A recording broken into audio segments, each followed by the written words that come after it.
quorum of the board is present. The State Board of Education meeting of April 9th, 2019 is called to order. Next item on the agenda is public participation in the State Board of Education meeting. Marilyn, do we have members of the audience who would like to address the State Board? We do, and we've got quite a few participants today, so each person will be allotted 3 minutes. And just so you are aware, the board does not engage at this point in a back and forth conversation. They're happy to hear what you have to say. You could be contacted later regarding your comments. We maintain an atmosphere of respect for all people, and disrespecting anyone by name will be gavelled down and asked to cease. So I'm going to tell you who's next, and when I say your name, if you come to the end of the table, if you have handouts, if you pass them to the person closest to you at the table, we're happy to pass them around. And our first speaker is Michael Libby, and he will be followed by Raman Singh.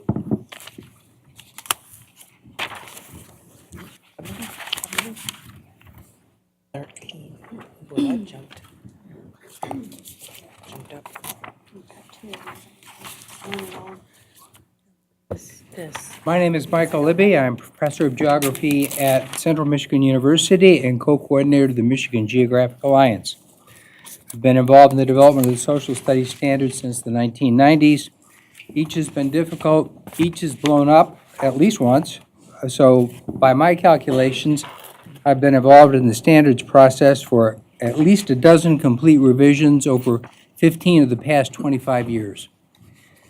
My work is focused on the World Geography and History Standards and the World Geography Standards.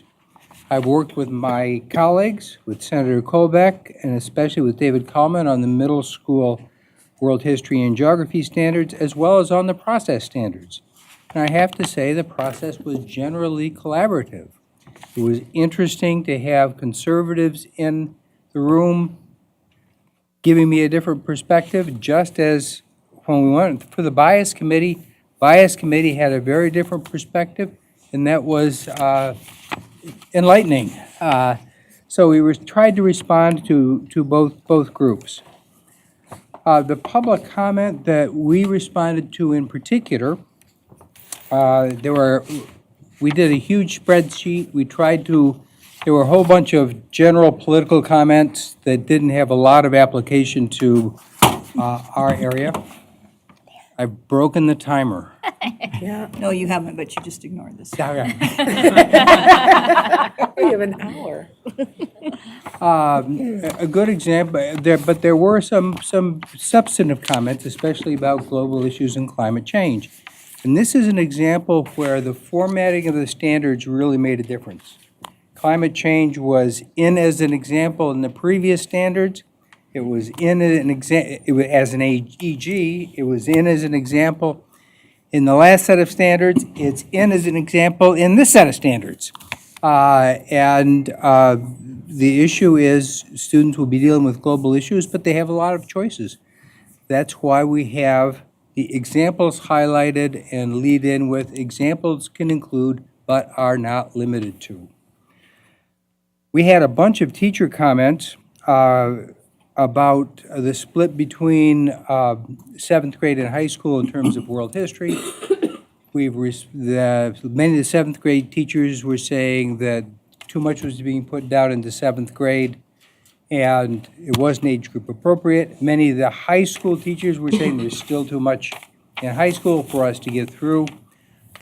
So we did two things. One is we split Era 4 and included 3 case studies: North America, Africa, and Europe before 1500, especially as a context to 8th grade American history, where those 3 are especially important.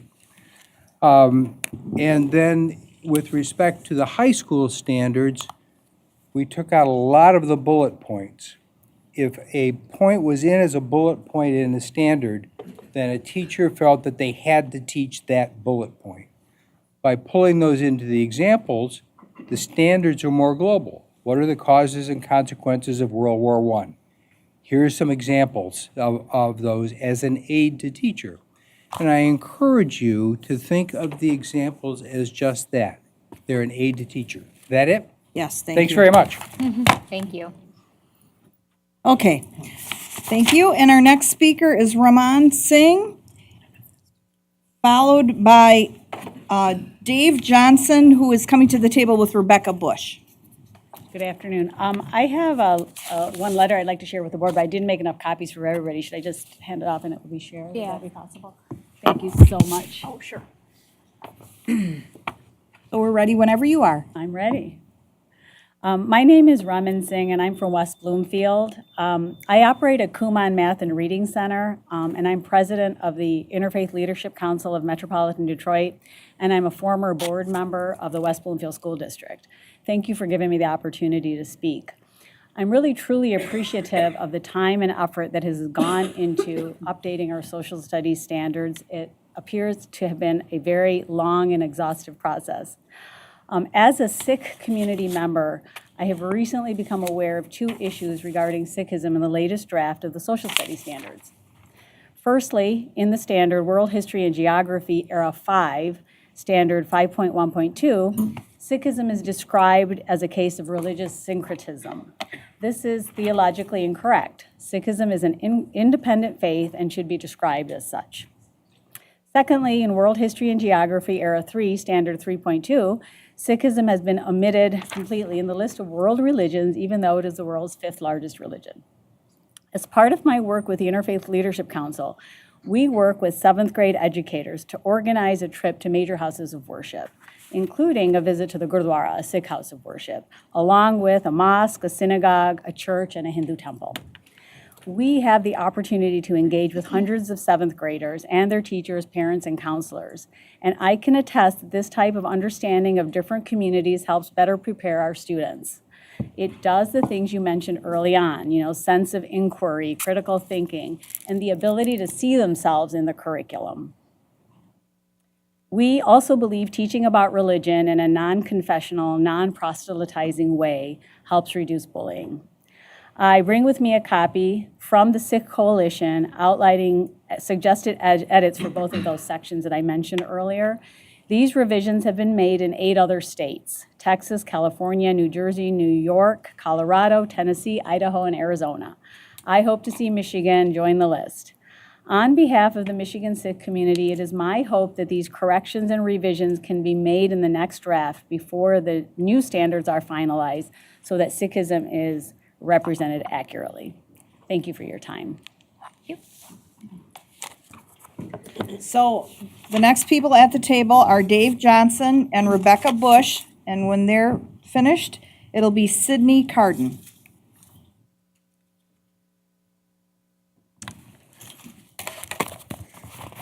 Hello, we really appreciate the opportunity to speak to you guys today. We were the chairs of the U.S. History Task Force that met recently, and both of us have been a part of the writing of the standards since it began 5 years ago.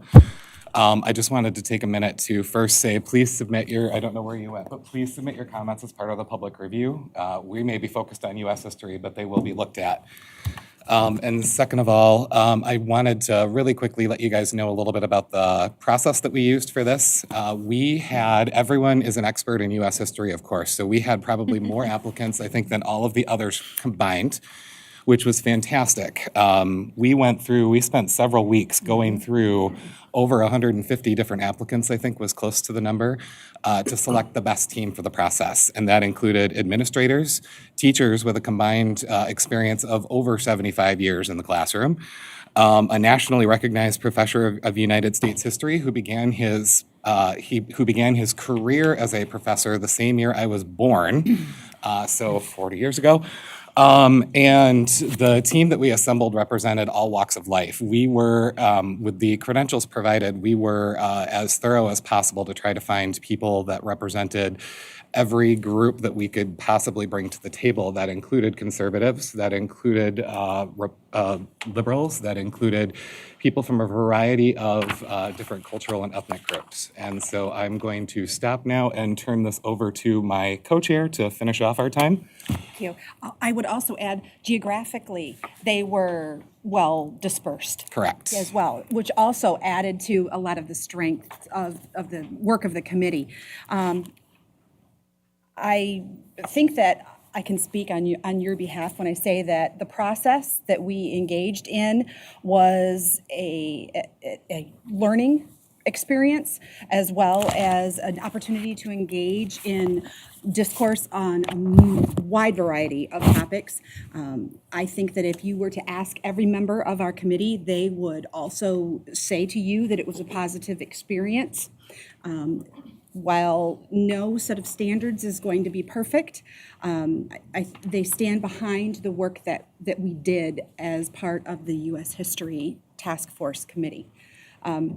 From the local level, as a social studies consultant, when I've been talking with teachers in my area, they're excited about this latest draft.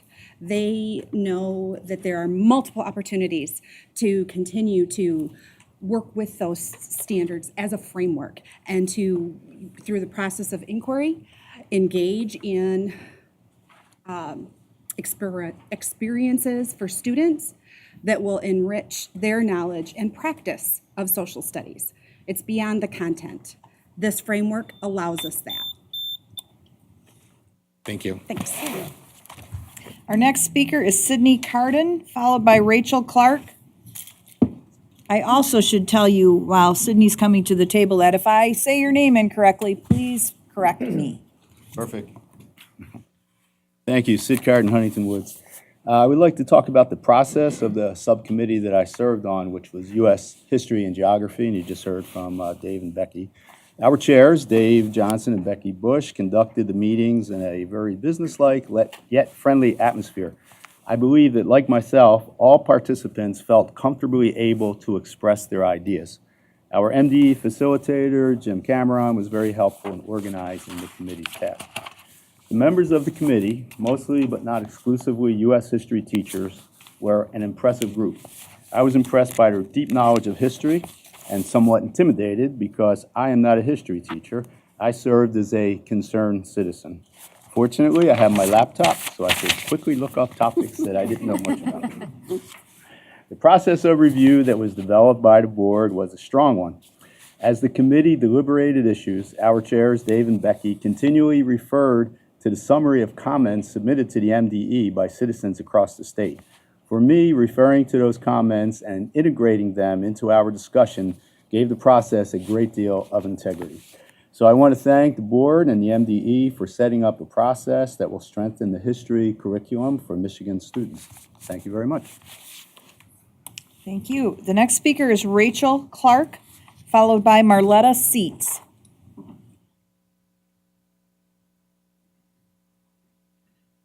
Hello, thank you very much for your time. My name is Rachel Clark, and I work for the Michigan History Center, which is across the street, in case you didn't know there was a big museum across the street.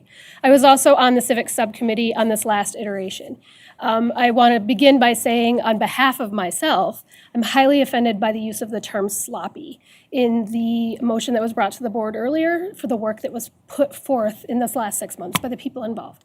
From my point of view, it was not sloppy. It was well thought out. Sorry, my voice is shaking. I'm nervous. But the crew that I worked with, the subcommittee, the civics subcommittee, it was a vast group of people. We had somebody who drove down from Calumet from every meeting. The only time she was unable to make it was when they got 15 inches of snow. So sloppy is a highly offensive term. I want to also address the idea of bias, and bias in teaching, not necessarily bias in the standards themselves. One of the things that might need to be looked at, and I know that some universities are very, very cognizant of this in their teacher ed programs, but it's very easy to find bias in other things and other writings and other people, but finding bias in yourself takes training, and identifying that takes training.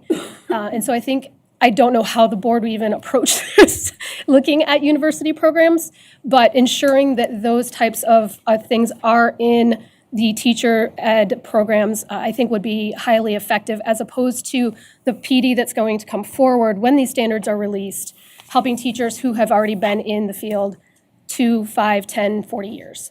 So I think that would be something to look at. Thank you very much for your time. Our next speaker is Marletta Seats, followed by Patricia Rush. Thank you. My name's already Marletta Seats, Benton Harbor, former school board president, and thank you for this opportunity. want to read something that came to my attention. Microaggressions are the everyday verbal, nonverbal, and environmental slights, stubs, and insults, whether intentional or unintentional, which communicate hostile, derogatory, or negative messages to target persons basically solely upon their marginalized group membership. In many cases, these hidden messages may invalidate the group identity or experimental reality of target persons, demean them on a personal or group level, communicate they are lesser human beings, suggest that they do not belong with the majority group, threaten and intimidate, or relegate them to inferior status and treatment. I also want to read that assigning projects that ignore differences in socioeconomic class status and inadvertently penalize students with fewer financial resources. Also excluding students from accessing student activities due to high financial costs. We experienced that during my tenure on the school board when we asked the school district administrators to move a school district where a building where kids have not been allowed to even go to the playground.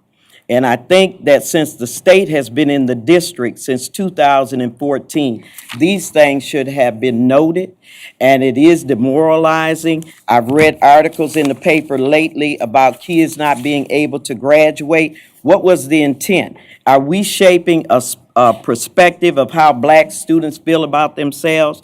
And what is the spectrum of attitudes that we're sending towards our community? There's only three ways you can treat a person: an objective, an object, a recipient, or a resource. This district, even by this state, has not been treated as a resource. I was looking at the presentation that is getting ready to come before you in a few minutes, and because of the short time that we're allotted, I'm very offended that this presentation will be accepted by this state and this district on the community and district data snapshot. Benton Harbor Area Schools is not the city of Benton Harbor. I live in Benton Charter Township, and the median income is extremely high. St. Joe Charter Township, but you will not see any presentation that comes before this board that reflects the spectrum of Benton Harbor Area School District. They always downplay the Benton Harbor Area School District by using the demographics from Benton Harbor. And I do feel it falls within the confines of this statement that I made, and it is microaggressions. Thank you so much for your time. Our next speaker is Patricia Rush, followed by Ken Stockton. Hi, I have a handout.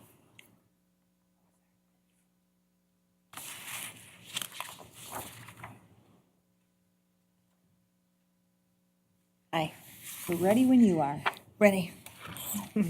I'm Dr. Pat Rush. I am a elected trustee on the Benton Harbor School Board and the secretary of the board. I'm also retired university faculty from University of Chicago and have an MBA in business administration and strategic management. And I've lived in the district for 12 years, but only been on the board for 4 months. And I have to say that I am very disappointed with our current superintendent and his staff because they're either unable or unwilling to give us and give you the information we really need to do a strategic assessment and a strategic plan for the district. Now, I also was given a copy of the book that you guys have gotten right before the meeting, and there's information in there, which I don't know the accuracy of or not, but there's information in there we've been asking for months, but which we've been told doesn't exist or we can't have. So we don't have a spirit of openness. We don't have a spirit of accountability. Also, the reason I'm speaking to you in public comment is because we were told by Mr. Pearson, the SRO, that there's only 6 seats at the table and only one of them can go to the board. So I just feel that we're not really getting, there's a lot of talented people that really want to help, and we're not able to do so because we're not allowed to have the information. Thanks. Our next speaker is Ken Stockton, followed by Thomas Padroni. Thank you. I'm Ken Stockton. I'm 70 years old. I have lived in Ann Arbor for more than 3 decades in the school district, which in effect makes me a townie, pretty much, in Ann Arbor. And my experience with the local schools has generally been very positive. I have 3 adult kids now who attended public schools in Ann Arbor, very progressive, very enlightened, and these are successful adults now. And I think a lot of people in Ann Arbor would say the same thing about their experience there. Another part of my context is I'm an adult survivor of child sex abuse. 50 years ago, as an 11-year-old, I was groomed by my Little League coach and sexually assaulted 400 times in 3 years when I was 11. The good news is that I'm on a lifelong healing journey, and part of that healing journey has been mentoring other victims, trying to have legislative impact to improve laws. And by the way, even in Michigan, after the Nassar case, our laws for holding predators accountable are among the worst in the country, civilly and criminally. That remains. I've also told my story many times, even at the Moth, and actually was invited to go to the Moth, which is an NPR storytelling program, and I told my story in 1 minute in front of 500 people in New York, among 11 selected storytellers nationwide. So to my great dismay, in October 2017, a 30-year teacher for the public schools in Ann Arbor, a well-regarded teacher, and a coach. In fact, in 2017, he was the Michigan High School Baseball Coach of the Year. He was arrested in an internet sting in Macomb County, an adjoining county, for trolling the internet and trying to have sex with a 14-year-old girl who actually was a sheriff. He was arrested. He is now in prison. Now, I was dismayed about that, but I was especially dismayed about the school board's response. I called and I talked to I tried to speak to the superintendent to find out what efforts have been made to reach out to students and families. And the question I was asked by the admin was, what standing do you have to ask that question? Just about went through the roof. I explained that I was a taxpayer. I explained that I'm an adult survivor. I explained that I'm an advocate. And that was the answer I got. And the school board's response went downhill from there. I found that they had sent 1 letter to the students and families at Pioneer High School indicating that this teacher was no longer in the building. They didn't say why. They didn't have any further outreach to any other students. They didn't use this as a learning opportunity. Now, I know that there has been a focus on student safety and bullying. I would like to, protecting students from predators and holding predators accountable should be a #1 objective of a local school board and the State Board of Education. So so my experience in an enlightened school district, a purportedly enlightened school district, was this. And I think if the same thing were to happen, and it will happen in other school districts, I believe that those school districts are at risk of going into radio silence. So I believe that there needs to be some legislative reform.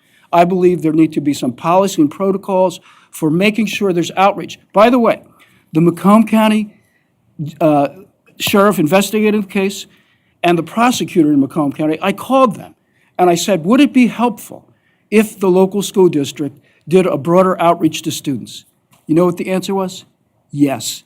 In fact, the prosecutor in Macomb County had experience in prosecuting priests. So he agreed that this teacher met the profile of a serial predator. And you know, the only way victims come forward is when there's not organizational silence. And my school district was silent, and they remain silent. They won't answer any of my questions. They won't meet with me. They will not have a dialogue with me or other victims. And to me, that's a travesty. And I think I know you're considering a new state superintendent. I think when you're looking for an effective leader, you should look for a leader who protects students. And in my community, there was not leadership that protected students from child predators. Thank you. Thank you. Our next speaker is Thomas Padroni, followed by Deartris Richardson, coming to the table with James Richardson. Thank you so much, State Board, Interim Superintendent. I'm here to talk about the situation in Benton Harbor area schools, to be specific, which is more than just Benton Harbor. During my visit to the State Board last month, I became aware that there were different understandings of how many superintendents the BHAS Board had hired and fired in recent years. While a member of the BHAS Board, who is also present here today, claimed the number was only 2, others in MDE and Treasury were certain that the board had gone through 5 or more superintendents in a short span of time. The discrepancy carried a great deal of significance, I sense. Decision makers at the state level in both Treasury and MDE were, and perhaps still are, cautious about the imminent return of power to the elected BHAS board just 3 months from now, because they believe or believed the elected board, having gone through a large number of superintendents in a short span of time, could bring back that instability. In the past week, I've spent many hours getting to the bottom of this discrepancy. Using news reports spanning the past 10 years, here's what I've discovered.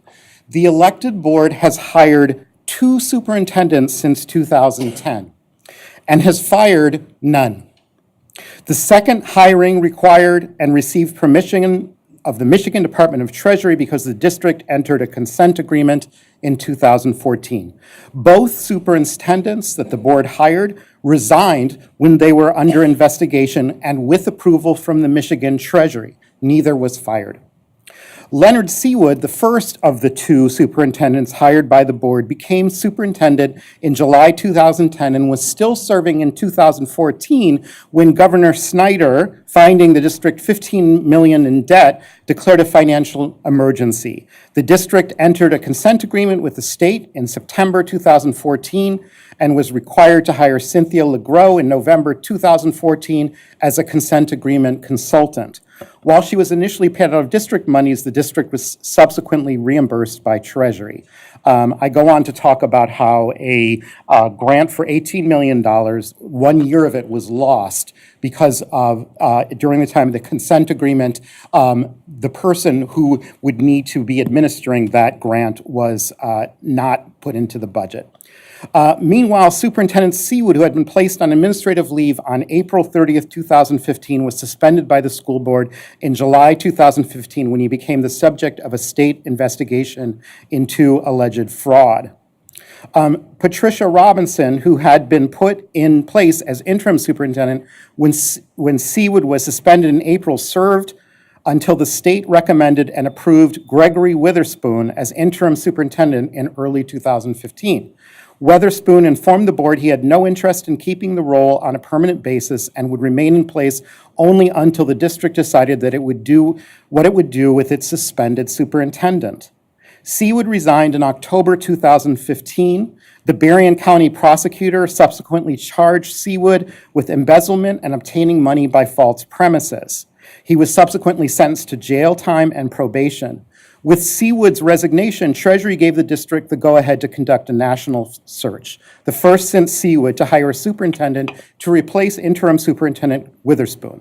The board selected Shelley Walker and gained Treasury's approval to complete the hire in February 2016. In February 2018, and I'm wrapping up, the BHAS board voted unanimously to put Superintendent Walker on paid non-disciplinary leave, citing concerns about student safety and compliance with board policies.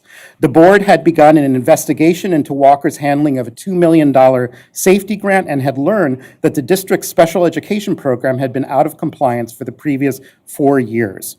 Walker exercised her option to not attend her evaluation later that month and subsequently received an ineffective rating from the board in March. Walker resigned in April 2018, last paragraph. According to then board president Marla Seitz, who is here today, the board asked for Treasury's permission to accept Walker's resignation and received that permission contingent on the board's willingness to hire Dr. Herrera as CEO. Patricia Robinson again served as interim superintendent for 2 months until July 17th, 2018. In summary, as you can see, the BHAS board member who stated that the board had only hired 2 superintendents in recent years was correct. The BHAS board hired 2 superintendents since 2010 and fired 0. The first was Leonard Seawood, who was hired in 2010 and resigned in 2015. The second, Shelley Walker, was hired in 2016 and resigned in 2018. The claim that the board hired and fired 5 or even 8 superintendents are simply not correct. The board hired 2 and fired none within a roughly 10-year period. I'm going to send you all my comments with hypertext links to all the news stories that I used to substantiate that. Thank you. The next speakers are Team Deartris Richardson and James Richardson, and they'll be followed by Brenda Terrell. I have a question. Lupe's got a question.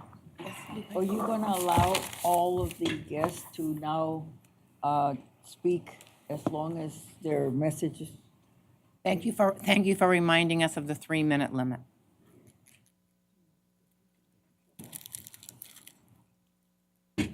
We're ready when you are.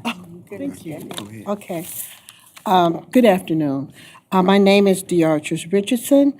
I'm a former Inkster School Board member and a former city council person. It's my husband, James, who was on the Inkster School Board for over 12 years, and I'll be doing the speaking. I'm the wrong one. I take that privilege. Right. Our schools closed in 2013 by Public Act 96 and 97, a bill specifically written to close Inkster Public Schools and Buena Vista School Districts. 4 of our schools were completely demolished. Our newest school is now being run by Garden City Schools for Autistic Children. The equipment in our schools were divided among the 4 receiving districts, of which our children were dispersed. Many of our children has had a hard time adjusting. Their day begins at 6 a.m. and ends at 6 p.m. They're the first ones picked up and the last one dropped off. Many are unable to participate in after-school programs for lack of transportation. Many students have had hard time adjusting cultural differences. A lot of the districts take your children, the money, but they don't want your children. They come with issues. Many school districts, many students have been expelled. Many have transferred to charter schools and have chosen to be homeschooled. And yes, there was an outstanding debt left that we, the taxpayers, it was put on our taxes, and it will take another 30 years to pay that off. Many residents have moved. Even our bank of 70 years moved. Teachers who once lived in the city are gone. Many teachers and administrators found it difficult to obtain new positions, and they were forced into lower-paying positions and jobs with less benefits. I recall one of our favorite teachers passed. Her unemployment ran out, and she didn't have any health insurance, and that was very heartbreaking for our city. And what's even more heartbreaking is to drive around your city and see vacant lots where schools once stood. No more homecoming games, no more football and basketball games, no more bands. It's very devastating. And I just wanted you to see the picture of what harm comes when a city loses its schools. It also causes a damaging reduction in economic activities. No one wants to buy a house where there is no schools. I'm here to support Benton Harbor because I don't want any other district to have to go through what we suffered and went through. It's very devastating. I'm asking you to please, please keep the government, the board, allow them to govern themselves and work with them to make their community successful. The loss of this is a loss for the children, and it's a slow death to the community. Thank you. Brenda Terrell is next, followed by Carrie Rowan.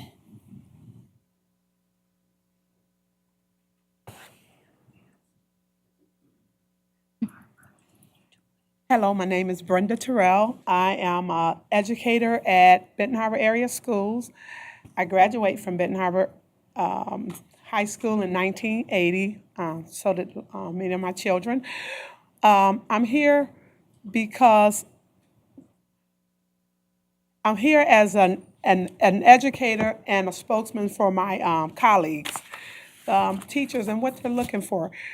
We're looking for in Benton Harbor, we're looking for consistency.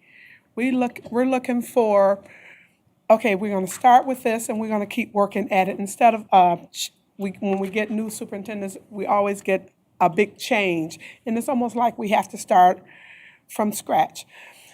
This year, we started with a new HMH program with reading literacy, and we're all excited about it because we haven't had that in the past. We haven't had something that was more stable for us.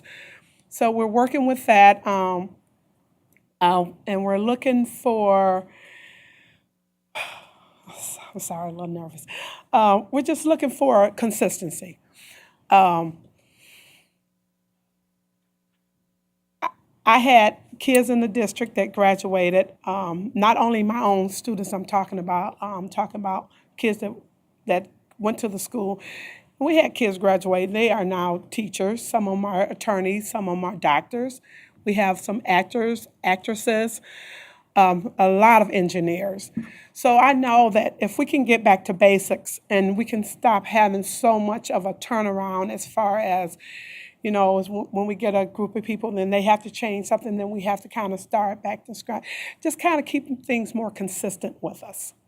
And that's what we're looking for. Thank you for listening. Our final speaker is Carrie Rowan.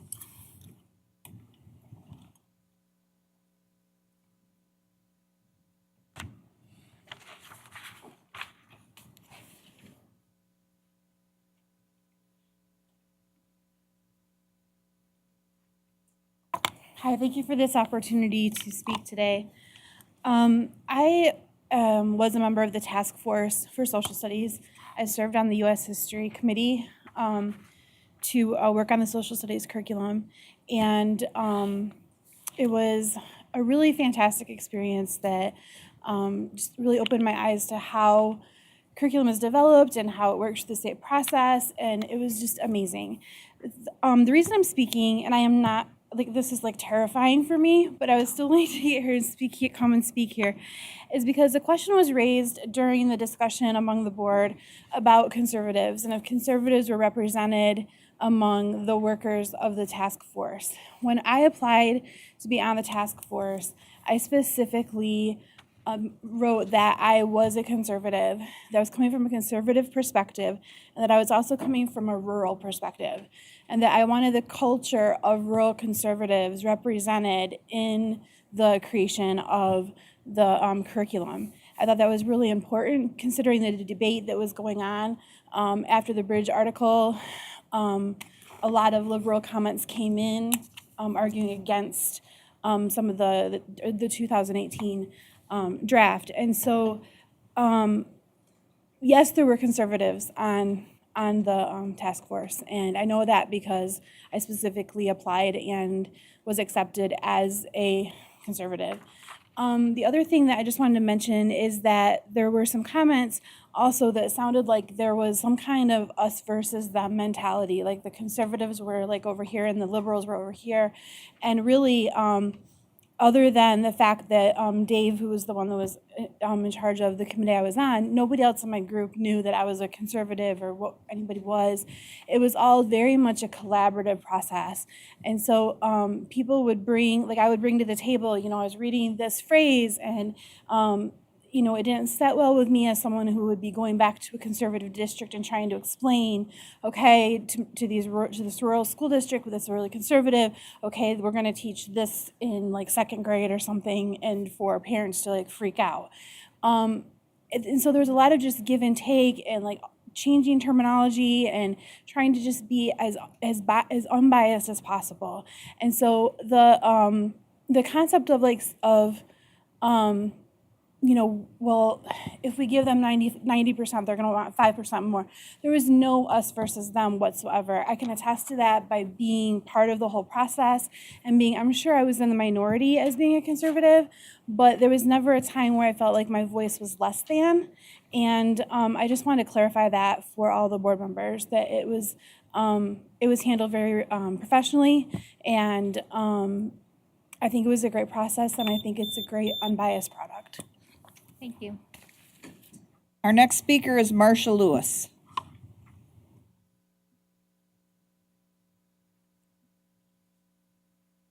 Good afternoon.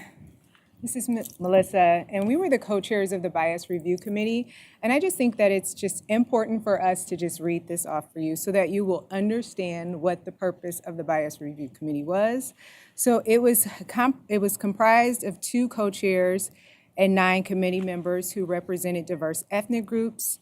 Below is the report guided by the we didn't attach our document, but we used a document called the 7 Forms of Bias. And so as we received, as Jim mentioned earlier, as we received the reports back from each content, our job was to go in and not look at political parties, not to look at partisanship, but to look at if those 7 forms of bias were in question. And if they were in question, then our job was to give suggestions after listing what that form of bias was. So it could be invisibility, it could be fragmentation, whatever it was that we saw. And then our job was to give that to the co-chairs of the committees, and they were to either give us rationale for why they said it was okay for them to continue what they used or not.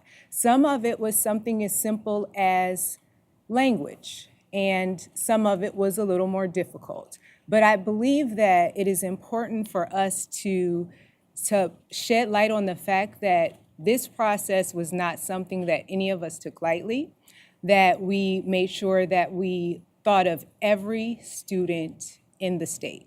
And I think part of my reason for deciding to come up here is because I didn't hear that. As I've sat here, I have not heard a lot of, what about the students in the state? I've heard about what one person felt, I've heard about what other groups felt, but what about the children? When you were in school, didn't you want to feel like you were a part of the process? Didn't you want them to speak to you? Or did you just want to hear about somebody else's history?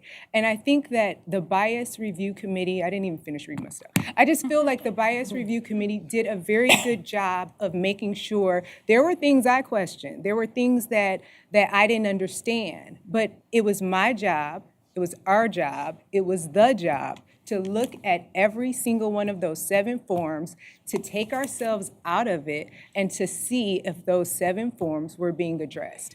And I thank Jim and Linda for making sure that we were able to do that. And I thank the other committees for allowing our input and for them having some serious dialogues with us about why they felt the way they did, and when we didn't agree still, why they still didn't agree with us, and us moving forward in the process. This was not about people. This was about children who we are supposed to be raising to be civically engaged. Thank you.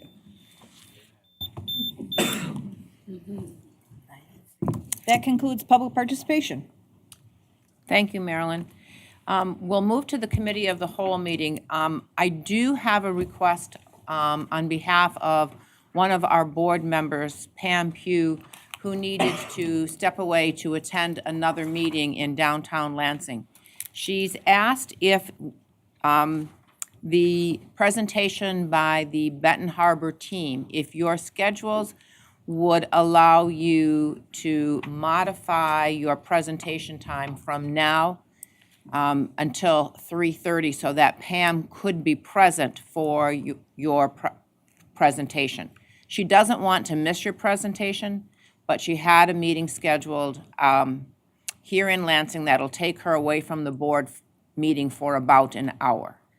And if it is acceptable to you, we will delay your presentation until 3:30. If not, then we will continue with your presentation now. So I just need to know from the Benton Harbor team if that's going to be possible.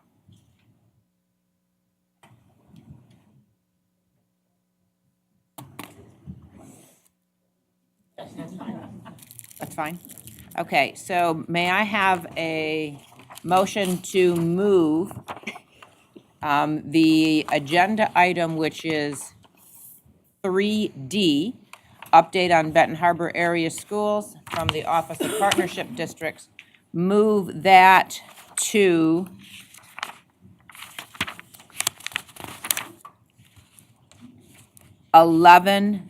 J, and then move back J will become K, K will become L, and so on. So moved. Support. Okay, discussion? All right, all in favor signify by saying aye. Aye. Opposed, nay. Motion carries. Benton Harbor, thank you so much for your flexibility and your patience. All right, we'll move. I have a question. Yes. Who in Benton Harbor is going to present?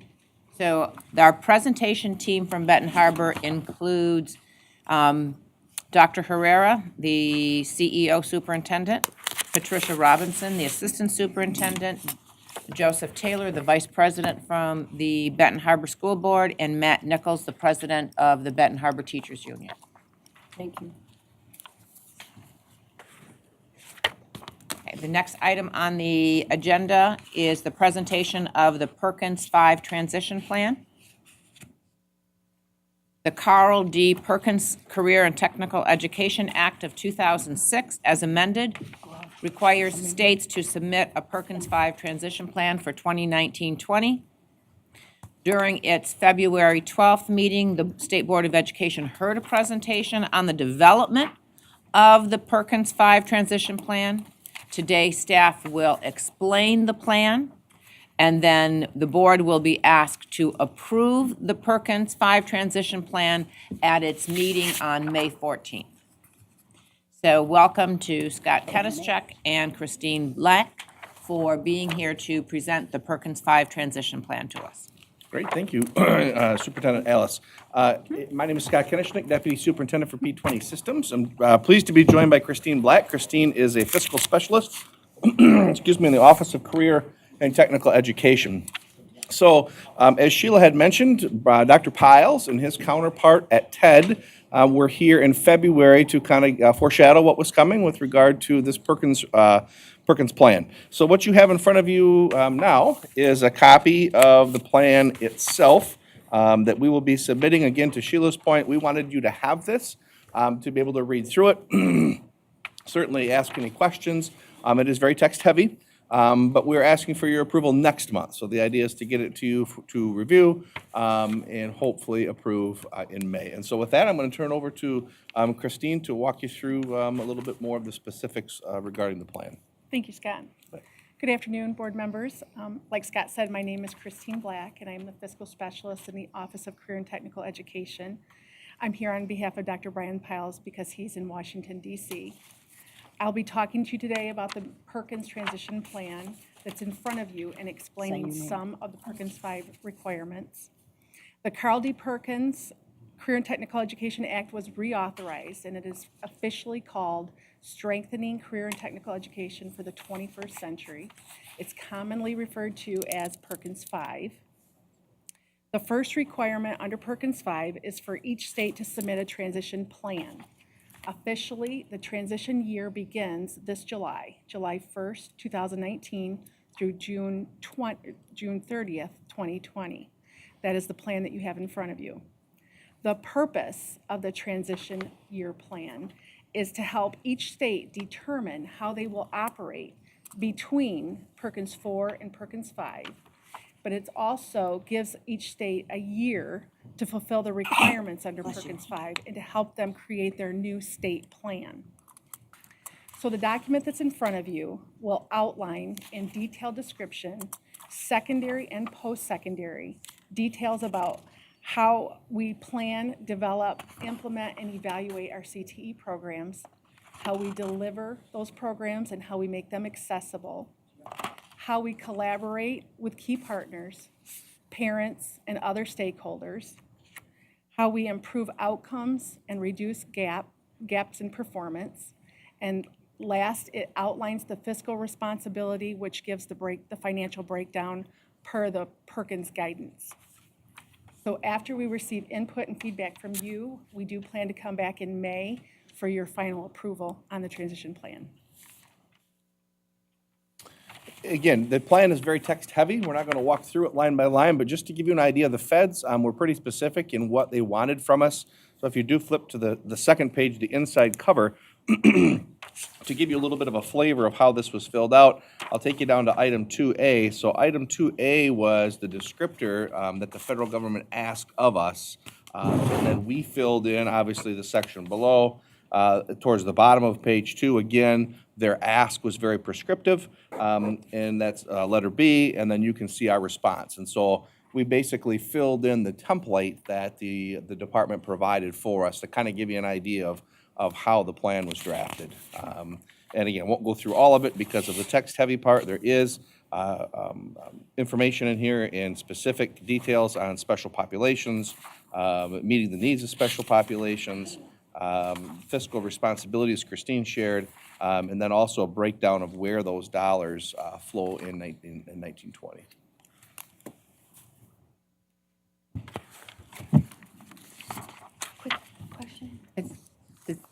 Are we finished with that presentation on the transition plan? Okay, so now we will move to questions or comments, okay?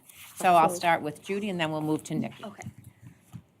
You probably explained this a month ago, but, so this is a year plan. This is a transition plan because the Perkins money is still available from the previous grant, and so this is like getting ready.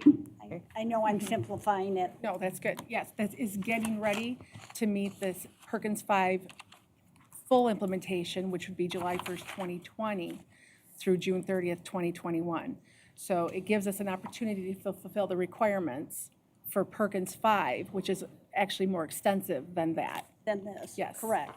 So the funding that is noted in here by ISD level, that would be the funding that would take place starting in 2020.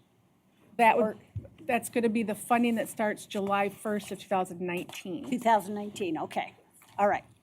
Okay, thank you. Okay, thank you.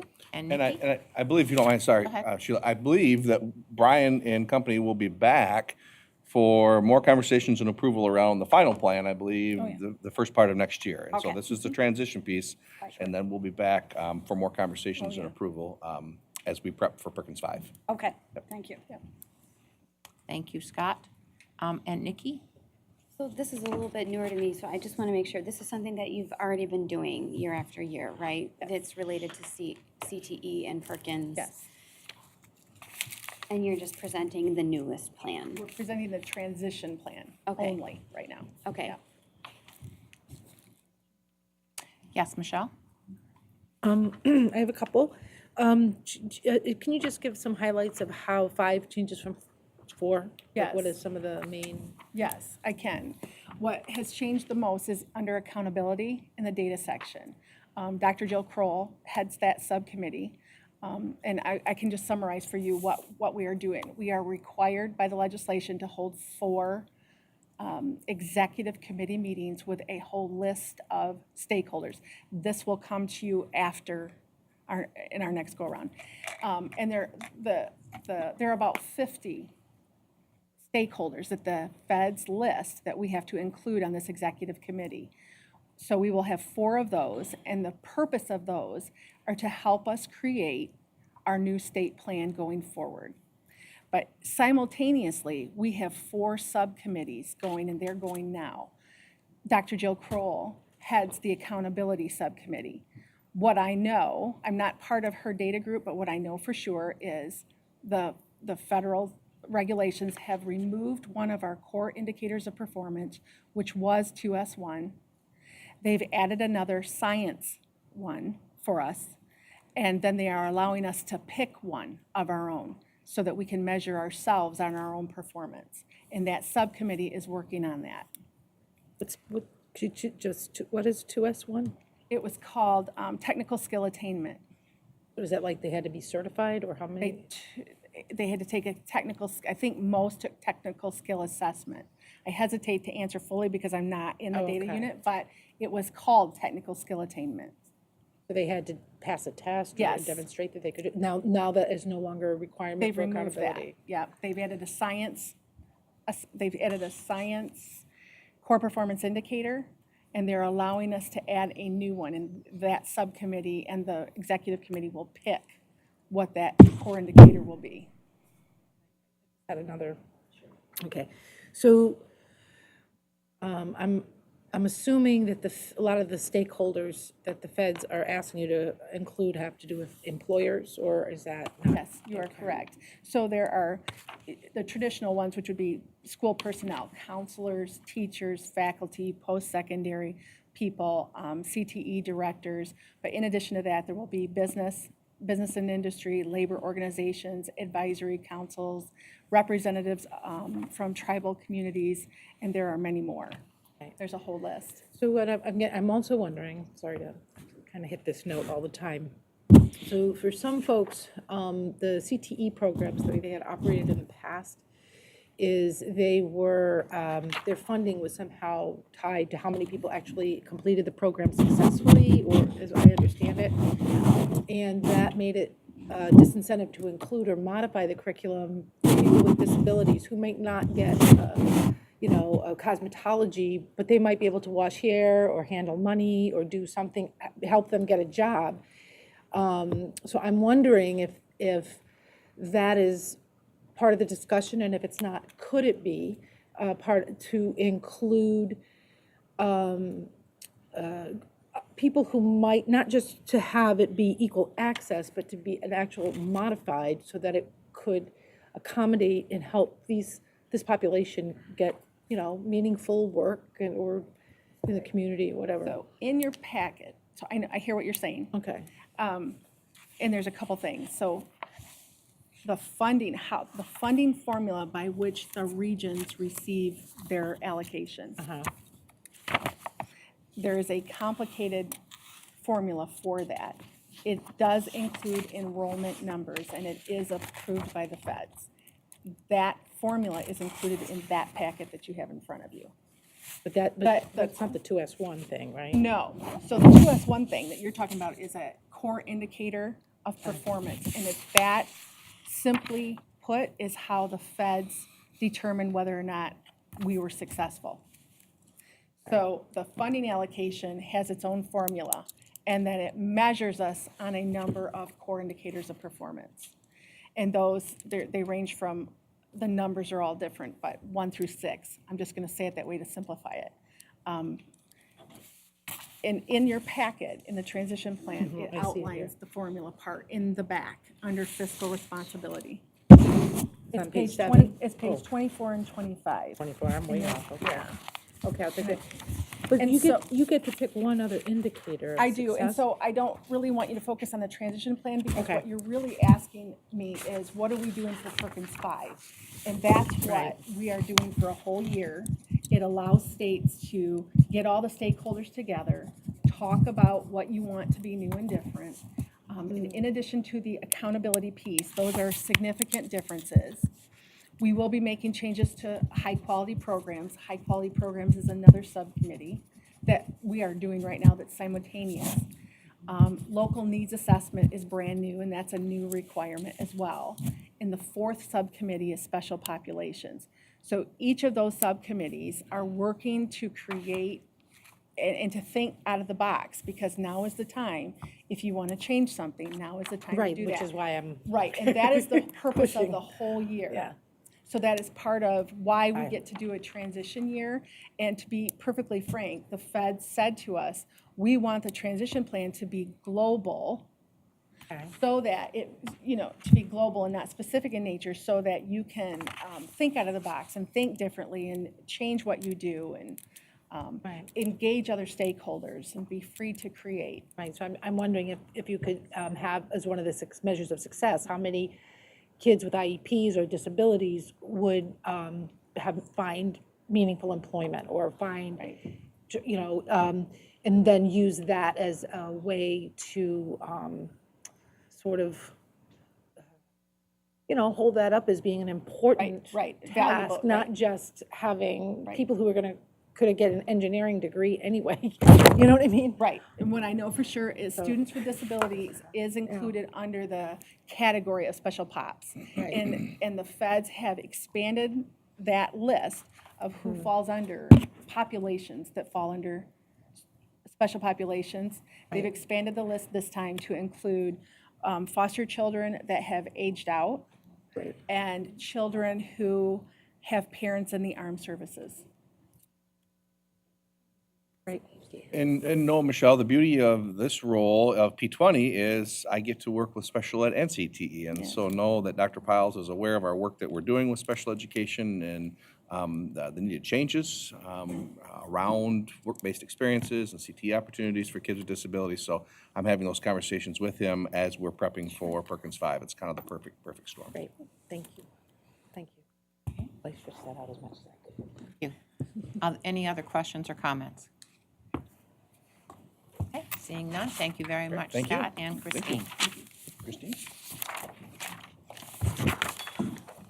The next item on the Committee of the Whole agenda is discussion regarding criteria for grant programs. Do any board members have questions for staff regarding grant criteria?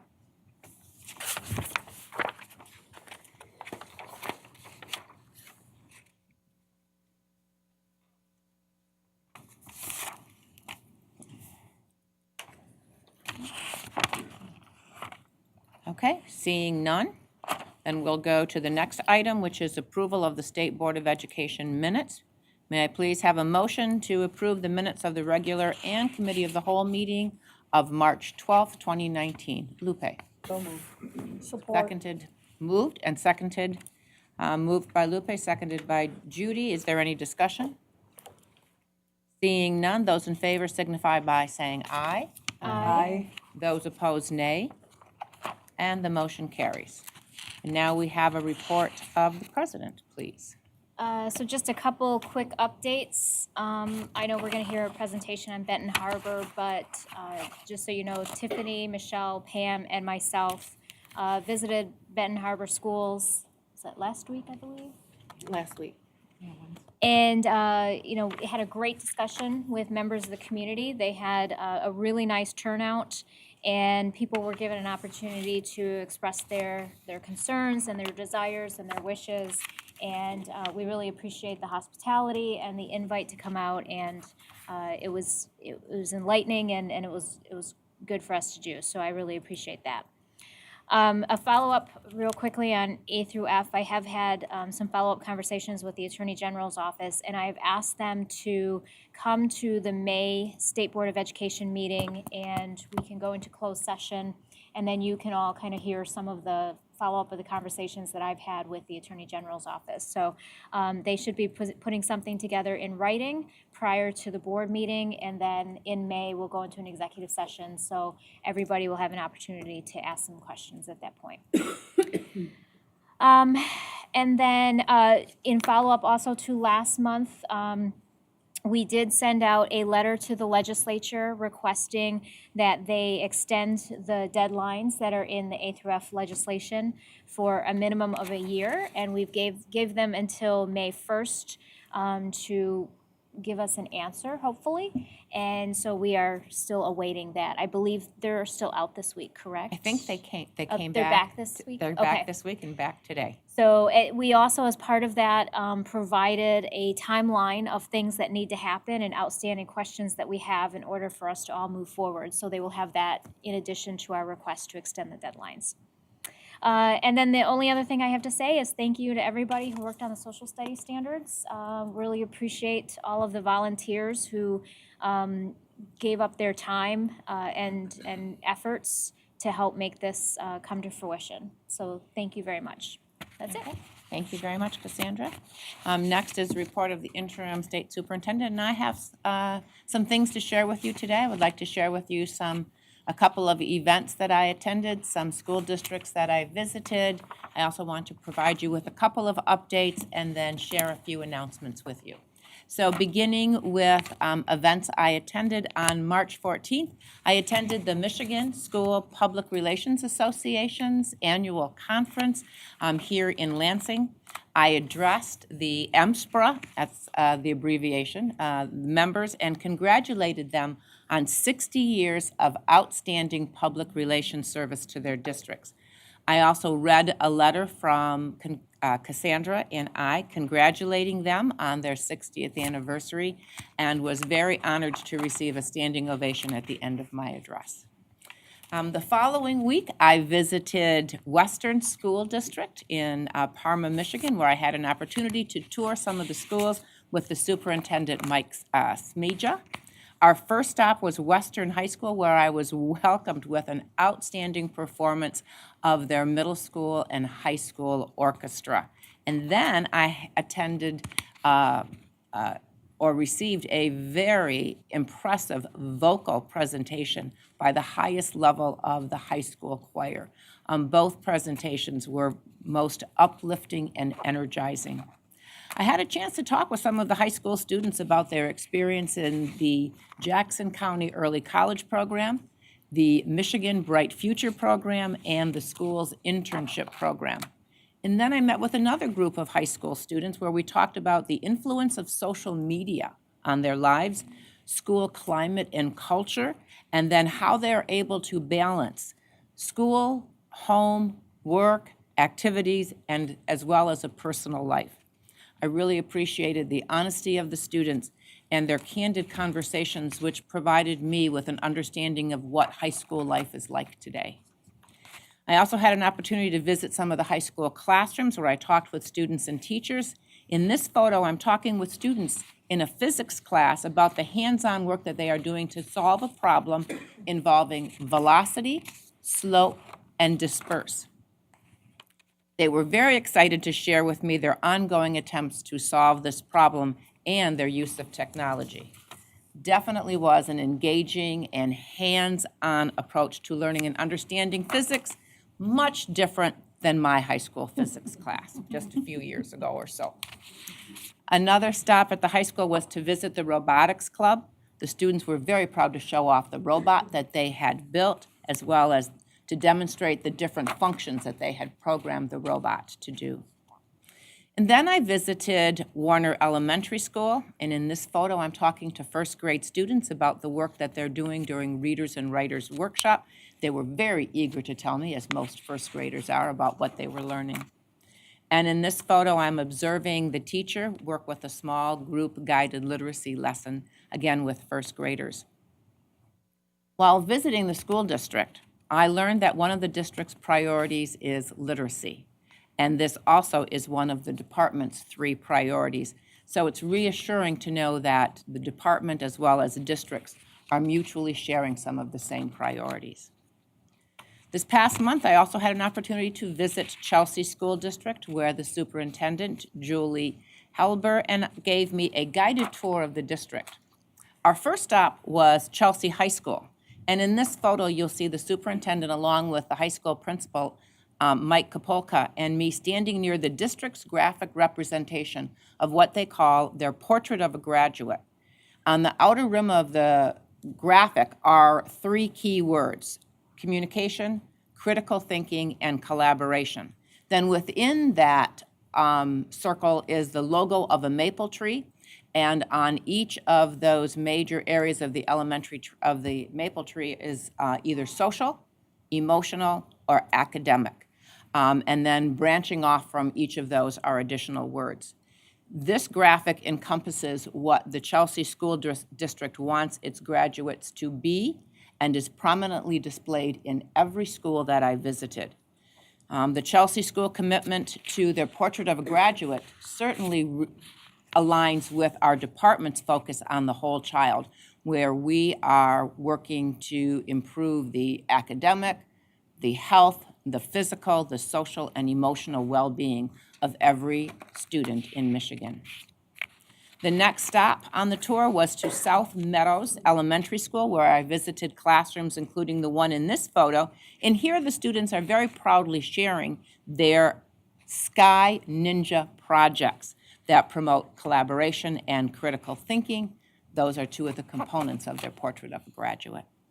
And the last stop was Beach Middle School, where two different groups of middle school students shared programs at the school that really focuses on improving the well-being of their peers. Again, this is another key element of their Portrait of a Graduate. These students were so very proud to talk to me about what they are doing to support the students and the staff in their school. These presentations took place in the school's media center that's undergone a transformation, and it's become a more flexible workspace area. And the principal of the school, Nick Angel, told me that by creating a more flexible learning environment, they've increased traffic in the media center as well as usage of the library. And the superintendent, Superintendent Helberg, and I talked a great deal about her district-wide effort focusing on the implementation of the graduate learner profile. And we also talked about the role of the administrative leadership team as role models for lifelong learners and how she has been championing professional learning throughout the district with administrators and with staff. Again, there's another parallel to this work because we as a department are also, the executive leadership team, are working on our professional learning. We've made a commitment to it by engaging in 2 book studies with structured dialogue the last couple of years. Last month, going now to an event, last month I attended the Michigan PTA Advocacy Day here in Lansing. Samantha Phillips, the Vice President of the Children's Advocacy for Michigan PTA, welcomed attendees and then introduced the governor. The Governor Whitmer, spoke about the importance of parental involvement and advocacy on behalf of all of the children in Michigan. And then the rest of the morning was spent on presentations on school funding. So moving on to updates. The department is continuing to craft a transition plan for the next state superintendent. The transition plan will include information about the top 10 in 10. Strategic education plan will include information about the 3 priorities that the department has, details about the state budget process, organization charts, employee engagement results, partnership district work, and much, much, much more. Our goal is to have the transition plan completed by early May, so once the state board hires a new superintendent, I'll be able to sit down with her or him and explain the transition plan to them and get that person ready to transition into their new role as state superintendent. With the former governor's signature of PA 601, Michigan will now have 2 accountability systems for schools. One of those systems is our current index accountability system, which meets federal requirements and ESSA requirements. The second is the standalone accountability system known as A through F, which meets our state law. The department has been working to implement this law. Our goal is to create a coherent and accessible system with the same metric integrity and reliability as our state's index system. However, without any additional staffing or additional funding to support this additional work, and to engage in this work with integrity and validity, it is not possible for us to meet the deadline dates that are included in the law. So we have, the department and I have created an extensive timeline. We have sent that timeline to our legislative leaders, letting them know that we are going to need additional time to complete this work, as Cassandra had mentioned. And of course, we are always available to meet with our legislators to discuss this work. And now for some announcements. We have some reasons to celebrate. We want to congratulate Cassandra. On March 15th, she will become May 15th, May 15th. She will become the Vice Chancellor for Institutional Advancement at the University of Michigan Dearborn campus. Congratulations, Cassandra. Thank you. We also want to congratulate Lupe. Lupe will receive an honorary Doctorate of Education degree, and you will also be addressing one of the graduating classes at the Grand Valley State University on April 27th at 3 p.m. Congratulations, Lupe. And remember, please share your good news with us. We would like to be able to recognize you and congratulate you on any new opportunities that you choose to share with us. We always appreciate the opportunity to celebrate and recognize our State Board of Education members. And now I have mixed emotions to share the next announcement with you. Wendy Larvick, our Chief of Staff for the State Superintendent, will be leaving MDE after 6.5 years. Wendy has accepted the position as the Director of Public Policy and Communication with the National Charter Schools Institute. Her last day will be April 26th.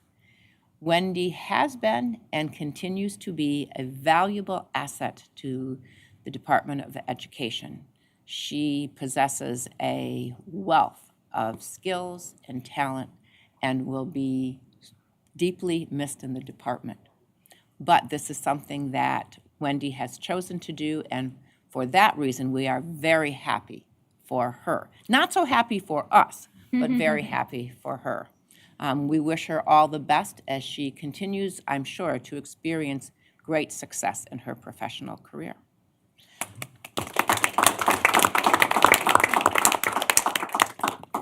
I am not replacing the Chief of Staff position. I am going to allow the new State Superintendent to select her or his Chief of Staff. In the meantime, Alisanne Shrewsbury has agreed to step in and pick up most of the Chief of Staff work along with her existing workload. That's what we do in the department. We pitch in and do what needs to be done to get the work done. So thank you. That concludes my report for this month. I thank you so much for listening and for viewing.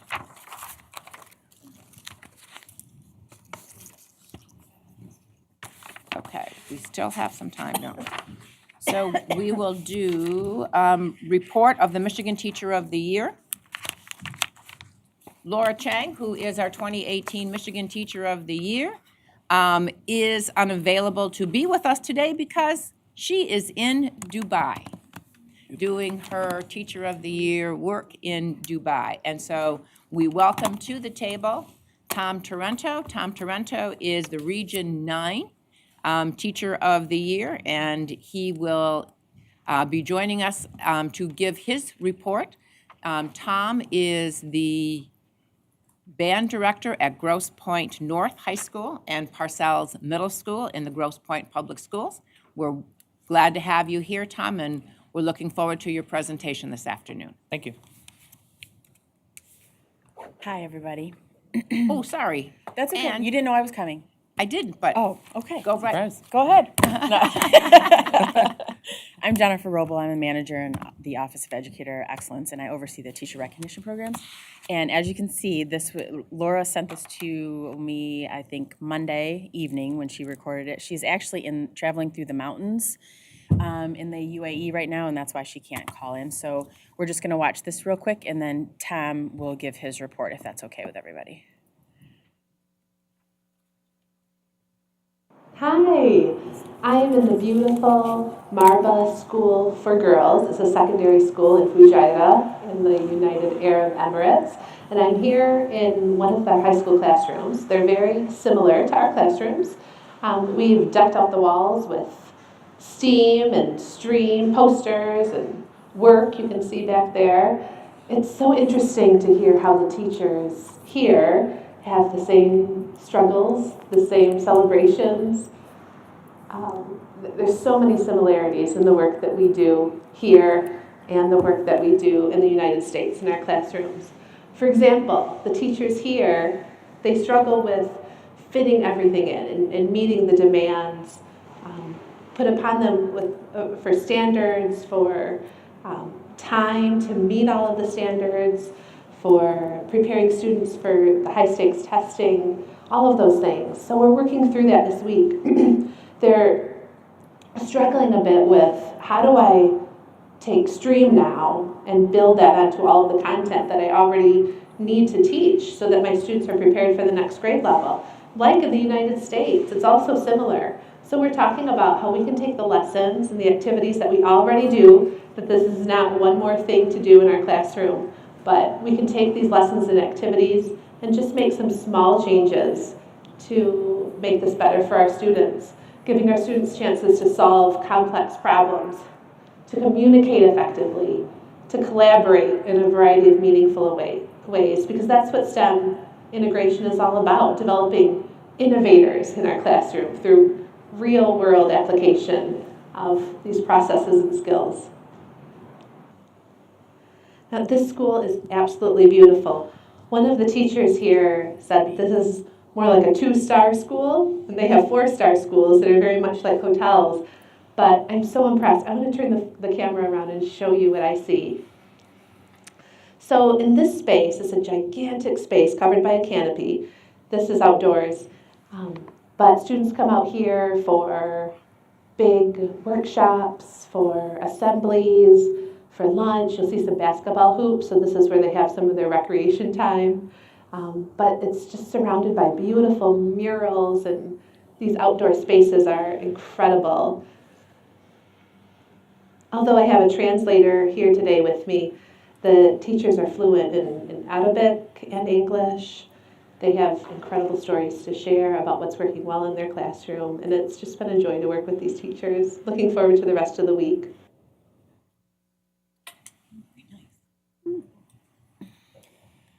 I think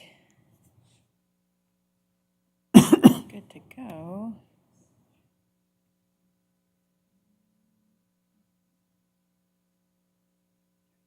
Meanwhile, back in Michigan. Once again, I'm Tom Torrento. I am really, really appreciative of you having me here today. And I know we're kind of on a time crunch, so there's a couple things that I would like to discuss, if you will. One that is more global for education, and one that's more near and dear to my heart as a band director. I know Laura, I found this out after the fact, at a prior meeting, brought up ACEs. And mental health in public schools right now is scary. And while I'm currently residing and teaching in Grosse Pointe Public Schools, I spent the last 6 years of my career as the band director in Van Dyke Public Schools, which is a small urban district right on the Detroit border of Detroit and Warren. It's on the Warren side of 8 Mile. So I've seen this firsthand. And according to the National Survey of Children's Health, nearly 35 million U.S. children have experienced one or more types of childhood trauma, or ACEs. And the point is, while the cause of the trauma entering our classrooms is not our fault, it's our problem. Because without getting through that trauma, we don't have the ability to truly educate the whole child. And so this high percentage of trauma leads to a ton of issues within the classroom, regardless of what the content area is. And the more experience I gain and the more conversations I have with teachers around the state, the more I realize they want to combat it, but we're just ill-equipped because we're not the experts in mental health. So I held a couple of, I keep hitting the wrong button, I'm an Apple user, so I keep clicking the other way. I held a couple of collaborative conversations with tenured teachers and pre-service teachers, newer teachers at 2 or 3 different areas around my region, because my region is pretty large, being all of Macomb County, all of Oakland County, and then Wayne County minus Detroit. I cover a lot of ground, and it's densely populated ground. So what I found through this is that, as I said, they don't want to ignore the issue. They want to tackle it, but we just don't have the resources. And I think that's part of the reason why we have so much transiency in Title I schools, not only from a student standpoint, but from a teacher standpoint, because you burn out real quick. And we all know the teacher burnout rate is scary high to begin with. People aren't leaving low socioeconomic school districts because of the pay solely. The compensation's a small, small part of it. They're leaving because they don't feel like they have the supports in place to truly benefit the children within the room. And I can speak personally to that. 6 years in that district, the students that are seniors at Lincoln High School this year, I started in band in 5th grade. And I didn't leave because I love that school district. It was just what I needed to do for my family. I'm a parent of 4, and being a band director and a dad already is a big job. And being dad to 200 kids during the school day that had 100% of them really high needs, and I wasn't able to commit the time to my own children that I get one chance to raise. So I'm still working directly with that district in my role, but it was time for me to do something for my family. What we found through these collaborative conversations is that we came up with some suggestions. And one that I'm really passionate about is I think that we should look at raising or setting a required ratio of counselors and social workers to students to ensure that all schools have easier access to the professionals that are trained to help. Right now, my experience has been that counselors are bogged down with scheduling. They're not counseling. It's not because they don't want to, it's they don't have time. What's being thrown on their plate is too immense. Social workers that are within the building are working primarily with special ed students. So the non-special ed students that are within the building that need that resource never get access to it. So that's a major problem, especially in Title I schools where the majority of them have some sort of need that just doesn't get addressed, so it festers, and it becomes a bigger and bigger issue as time goes. I think through our conversations, we thought maybe funding for counselors and social workers should come from a different pool of money. Maybe it shouldn't be from the same overall allotment of dollars that they're staffing buildings, because that means if I'm going to have more counselors and social workers, the only way I can come up with that money is to increase class sizes, which doesn't solve the problem. It just creates another one. And then now shifting gears to my passion, increasing focus on performing arts. ESSA designates music as a core subject already. However, the utilization of music programs varies across the state from district to district. And personally, I think this is the largest opportunity for frontline change. Reason I feel that way is teaching is all about building relationships with students. As a band director, especially as a 6 through 12 band director, I get 6 to 7 years to establish a relationship with a kid. I'm usually one of the first people to recognize that that kid's off on a certain day because I've known them for so long, which allows me to immediately intervene. However, when budget cuts come down, one of the first things that's on the chopping block in a lot of schools is the fine arts, which shouldn't be an option since ESSA designates it as a core subject. However, it still continues to happen. Case in point, Detroit Public Schools. There's not many schools left in the district that have band and orchestra. There's a few. They're trying now to put it back in place, but once you blow something up, it's a lot harder to rebuild from the ground up, especially with the funding that's required to do so. What I'd like to tackle on with that is, I think that my personal story, being in Van Dyke Public Schools, I recognized right off the bat as a poor district. If we did not do something with funding, that program was going to fall apart. The model in the state of Michigan right now is, yes, we have band, you can be part of it, but you have to pay for it. And my understanding is in public education, if you're going to offer something and it's a curricular thing that happens within the context of the school day, there should be no added cost. And right now, parents are buying method books for the students. They're paying monthly rent on instruments. I got rid of that at Lincoln. I did about $275,000 in grant writing over the course of 3 or 4 years because I said, if you want to be in the arts and you can't afford it, I don't care. Here's an instrument, come be part of this family. And for some of those kids, it was the only family they had. So what I'm pushing for, and I'm going to continue pushing for this as long as I'm alive, is that fine arts have an established role within public schools, because without the emotional content you get from being in that, we're too robotic. And I think that melding of science and fine art is what creates a whole person to begin with. And I think that's the biggest opportunity for the state going forward, is tackling mental health and then letting us that have a classroom of 80 kids, because we're that crazy and we'll take as many kids as you'll throw at us, let us get to know them on a one-to-one level. Let us tackle all those little moments and then alert the masses when there is an issue, because that's what we're there for. So I am happy to answer any questions, should there be any. But the last thing here is benefits include improved language, reasoning, memorization, engagement, social emotional development, responsible risk-taking, amongst many other things. It also has the ability, as I said, to create a family for a student who doesn't have that much to speak outside of school. I can tell you multiple students I've had that were on the border of falling out of school entirely. And once they found their way into that fine art, that was their thing. And that's why it might not have been, they might not have worked really hard on everything else initially, but through the relationship I built, I was able to help hold them accountable on everything else because I was the consistent checkpoint over the course of their entire schooling. And then peer scaffolding, it puts kids in a role to lead through either a 12th grader working with a middle schooler, or even a 6th grader helping another 6th grader that's on the same instrument, different instrument. It gives them ownership of something great, and it builds a system of reciprocity. Thank you. Wonderful. Thank you, Tom. Appreciate your presentation and appreciate your advocacy for performing arts. Thank you. Thank you.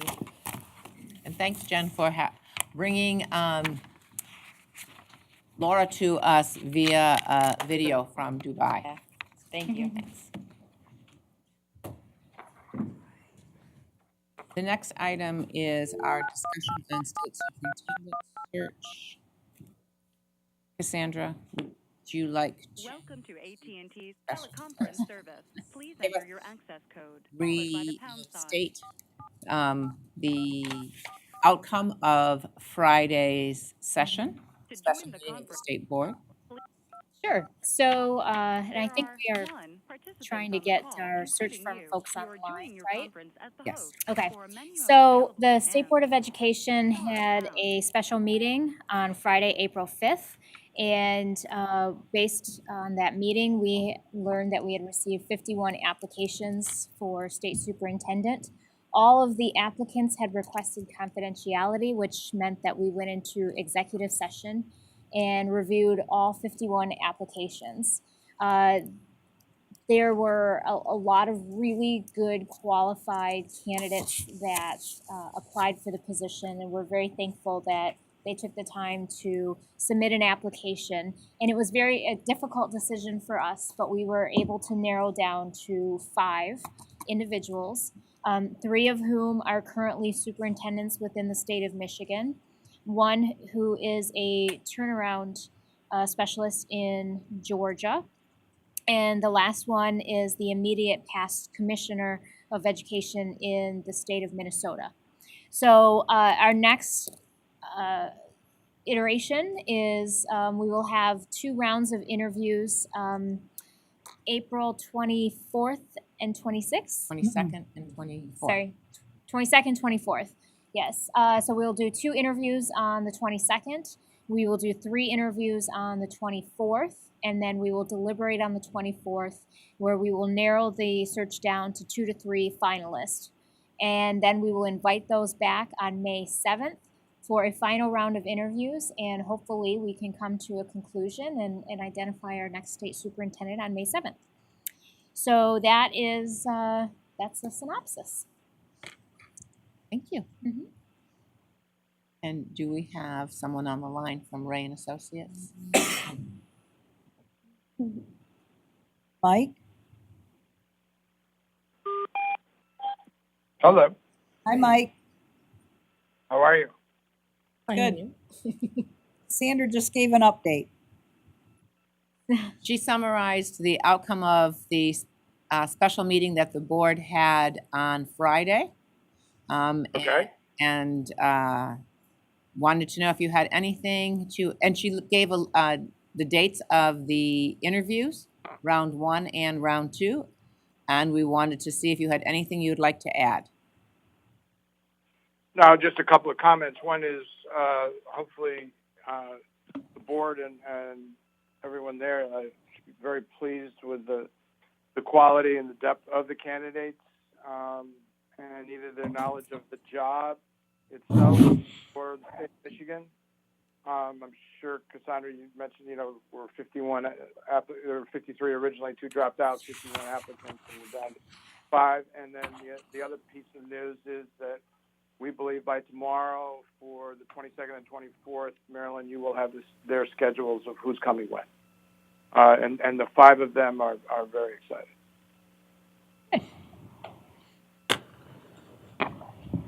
Okay. Questions or comments from board members? I just, I just thought it was interesting, part of the discussion was that there were a number of candidates because of the law change that disallowed the pension to roll, their pension with the school district to roll over to their pension as a state soup, that it discouraged them or they did not apply. So I think that I would ask the legislature to revisit that, and if they wanted, a full array of people who are qualified, that should be changed. Thank you for raising that. If I- That's a good point. If maybe just footnote on that, Cassandra, is that 2 things. One is that was passed in 2017, so it's fairly new. And secondly, most states, most states is true. I don't know about ones that might have it, but the states that I'm familiar with, which is over half, do not have that, and/or they allow them when both terms of service are over and they're ready to retire, they're able to blend them back together. That's the real challenge in this. And we definitely, I would say, lost at least a handful of quality candidates. So perhaps that's something our legislative committee can take up. That is an issue for anyone who works in the public. Yeah, as a public educator coming to the department, it was an experience that I had, having to leave public education to come and work in the department. So I had to either retire or simply leave and then come to the department and then go back. But that's what educators face when they come to the department. If you are in public education in Michigan, you do have to leave, retire, or leave the pension, and come work in the department. And then you can go back and continue to work, but while you are in the department, you do not accrue any time for your pension. Yeah, I know. So it is a dilemma when you're trying to attract qualified people to come and work, highly qualified and effective people to come and work in the department. So that would be advantageous for the department to be able to make some legislative changes to accommodate bringing folks out of the field into the department without losing their pensions or having to put it on hold. Would they still be able to continue to save for retirement? So you can work in the department, your pension is on hold, you would have to go back and work in public school again, and then you wouldn't lose the years, but you wouldn't accrue any additional years until you went back. So you receive a pension consistent with your years in the public? Yes. And then you're able to save for retirement while you're working at the department? Yes. Are you immediately invested once you're in the department, or does it take a while? Well, there isn't a retirement system in state government any longer. It's your own pension 401k, plan that right? yes. Yeah. But It's your does own. the state, are you vested by the state? Are they putting anything into that? They are, but you would have to stay for 2 years to get 50%, 3 years to get 75%, and 4 years to get 100%. Yeah, and I think if I may use a live example, Sheila, is that, and part of the challenge is if you have people that have been there that are trying to get to 30 years and they've been in a public school system for 24 or 25, and they come to the department for the 5 or 6, they don't get the benefit of the 30. They get the 24 or 25 from the district they were, or from the educator's pension fund, and they get the 5 or 6 or whatever from the department, but they don't get the bump for the bonus. So if you're 29 years and you want to get to 35, you don't get the bump of hitting those targets that change the real value of these, and that's where the biggest hiccup came from. It just won't come. And that's what happens, Michelle. Yeah. Exactly what happens. Okay, all right. Anything else? All right. Just one other footnote, Cassandra, and I'll get out of everybody's way. I think for the sake of everybody else, we have and Ryan and I were talking about it as we were driving to Detroit. We have the privilege to work with a number of state boards and then hundreds and hundreds of local boards. And the thoughtfulness of your board, Cassandra, and the conversation and the quality of the conversation and the general demeanor of how you guys work together is to be applauded. And we don't mean this in any condescending way. We just get a chance to see a lot, and you are a very good example of a very effective board. And I just think the rest of the community of Michigan should know that. Thank you. Okay. Thank you, Mike. Thank you very much. We'll be in touch soon. Thanks, Mike. Okay, our next item on the agenda is an update on Benton Harbor area schools from the Office of Partnership Districts. Once again, I would like to offer our appreciation to the Benton Harbor team for their flexibility and for their patience today, as we have a couple of delays. One, in that our morning session went longer than anticipated, so it delayed lunch and therefore the presentation of from our Benton Harbor team. And secondly, we had a state board member who needed to attend a meeting in Lansing, and she did not want to miss the Benton Harbor presentation. So we appreciate you accommodating all of our schedules today. Joining us are representatives of the Benton Harbor area schools. So thank you for traveling to Lansing today. We have Dr. Robert Herrera, the Chief Executive Officer, CEO, and Superintendent of Benton Harbor Schools. We have Patricia Robinson, the Assistant Superintendent of Benton Harbor Schools. We have Joseph Taylor, the Vice President of Benton Harbor Schools. We have Matt Nichols, the President of the Benton Harbor Teachers Association. And who did I miss? Todd Moore, I'm the CFO. Thank you, Tom. Welcome. And then Bill Pearson, our SRO and Director of the Partnership District Office. Thank you. As you know, the 1280C was eliminated in December. The SRO is going away, so the cooperative agreement is going away. We asked for AG direction. We received that about 4 weeks ago. And you know there were three choices that we were presented with. In the meantime, since we received that direction, Sheila and I have met with President Mitchell and Mr. Taylor to ask them to share their concerns or thoughts they had with us. We have also had 2 meetings with the Governor's Office representatives and Treasury.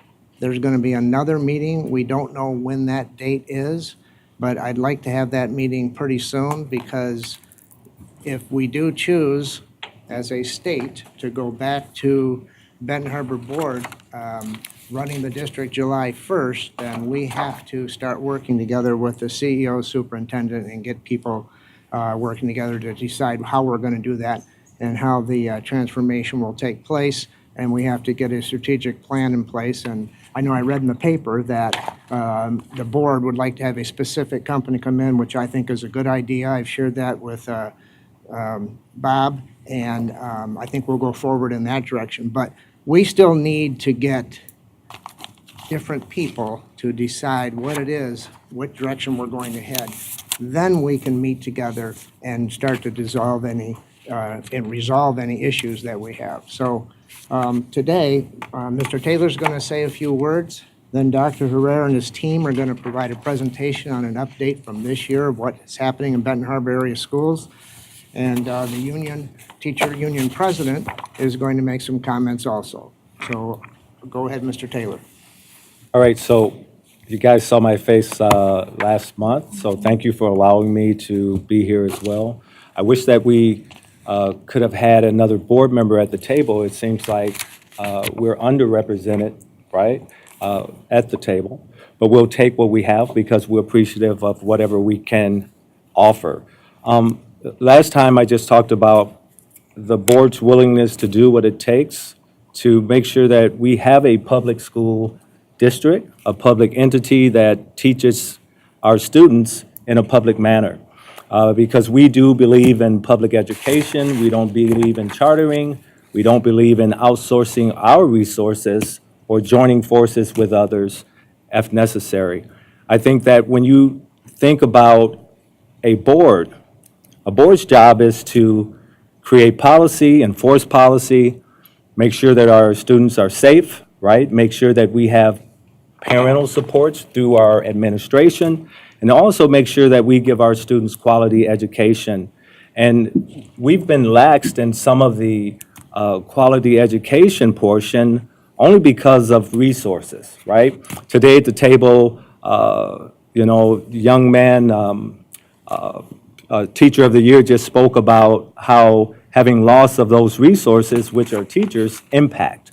And if you look at True Data, it talks about not only teacher shortages across the country, but they're mostly in urban areas, right? So the fact is that we're the ones that are impacted more than the other districts that are mentioned across the country. That impact also needs to look kind of like the district. There's some resources they are doing with the National Education Association. It's called Grow With Us. Also, Chicago Public Schools and Illinois are doing that. So we want to kind of grow teachers that are from our community, right? And educate them so that we don't have teacher losses. We're having losses because of, the young man just talked about stress and when you talk about defiance and definitive things that students bring into the district, right? Some of these things that a teacher cannot control.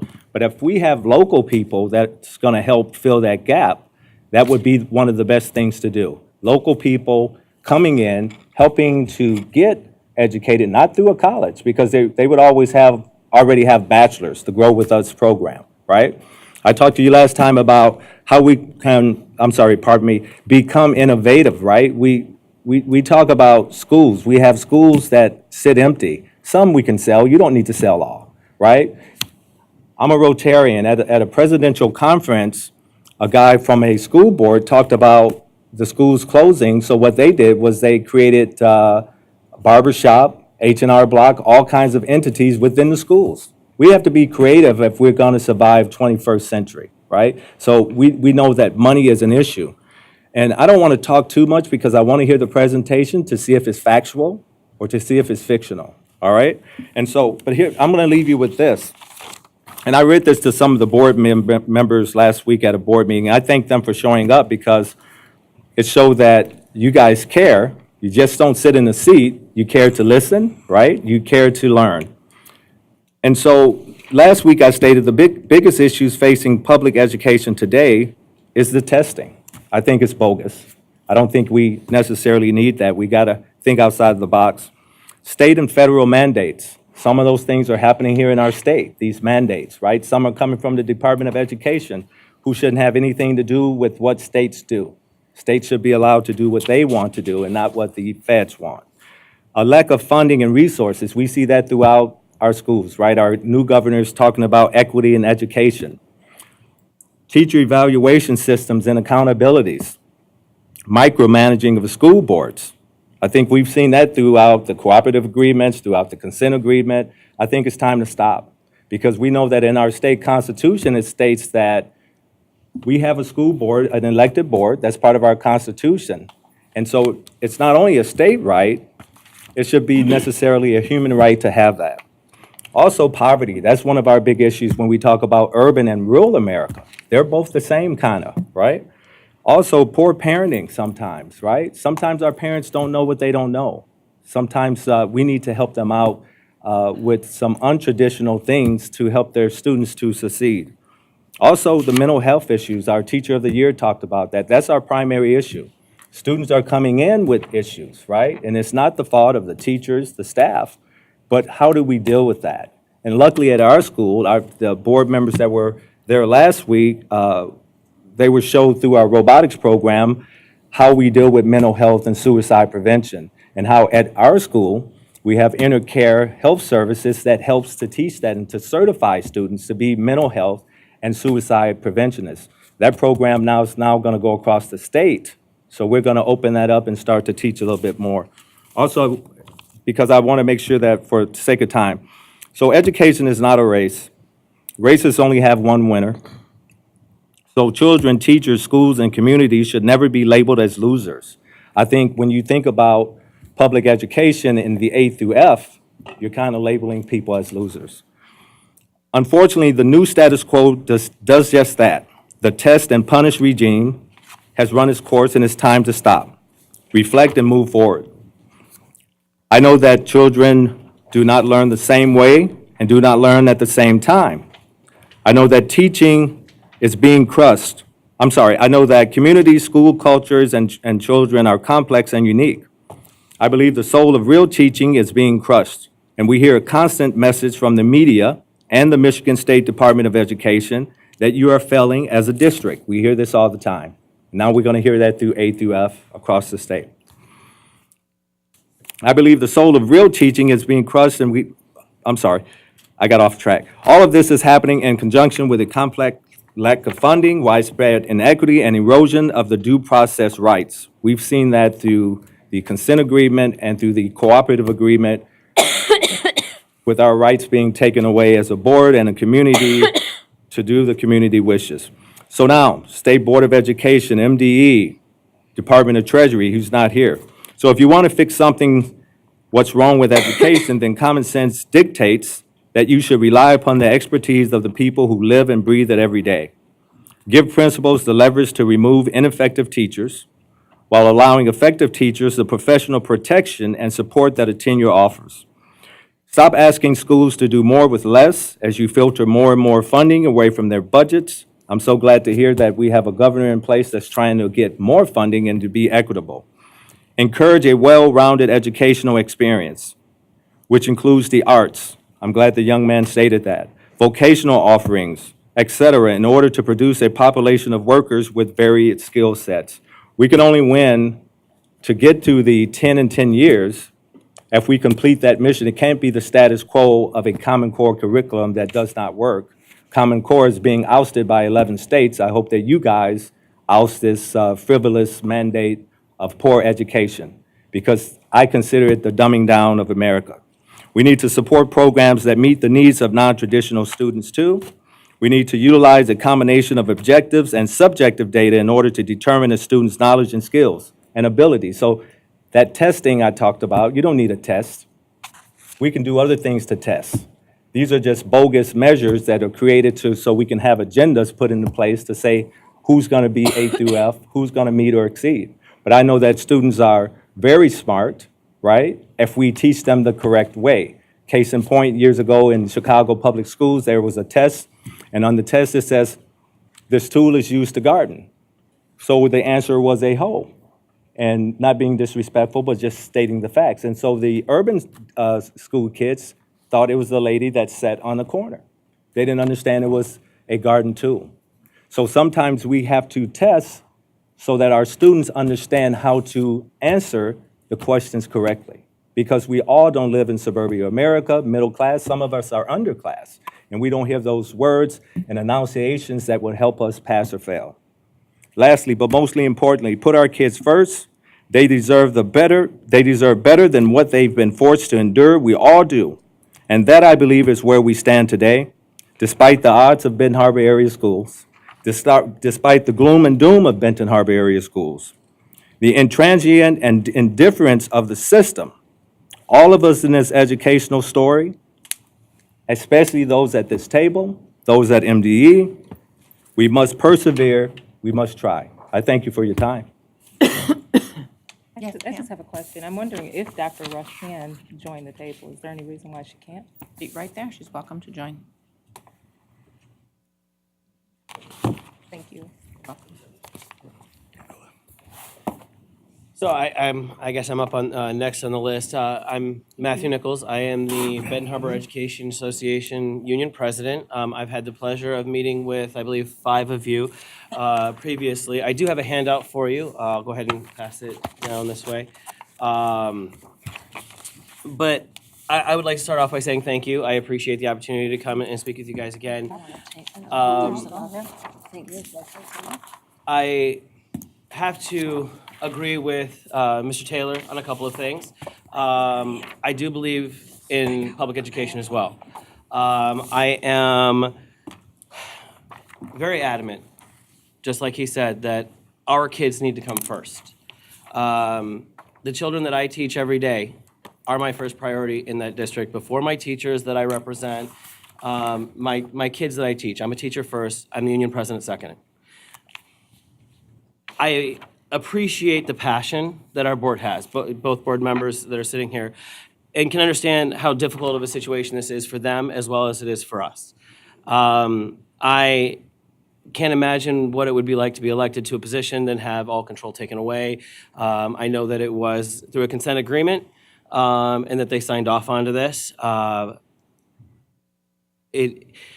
I still have to note the passions they have. I have to agree that, they are committed. I know that Mr. Taylor specifically works with robotics. I was at the presentation, and I applaud and commend him for the work that he does with our students, not just as a board member, but as an individual working with robotics.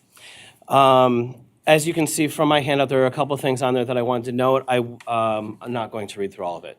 However, there are a couple of things that I would like to bring up.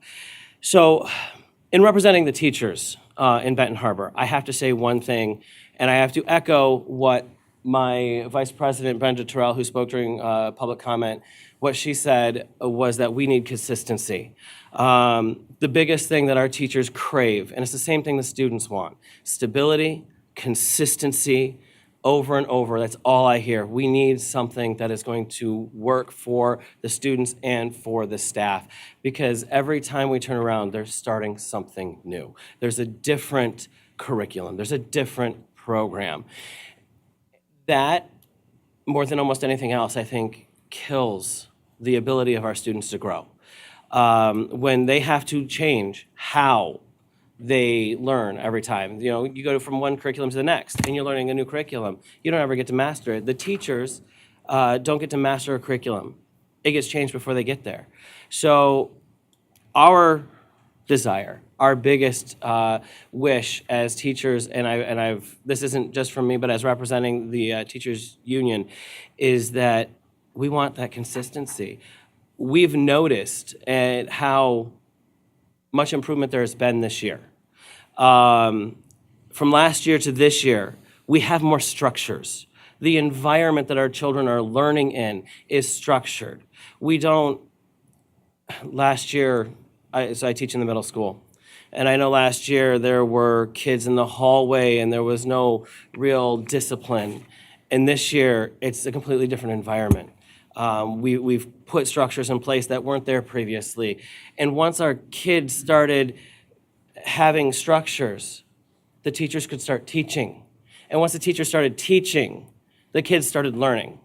And if you look at the very first point where it says 2018, 2019, our math and reading scores are hitting national growth averages. K through 8, national growth averages. Last year, we were nowhere close. That is just stellar for me as an educator. If you look at the very last point on that list, it says 6th through 8th grade, and I just found this out on Sunday myself, but 6th through 8th grades, when we tested our 6th through 8th graders, and I work in the middle school, at the beginning of the year, 10% of our students were reading at or above grade level. We tested them at the last week of March, right before we went on spring break. 40% of our students, that's 30% of our students now that were not reading at or above grade level at the beginning of the year, are now reading at or above grade level. We've added this year a curriculum through Houghton Mifflin, HMH, that has gotten our teachers excited to teach. There's professional development around it, which we've never had. We'll get that professional development at the beginning of the year, and then they go away with previous curriculums. We've had Engage New York, we've had Carnegie, we've had some other things. One of the biggest feedback that I get from our teachers is this year is the first time we've had continuous and embedded PD on the curriculum that we're using. There's all of these changes that have happened this year that I'm not sure why they didn't happen in the past. I really don't know why, but they didn't. And you can see there's a whole list of things that are there. One of the big drawbacks that we have seen, and I've been told about in the past, is that we have had this constant change of who's in charge. And my understanding is that we've had 7 changes in district leadership since 2015. There are a couple of people that were from the state that stood in the place of. a superintendent when Seawood wasn't there, and before and after Dr. Walker was there. But all of that change leaves all of this, what's coming? We don't know. And so our biggest thing is we, as teachers, we want to know what is coming. What are we to expect? We don't know where any of this is going to end up. I know a lot of teachers are afraid of where this is all going to end up. I'm constantly being told that there's concern here, there's concern there about, okay, what happens if the board comes back and we get back into a deficit? There's been all this wonder about, well, Treasury says that it was in the newspaper that we could be shut down, or we could be dissolved, or we might be shipping kids out. None of us want that. None of the teachers in our district want that to happen. We all want this district to be here. We all want it to succeed.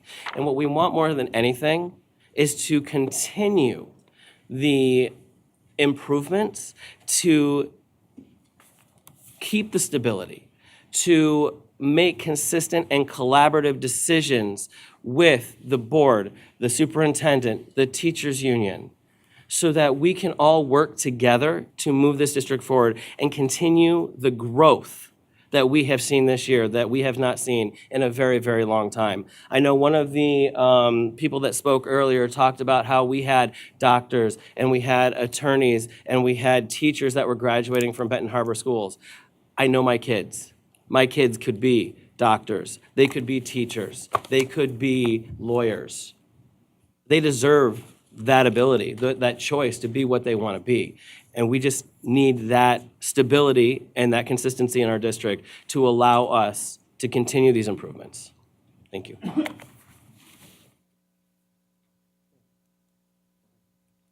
Well, thank you for the opportunity to meet with you today. I would say that I'm, just as a disclaimer, I'm much better at conversations and presentations, so if I haven't clarified something well enough for you, feel free to just ask me a question and I'll provide you a little bit more detail. In this presentation, I would like to note that we had originally, I think it was probably 3 times the size it is now, and it was heavily edited by my friend, the SRO, and so I'm not sure the flow of the presentation is going to be what I had hoped it was originally, but I'll get you, I may have to bring you around a couple of times to get you back to the point, but I'm hopeful that I can do that. So if we take a look at the initial slide, I think one of the things that, going back to reflect on things, would be what was the concept of the cooperative agreement, or what was the purpose of the cooperative agreement. So when I came into the district, there were 3 basic things I was led to believe that were issues in the district. One is that the district had taken out their final emergency loan, and the deficit was continuing to rise, so there was some serious financial concerns in the district. The 5-year cooperative agreement was primarily established to remove the Board of Education's decision-making authority. Seemed to be, I was under the impression that between the Board of Education and the superintendents that they had not worked effectively together, and the board had mostly gotten into the day-to-day operations of the district. Another area was that the CEO would be given 3 years. That would have been me. Although the cooperative agreement is a 5-year agreement, I was under the impression that I had 3 years to actually show real growth and improvements in sustainability to the budget. Otherwise, the state would maybe impose a new direction for the district or recommend dissolution again. So I've been under a 3-year timeline in terms of my efforts, as opposed to a 5-year that the cooperative agreement exists for. So having said that, this particular slide is really, again, there was more dialogue in this for you to consider. But the way this started out this year in terms of our work with Treasury really began in really July, when Shelby Freyer, I began to meet Shelby and work with Treasury, or get accustomed to Treasury's role in supporting the district. So in November, basically, as we started the school year, our CFO and our state and federal program director, and of course our assistant superintendent, we spent a lot of time trying to crosswalk the adopted budget from the prior year into the current realities of the fiscal year. Some assumptions were made in the budget that weren't accurate, and we had to, the consolidated grant was not fully expended or allocated out, so we had a lot of work to do there. And remember, in your consolidated grant application, our district is about $6.3 million worth. In order to allocate that money, you have to create positions in programming. So starting July 17th, we got involved in that heavily to try to make sure we're spending down all the state and federal program money.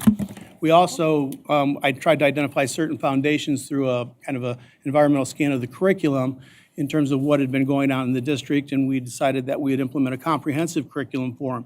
The idea was, let's do this right one time, and then that'll be transferable skills to other areas of the curriculum and how we do business in school improvement. So as Matt talks about, our approach to implementing the curriculum and our effective implementation strategies has really been more from a systems approach to ensure that we have sustainability and our staff have an opportunity to gain ownership of the curriculum over 3 years rather than moving around and adjusting all the time. So working with all that at the beginning of the year, to our surprise, in November when we finally began to work on our amended budget, we became aware that the fiscal issues in the district were much greater than we had imagined as we came into the district in July. And I know Mr. Moore will explain a lot of that to you in some of the later slides. So I immediately reached out to Treasury because this is certainly beyond our technical capacity to really brainstorm or identify opportunities for that, on how to address that. So this is where the strategic nature of working with the district or advising the district would come in. Originally, with the transformation plan, and we'll have slides that will reflect back on that for you, but with the transformation plan, is really a reform plan to fix the teaching and learning environments, get us out of the 5 percentile and create, a sustainable budgeting procedure where we were constantly right-sizing and monitoring the flow of the budget and understanding where areas were that we may be overspending in a timely manner so we could make adjustments throughout the year. Initially, we believed that just through those processes, we could actually begin to move the district back in the positive direction. But again, when we began to do the budget amendment, other information became apparent to us. So when starting working with Treasury at that time, from a strategic approach, what could the district do to really begin to address this deficit issue that we believed at the time was severe and would lead to some critical issues for the district in 18 months to 2 years. That's where Treasury took us through all the board's legal options. At that point in time, the SRO, Treasury, Mr. Moore, our FA, our financial advisor, met in Lansing. We reviewed all the legal options that so we could take them back and present them to the Board of Education. Based on our perspective of the legal options that would actually relieve the district from the deficit, the most effective and efficient option would have been chartering the school. So that's when Treasury came into the district, presented the options, and expanded on what the chartering option would do for the district. So the board had not, the board was not, in favor of a chartering option under those. Although this approach to chartering was for the board to charter, authorize the charter, and the board to self-manage the charter. We weren't going to seek a educational management company to run the charter, so we thought it would still maintain a lot of local control. In this particular model, the board could appoint their own board to run the charter. So we did feel like it would still be Benton Harbor area schools. But with that wasn't a popular recommendation or discussion, and we've quickly moved away from that now. So the next step was, in working with Treasury, is we still have to do something to address the bigger budget plan. So the strategic piece to this now would be what type of scenarios would we consider that would not only address our financial constraints, but would also provide us opportunity to take advantage of some of the strategic partnerships that I've been able to establish. So for example, MCT out of Plainwell offers a very, very well developed and comprehensive CTE program and curriculum. They've acknowledged that if we would create the physical space they would expand their services into Southwest Michigan. That is a huge gift to Southwest Michigan in itself. So if we were able to do that, our students would actually not only have quality CTE programming for them in district, but they would earn post-secondary credit for their CTE options. So the idea is let's not just take this scenario or this strategic idea and only have it be dependent on finances. We're going to have to actually talk about the teaching and learning environments and how we can bring in new programming and provide our students different opportunities to learn and be successful in school. So when we talk strategicness, I know there's this concept of strategic plan that it occurs in districts where you get out in the community and you do you have focus groups and you get a feel for where you'd like to head. But in this particular case, the district doesn't have the capacity to solve its own problems. So we need strategic partners. I mean, the deficit is so great, and where we're at with some of our buildings and programmings is going to be hard to truly bring around in a short period of time. So again, my thought of strategicness is how are we working with MDE at this point in time? What can we do to increase our teachers and our ability to recruit teachers? I have some ideas on what we could do to maybe bring in retired teachers. Remember, 40% of our staff are long-term subs and they're not certified. The amount of startup fatigue trying to get them ready to teach kids each year is, as you can imagine, a huge effort for our instructional facilitators and our principals. Not to mention the fact that the teachers never get a chance to, or those substitutes never get a chance to really learn the curriculum because then they travel in and out in their transient crew. So again, what can we do with Treasury? What can we do with the Department of Ed to be able to maybe have and again, these are just ideas, but to create an opportunity where maybe we could begin to recruit retired teachers back. Maybe they could be gifted in terms of critical shortage areas where they could maybe earn 50% of their FAC rather than the 33% of their FAC, and maybe they would be willing to come back and serve our students in our community. Those are the things that I think that we need to do to help bring about some very quick changes to the district and bring in higher quality staff and get this thing moving in the next 2 years. Other areas financially, I know that, countywide, we're able to offer or levy enhancement millages, and those enhancement millages are completely discretionary funding for the local districts. Maybe under some, mechanism, Benton Harbor could actually, maybe run an enhancement millage, then that money would be restricted just to pay down the deficit, which would actually help us with our general fund operating expenses. What would have to occur for that to happen? Would the community support it? I know there's a lot of variables there, but that would be a way to increase the revenue to help offset that general fund expenditure. You have to also keep in mind that on a $16.5 million general fund budget, if everything stays the way it is, we'll be paying over $1 million out of the general fund towards the deficit. Per year. Every year. That is very challenging to do in our district right now. So What is the deficit for? the- What does it cover? I'm going to let Mr. Moore, he's got some slides that will actually in detail cover the deficits. So when we talk about the strategic plan, when we talk about working with Treasury, I think in this particular case, and I applaud the board for wanting to take another approach towards strategic planning, and I believe that would be very valuable to the district as we move forward.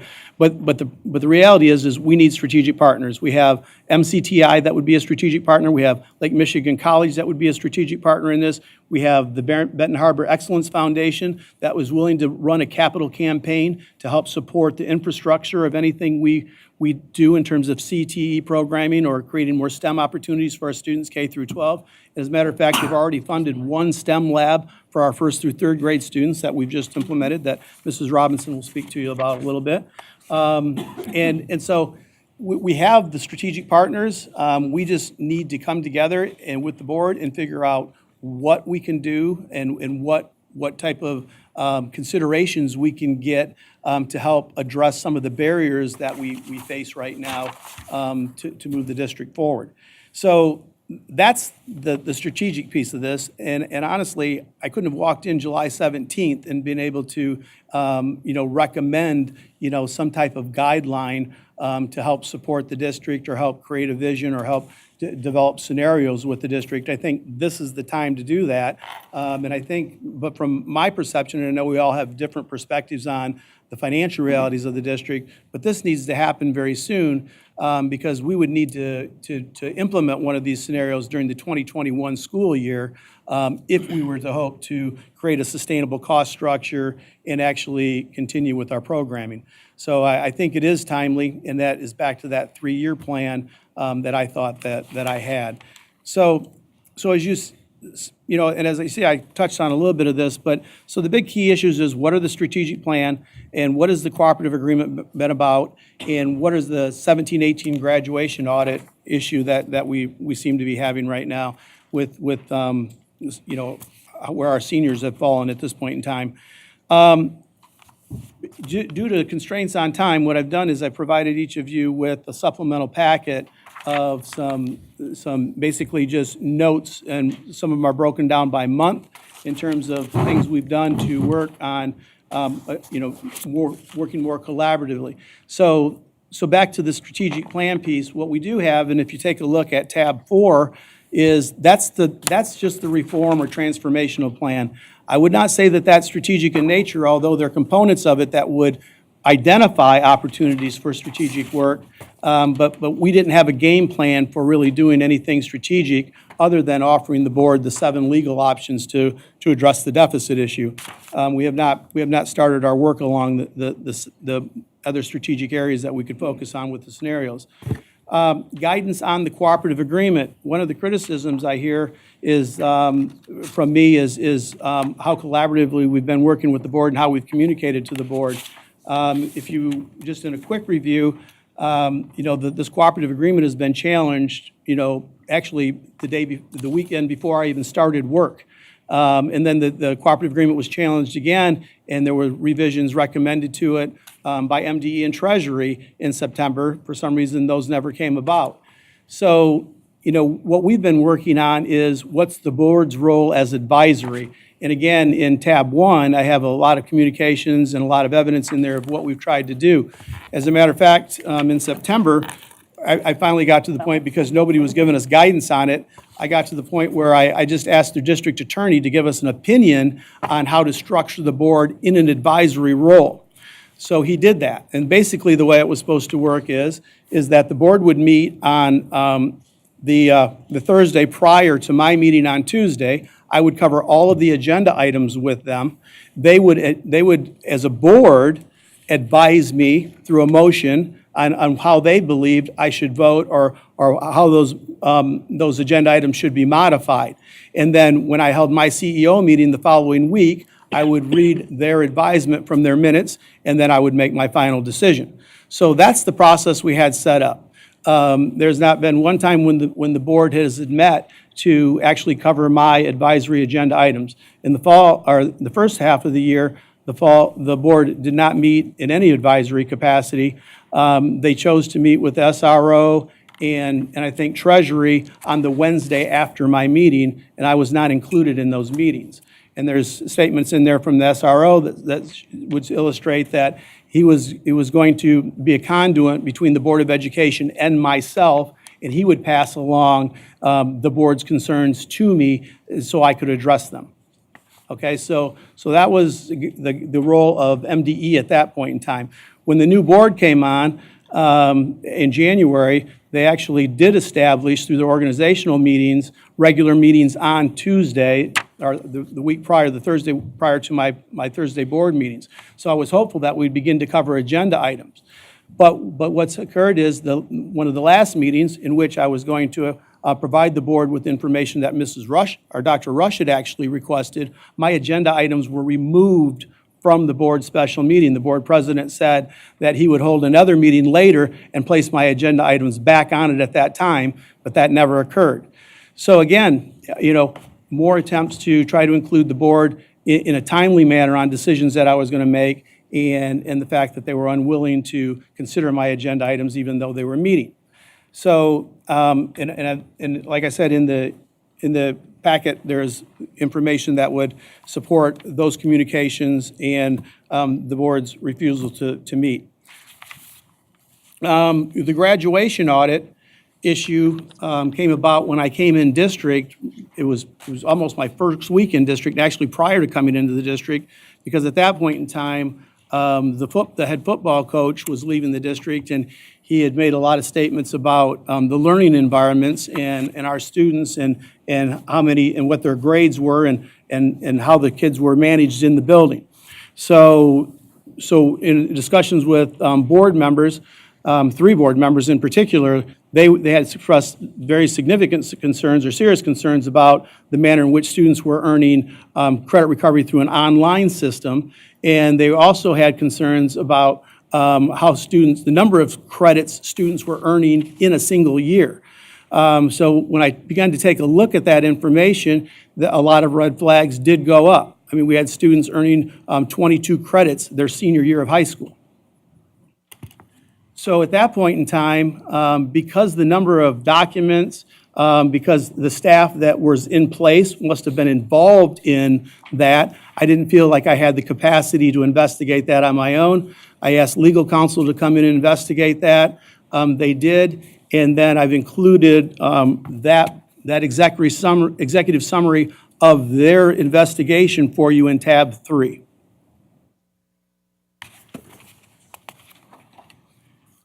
So those have been some of the challenges coming into the district and trying to get things moving and headed in a positive direction and bringing MDE, Treasury, our strategic partners all to the table and eventually with the Board of Education to figure out what we could do that would be in the best interest of our students and our communities.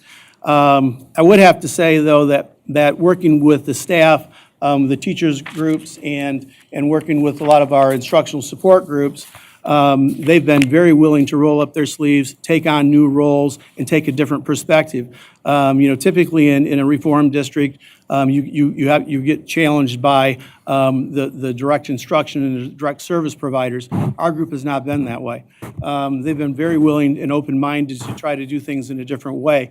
And again, I think the results is we were probably in the worst state this year than we've been financially in the history of the district. I would have to say pretty darn close, if not right there. And yet we're seeing significant amount of student growth, as the union president, Mr. Nichols, has mentioned to you. So how did that come about?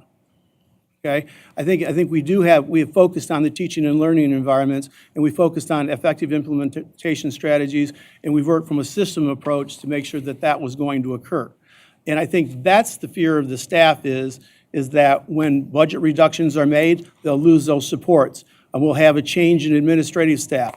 We'll have instructional facilitators and instructional technologies supports and data coordinators positions that'll be reduced based on the board's decision, okay? Because the board's made those decisions in the past. So I think that's more of the fear of the staff is, will all that go away? With a new strategic planning process, will a new curriculum initiative and a new manner in terms of implementing that curriculum come about for them? So I think that's the uncertainty in the district right now.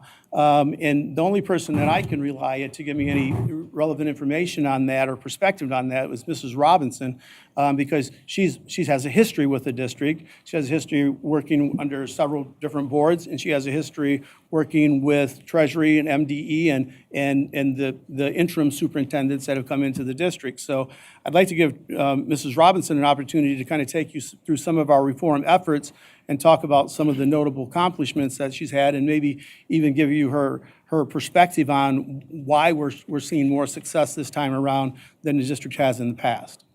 Good afternoon, board. Thank you, Dr. Herrera. So I am Trish Robinson, and I was also mentioned by one of the other people who came up to speak as being an interim superintendent. So that was twice. I was asked to come up to central office in 2015, at the end of 2015. So since then, I've had 2 opportunities to act as an interim superintendent during that time. Okay, so, and I've been with the district for 22 years. Then I'm also an alumni of the district as well. I was born and raised in Benton Harbor, so I have quite a history of Benton Harbor, and so do many of the teachers, as you saw with one of the other teachers who came up to speak. So, and my role this year has been to oversee the implementation of our instructional supports within the district. And you heard three times now that our focus has been on the HMH implementation, which is our ELA implementation.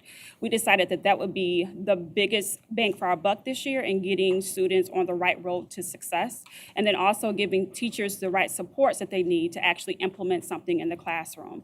This program for us has been beneficial because it came with it was a comprehensive program that came with interventions already embedded into the program. It also came with support that the teachers are getting every month. So every month our teachers are receiving embedded coaching, side-by-side coaching from consultants from this program, which from my experience has not happened in my years in the district. We also had HMH a number of years ago, and the support was not there during the Reading First grant when we had it at that time. We were trained at that time, but there was not embedded support as we moved in with that program at that time. We've also had a group from Cambridge who came in to help with our district a number of years ago. There was not embedded support. So the biggest change with this one is the embedded support that our teachers are receiving with this implementation. And then with our students, the levels of intervention has been proven to be helpful as well. So those interventions are small group. The teachers were trained on that as well. We also have interventionists within our district who have been trained, and that's all they do. And so as they work in that realm, they're becoming specialists in interventions and seeing what our kids need and what changes they need to make improvements with our instruction that way. Also with this, our leaders receive support monthly as well, and also training monthly with this program, as well as other things. And these skills that they're receiving during this training are transferable throughout their management of and operations of their buildings. So very transferable skills and concepts that they're learning as they go throughout their day.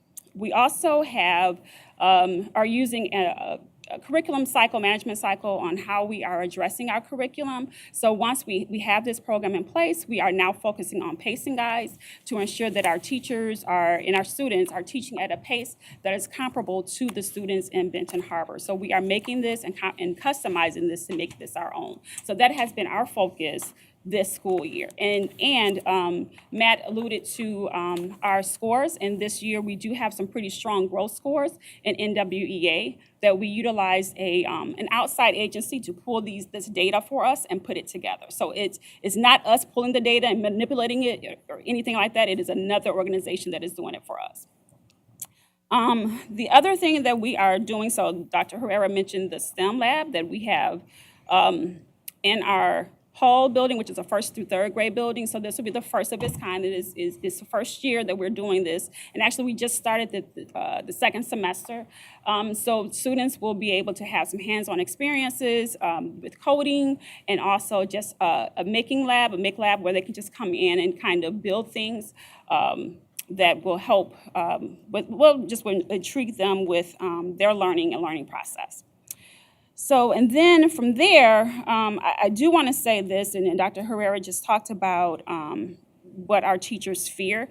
And as many of our teachers we have a lot of teachers who have been in our district for a number of years, and it's not just fear, it's what they've lived throughout the number of years that they've been in the district. So it is firsthand experience of having a curriculum or a program put in place and then having it taken away from you just like that. And then you have to learn or bring a new curriculum while trying to teach with kids starting a new school year. So that in of itself creates a reaction from the teachers. It's stressful for teachers, and it's also stressful for students. So in of itself, when we talk about ACEs, we also contribute to these ACEs for our students because we continue to make changes with them, their curriculum and their programs of things that they've been used to. So we have to keep that in mind. So, and I think that's about it that I wanted to talk about on that one. Okay. So the other pieces are we still need to, this year, like we said, our primary focus was on the the teaching and learning in terms of the ELA curriculum. We did begin to build some structural foundations for safe and supportive learning environments. We have code of conducts in each building. We also have an emergency response plan at the district level now. We have emergency response plans for each building, and we have emergency response guides for teachers in their classrooms. And they're basically the flip charts that would tell you how to respond to any type of emergency incident that would go on. We've worked hard to spend down the gang violence grant, which the district had asked for, requested an extension on, that you heard somebody speak about earlier in terms of Dr. Walker. We have also structured more tiered interventions to support students, okay? So we have focus rooms where students go when they just need a break or some adult to kind of get them re-engaged and ready to go back into the learning environment. We also have, we brought back in-school suspension because our students were getting suspended out of school, which was doing them absolutely no good. So we brought back things like that. We have another approach to long-term suspensions now. It's because we now have an alternative ed school, and so our students can be transferred to alternative ed in lieu of long-term suspension or expulsion. So now we actually aren't just booting them out the door. We're continuing to be able to provide them services through an alternative program. So those are some of the foundational things we started this year. We have a lot of work to do on that next year. And Trish will talk to you about this maybe in another slide, but we've partnered with Dr. Elena Quintana, and she's actually visited the district before. She's going to help write a comprehensive plan for us to begin to work on addressing students with trauma and making our adults trained and knowing how to provide supports for them. We'll also work on restorative justice practices at the secondary, and then we've been working with, I think somebody that's familiar to the Department of Ed, Lauren Kazee, who has actually already begun working with our elementary teachers on social emotional learning competencies, and our teachers have actually those have been very well received by our teachers. Then if we move down to the culture and climate of professional learners, one of the things we had to work on is actually creating a highly effective district leadership team and highly effective instructional leadership team. So the district leadership team consists of central office and how we're working together to manage the overall district and organizational effectiveness and how we work and meet and share information. And then we restructured the supports for the building administrators. Instead of having just typical instructional coaches that serve the entire district, we've assigned an instructional facilitator to each building so that they become part of the culture. They can become truly part of that reform effort and provide supports. So as Mrs. Robinson said, even though they get the job embedded supports from HMH, our instructional facilitators are there every day to continue to help support them and problem solve with them to help improve their deliveries. Then we also talked about improving the non-instructional management practices, and I kind of took you through that earlier. We are really, with the new learning in January and February, that's kind of thrown us on the curve in terms of really how to effectively address the overall budget and financial constraints that we have right now in a way that we can begin to focus more on 3 to 5 year planning in the future rather than just, every 2 years. The school and community relations and engagement, we've only begun really to work on internal communications, and Trish can just talk to you a little bit about that, the way we begin to communicate reform initiatives from central office down to the teachers, and how we communicate with the teachers from central office, and how we're actually doing pretty good at the beginning of the year with our culture climate meeting, with the union meeting on a regular basis, but those have somehow we've escaped our current practice in that. And then the other piece was the establish the strategic partnerships, and I've given you a list of everybody we have there. I would like to note and just say that I've been very impressed with Western Michigan University's willingness to partner with the district.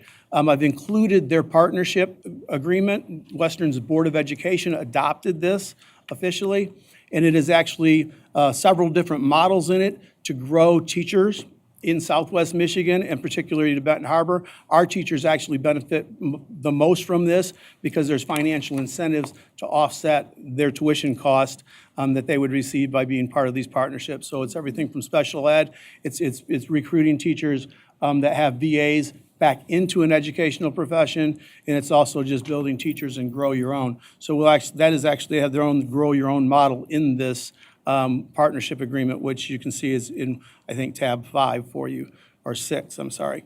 So those are some of the first year reform pieces we've been working on. And the other thing I would like to note is the communications that have come to the SRO, or the School Reform Office. This is the binder of all the communications that I've sent from my office to the SRO's office since the beginning of this year. So I've just placed them here, in no sense of making copies for everybody of that, but that is the one binder that houses all the communications that we've provided to the SRO this year.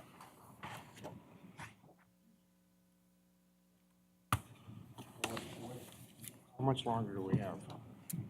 How much longer do you want us to go? Well, do we want to take a look at the financial aspect? We've talked about instructional, curriculum, climate, communication, financial. A brief overview of financial. Yep, and we have Mr. Mora with financials. Good afternoon. I do want to start by thanking all of you for being on a school board. I know that this is a job that you don't get a lot of thank yous, and just wanted to start off with that.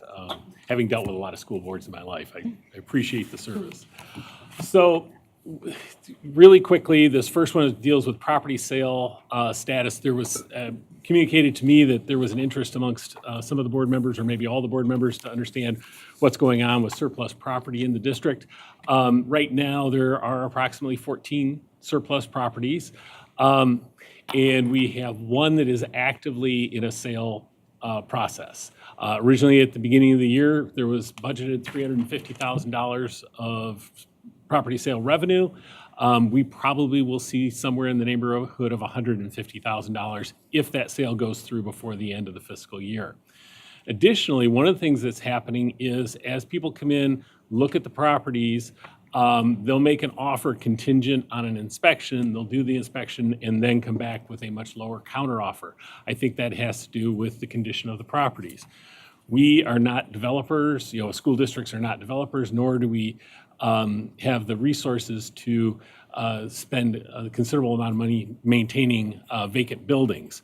And personally and professionally, if you were to ask me, my recommendation would be to sell surplus properties as quickly as possible, generate revenues, and use those revenues to pay down debt. The district has a surplus property right now of 130 acres of farmland that could be sold probably within the week and generate several $100,000 that could be used. My understanding is that is not something the board is interested in doing, albeit that would be an amount of money that could be used to service the $1 million plus debt service every year, or at least for 1 year.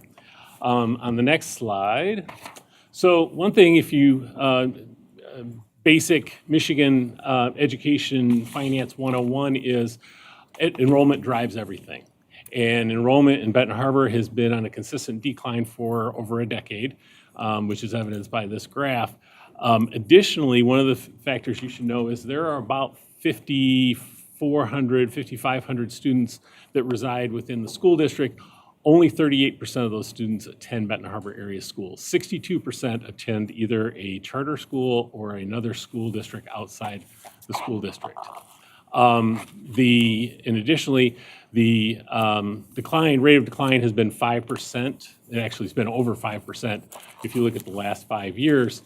And with that, on an estimation for next year's enrollment, I'm working with a range of between 90 and 150 student decline, which is roughly between 800 and $1.3 million loss of revenue. So that gives you a cumulative change in the decline in enrollment, and I think basically that graph would track very closely to the financial challenges the district has experienced. You can see there's a 43% decline in enrollment. If you can see, the red line represents cumulative change for deficit districts. That was an option as far as selecting peer groups, and just reiterates what the previous graph showed also. Thank you. So it's been touched on as far as the professional instructional staff within the district. 40%, as Dr. Herrera said, are long-term subs. The other 60% are staff who the veteran staff, some of those people are making less today than they made 8 years ago. The staff that is getting hired in, we have a very high turnover. I did work with the HR person closely, and one of the things that's challenging from a budget standpoint is the turnover within the year.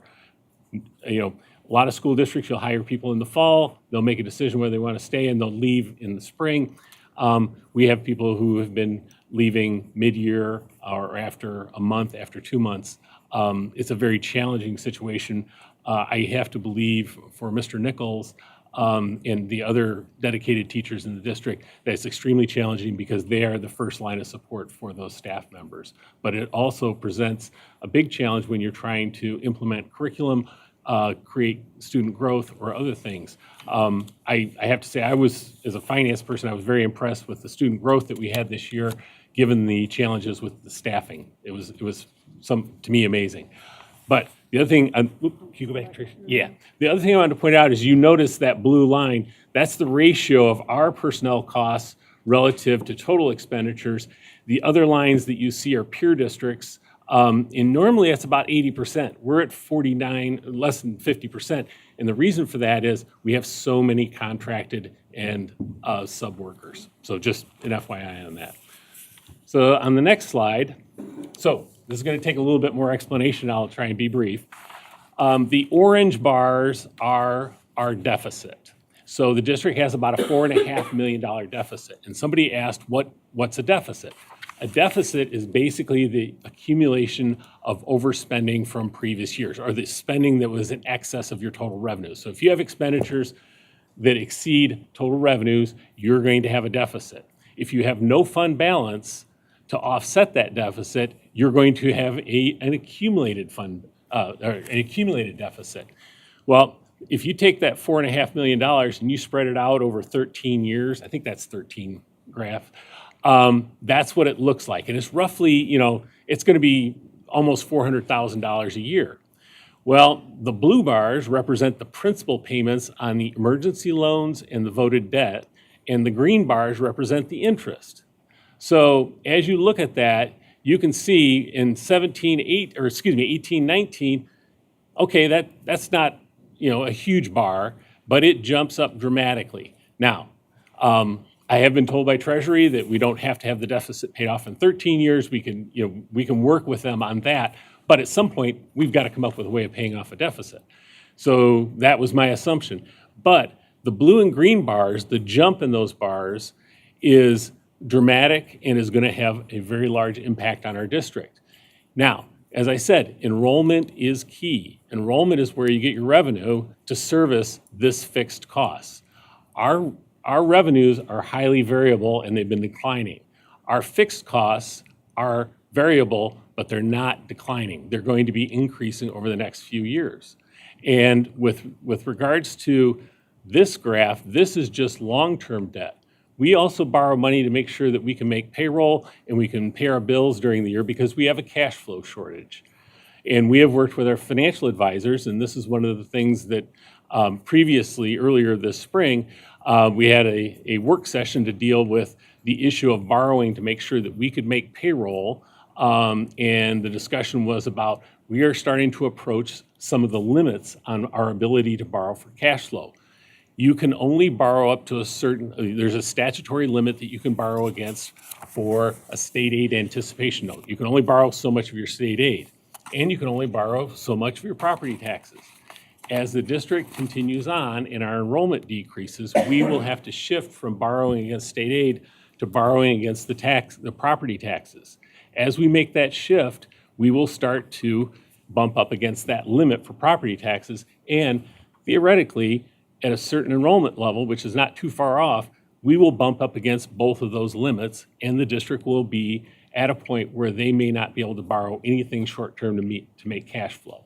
So, albeit I respect people's opinion, my opinion is that's a financial crisis. That's a situation that I have to make Dr. Herrera aware of, I have to make board members aware of, I make the Department of Treasury aware of.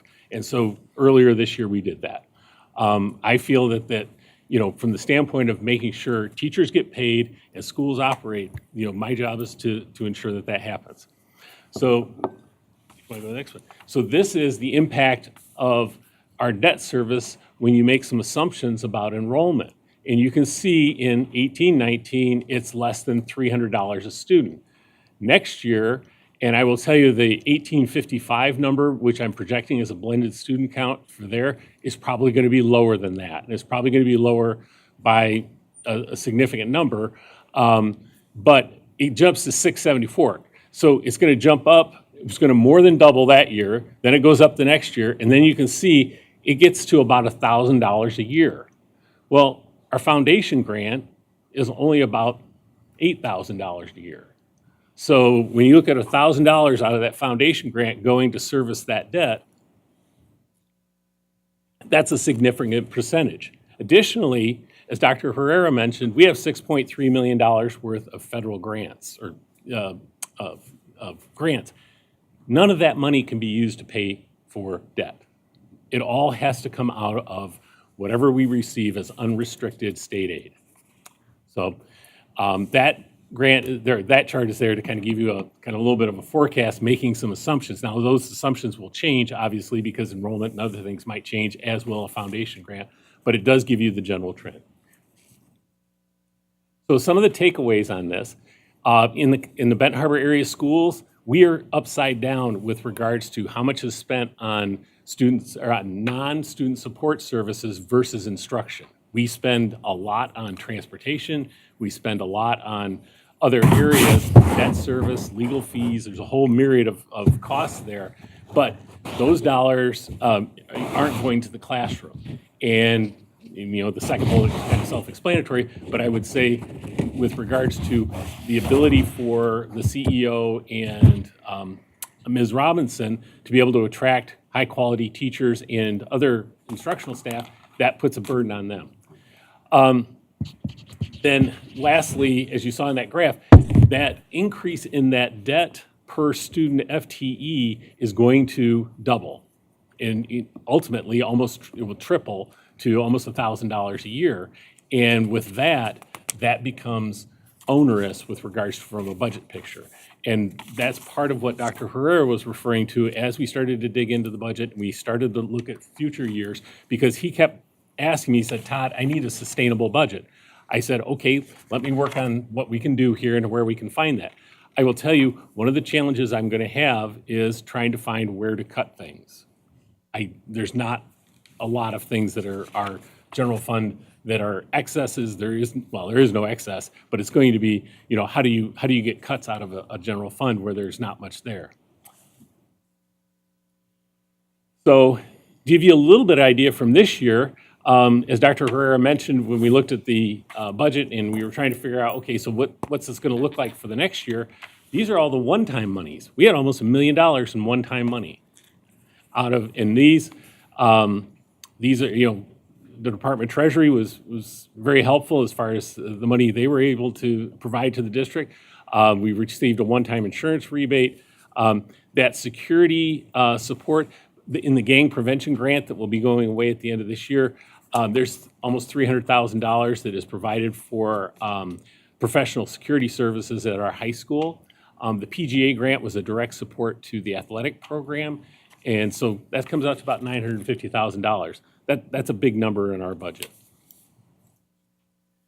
So our budget challenges, right now, 90 student loss. I'm concerned that number's too low. The loss of the one-time revenues, the ability to provide a compensation structure that will attract and retain certified staff You know, it's one thing to get people to say, yeah, I'll take the job. It's another thing to say, yeah, I'll stay for the second year or the third year or the fourth year. And people need to be able to see some type of economic progress personally. You can't ask people to stay flat and take freezes and pay more for their insurance. It's just, that's not realistic. The daily operation of clean, comfortable, and secure buildings. One of the things is with maintenance costs, we have a lot of square footage relative to the number of students we have. So our maintenance costs are going to be higher than on a per pupil basis than they would be if we had less square footage. And within that, you know, those vacant buildings do add to that cost. We have to mow, we have to plow, we have to respond to security issues, all of those sorts of things. And then the strategic plan, I don't know what the total cost of that is, but it's going to be, there's going to be costs associated with that, and then initiatives that come out of that. So there's a number that's been generated there. So if you have the next slide. So, budget plan. The first step is working with financial advisor and Department of Treasury to see if we can restructure the outstanding emergency loans. This is not loan forgiveness. This is just delaying, or, you know, hate to use the phrase, but can kicking. We're going to try and push that debt repayment out farther. Market the properties. I still go back to, if you have 14 properties, we need to, the district needs to sell some of those and use that to pay down some of that long-term debt cost. That would alleviate the general fund immediately. Restructure and bring in-house operation and maintenance. We have an excellent facilities director, Troy Boone, who is working on that right now and has got a projected savings of about $150,000. Restructure pupil transportation supervision. Right now, the district out of the general fund is paying about $350,000 a year in costs relative to supervising children on school buses. We're looking at a way to restructure that such that we don't have to use general fund, and that could be a potential $350,000 savings. And as Dr. Herrera alluded to earlier, there is work being done on restructuring the central office to reduce those administrative costs. I can guarantee you that is not enough to get us to where we need to be, simply because when you start to factor in loss of the one-time money and enrollment loss, you're going to be much more than what's presented there. But those are starting points for our budget plan. And so if anybody has any question, I'm more than happy to answer it, but I thank you for your time. I believe the academic achievement and the behavioral and the staffing information, I believe we covered that during Dr. Herrera's comments at the beginning. So I believe we can wrap up the presentation. And any final comments from our presenters? And then we'll open it up to comments and questions from board members. I just wanted to point out, if the sheet that I passed around, if you flip over to the back side, I forgot to mention this and I apologize. If you look over to the back side, the starting wages for other districts in our county or in our area. The very top one is Benton Harbor at $34,000. That's what you start off with the BA. We are the lowest paid teachers in our district, or in our county, sorry. And if you go, the only one that's on here that is not in our county itself is Covert. Covert is about 15 minutes drive, not too far away. It's just north of us in Van Buren County. On top of that, if you look at it and you say, okay, well, you know, there's a couple of them on here, Dowagiac and Niles, they're not too much higher, but they get their steps. And that's one of the things that was pointed out, is we haven't had a step, and I would have to actually defer to Ms. Robinson or Ms. Terrell. I don't know when the last time we actually got a real step was. They've both been in the district much longer than I have, so they would have that better information. But I know it's been at least 10 years since a true step has been given. We did get retention funds this year, but that going to what they were speaking it to as far as recruiting and training teachers, it's very difficult to recruit or retain anybody when their take-home pay is about $21,000 a year. So, you know, because we also, on top of being the lowest paid in the county, we have the highest cost of insurance as far as MESA goes in the state. And I did verify that with our MESA director. We have the highest cost of insurance because we pay more as a teacher for our insurance cost than anybody else does. We're not at the state cap. We're not even close. Thank you, and now we will open it up to, Dr. Rush. All right, I just want to know if Dr. Rush, would you like to make comments? I'd just like to reiterate kind of what I said at the very beginning. I mean, I think that Dr. Herrera and his team have done a bunch of very good things. I am at a loss of why we don't have an overall plan. We have, all good things like Michigan College, MCTI, et cetera. These are all good ideas, but we need an overall plan. What is it that we're doing?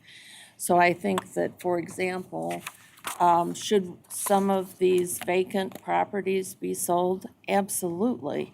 But how do we know which properties to sell if we don't have a plan? How do we know which buildings where to put more money in to fix them is just another drain on the district?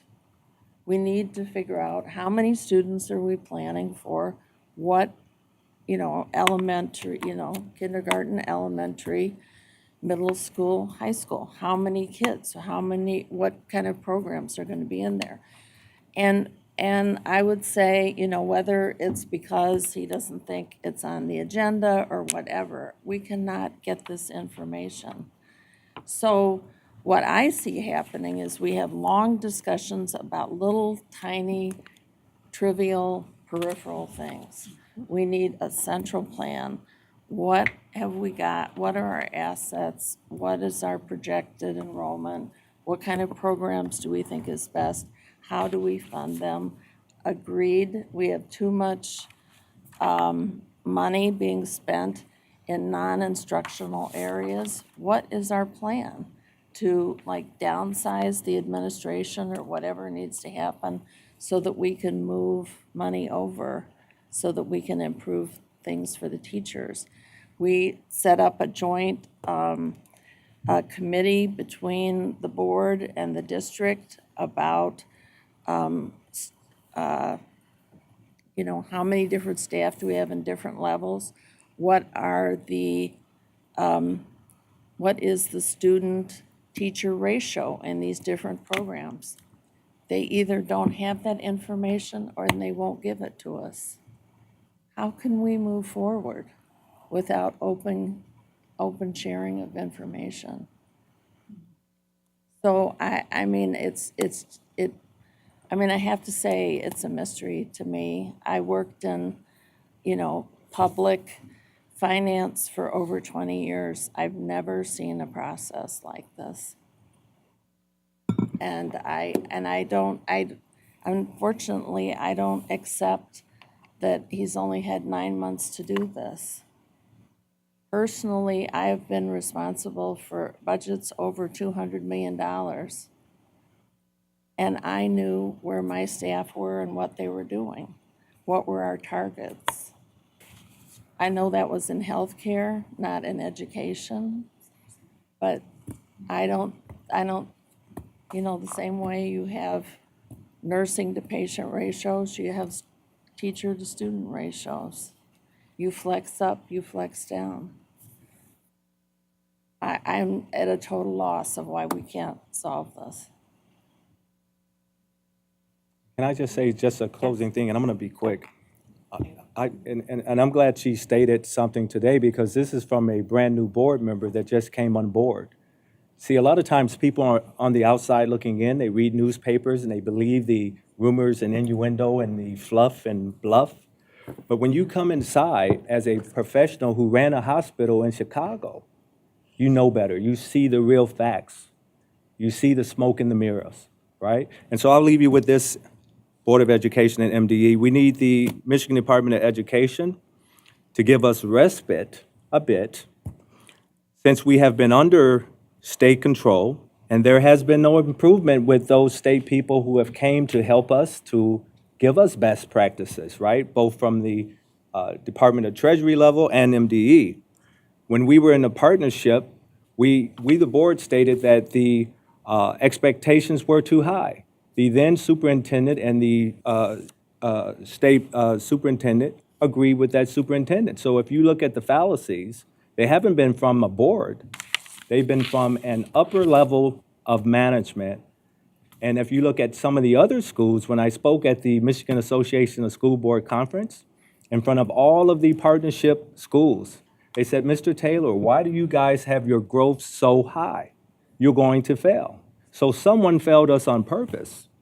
It wasn't this board when this board asked that those, those expectations be lowered. They came from the state. But the other partnership districts, the Saginaw's, the Flint, the Pontiacs, who were in the room that I was in the room doing a conversation with an MDE representative and myself, talking about where the students are now. And they said, you guys are going to fail. Why did you guys choose that? I said, they forced us to choose it. We didn't have any willpower in that partnership agreement. They told us to take it. So you have to understand, this is not just a Board of Education misuse of our position. This is a misuse of the position at the upper state level, and to rectify it, we just need some help. We also need for legislation to come in. We keep talking about highly qualified teachers. Yeah, if you get them, you get them. But Detroit schools, the legislation stated that they didn't have to have highly qualified, right? So they passed a law. And so a teacher's a teacher. So if I graduated from Western Michigan University, for example, and another teacher graduated, you don't have to be highly qualified. So help us out with that so we can get people in to instruct our students, right? It doesn't have to be highly qualified. We need teaching staff. So that would be my recommendation. Stop looking for just the highly qualified. Let's look for the people that will come in and help teach us and fill those gaps. Thank you so much for your time. And I'll leave you guys with this as well.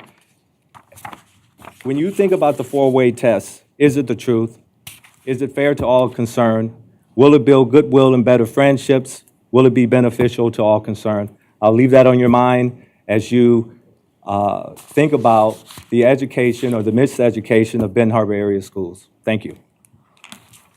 Thank you. Comments, questions from board members? Pam? So, I mean, I guess I've written down several questions and thoughts from earlier today and then today, but thank you all for presenting.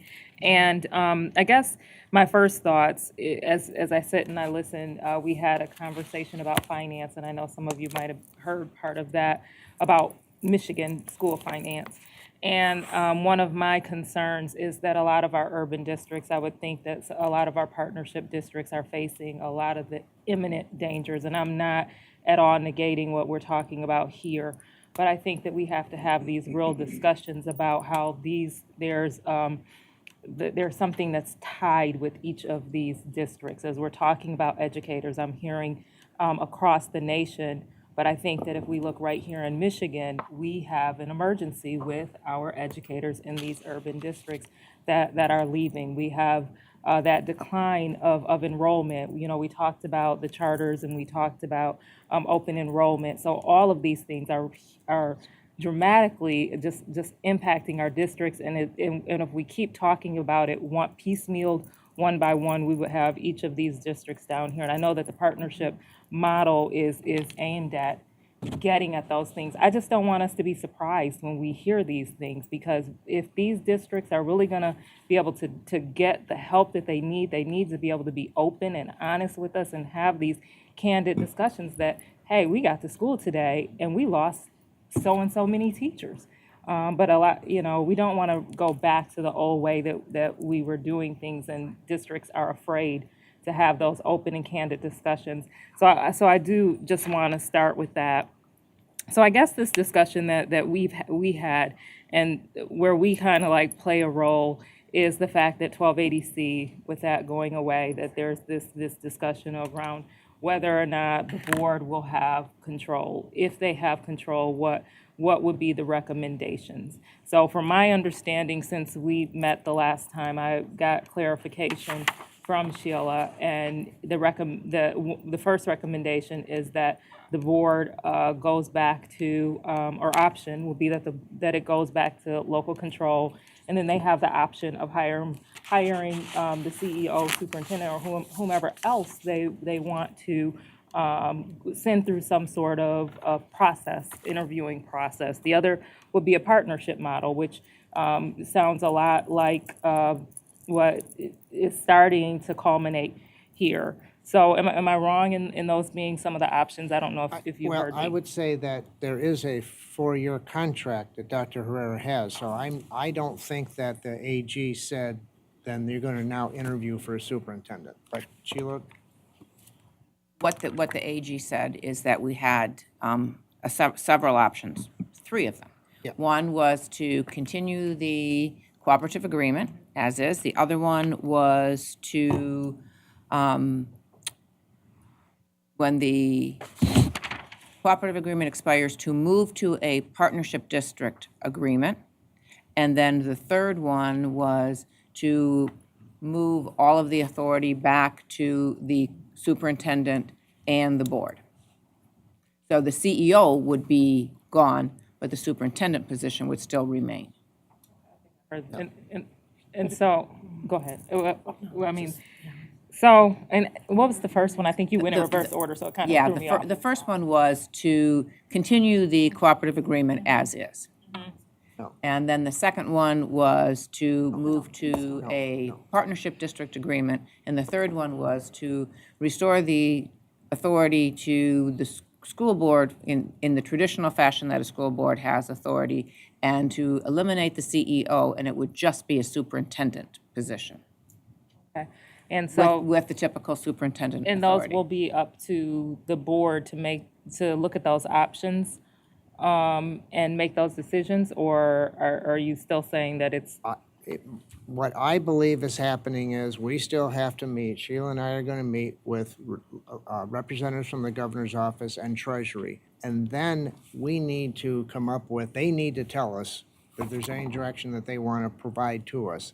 If not, then there has to be a decision on one of the 3 options. One of them is not cooperative agreement, extended. We don't keep the cooperative agreement.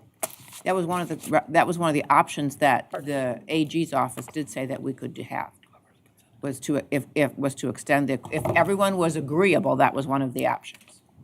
So 4 options. As of now, as of right now? No, or as of when, no. or- As of the end of June. Oh, okay. So just a couple of questions, because Matt, you were speaking and you were saying that, I can't remember what it was that triggered these questions. A couple of things.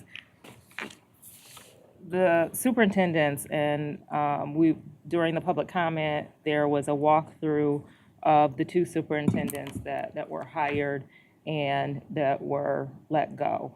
And given what I heard, I don't think that you would keep those superintendents. Are you Or referring this- to or- Dr. Seawood and Dr. Walker? Yeah, or Dr. Herrera. So when you were there when they were there? I was there when Dr. Walker was there. I was not there when Dr. Seawood was there. So my understanding of how things have progressed was that Dr. Seawood was there and he left in June of 2015. He was suspended in 2015 and then left in October, I believe. Then for a very, very short time, as my understanding, Claude Tiller came in. Then Cynthia LeGros was there for a short time. And these are people that are standing from the state, standing in place kind of things. Then Gregory Weatherspoon came in. And then Ms. Robinson, after Mr. Weatherspoon left, was the interim. And then Dr. Walker. After Dr. Walker was gone, Ms. Robinson again was interim, and then the board, our local school board, sought out the cooperative agreement. So I keep confusing cooperative and consent, but sought out the cooperative agreement and signed that, bringing in Dr. Herrera. But I guess to me, there's been because I've heard that Benton Harbor has fired so many 8 or so superintendents, so that's not true. There's been a lot of turnover. I don't know. Who turns them over? Who is in But control? Yeah, and then Some of it's been from the state, some of it's been, my understanding was some of it was from the state, some of it was from the local board. I think Ms. Robinson Well, who would knows probably that know that better information? than I Who would. knows? She's been there for 22 years. Well, the board would know the information, as well as the people who were there would know the information. Would But know if the true a person information. has a criminal background, they wouldn't keep that. They wouldn't Or keep if a person violated special education, we wouldn't want them to keep that person, right? Correct, Okay, so I just want us to know and again, going back to a lot of the things that we're seeing in these urban districts, and we can go into how some of this destruction has occurred, but these are patterns that we see, and if we don't look at them broader and we start just honing in on the locals, then I think that we get ourselves into trouble. But so I think that we're in agreement that there hasn't been like 8 superintendents that have been fired. There's been turnover. It's been at the hands of maybe for some good reason. And then I guess my another question that I will have, and will pass the mic. Dr. Herrera, if the board or when the board gains, they're able to make the options, and if their option was to interview and to rehire you, would you work under that setting versus working directly under the setting, the type of setup that you have now? I'm already an employee of the school district, and I have 3 years remaining on my current contract. So if control went back to the local control, I would still have those 3 years on. And you would be okay with reporting to the local board. That would be the governance structure, so I'd have no choice in that. And then I think, and I've heard this too, is that, and I'm looking on like one of your sheets where I think it was the March 13th, where you, I've heard 2 different things. Did the board request that the authority be returned to them, or did you suggest that the power be returned to them? That could happen. There were 2 conversations regarding that. We had brought our financial advisor in on a Saturday for part of a board retreat to inform them. The board was reluctant to consider the outlook that the financial advisor was providing them. And this was all kind of tied to areas of the taxation and borrowing where the board has complete authority. While the board was challenging them, I reminded the board that they have complete control over that area, and I would express that to them in writing, that they can maintain that control and make decisions that were related to that, and what those decisions and the parameters of those decisions we could clarify. At a later meeting of the board president then requested full return of the board's authority, not just around taxation and borrowing. It was requested again on Wednesday at the town hall meeting. Well, you guys were there as well, I do believe. Yeah, I believe the board's attorney submitted a request to Department of Ed for that as well. I received an email asking for turning over complete authority. I think it was March 11th, and I responded no. We were not going to do that. We haven't had any direction from the AG yet. We really didn't know what different entities around Lansing wanted to do, and I couldn't just say we were going to break that cooperative agreement. And so I said no. And now we have the AG's direction, and now we're in meetings with different areas of Lansing, and we're trying to decide, okay, what is it that we're going to end up doing? And did we sign the contract? When I say we, did MDE sign the contract with you, Dr. Herrera, or did the board, the Benton Harbor board? The board president at the time and Dr. Herrera signed Dr. Herrera's contract. MDE did not sign the contract. And so, Ms. Pam, because I know this is you guys' meeting, I'm sorry to interrupt, Chair. Dr. Herrera did state that I'll give board powers back to the board at a special meeting. You were at that meeting, sir. You heard him make that statement. So in turn, the board president turned around at a board meeting and said, since you say you're going to say it, right, he got since you state you were going to turn power over, he got the attorney to write a letter. That's how that happened. We wouldn't have just asked for that when we don't have power or authority until June 30th. But he expressed that at that meeting. There were witnesses. That's even in the meeting minutes that you can pull up online, if it's online. That's how that happened.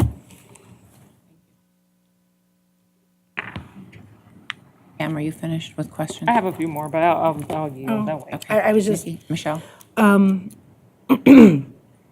so I guess, I think it's important to try to understand, because for me personally, I feel like I'm getting a lot of, sometimes it seems contradictory information. I'm just trying to make sure I understand, although I don't know what power we have to rectify it.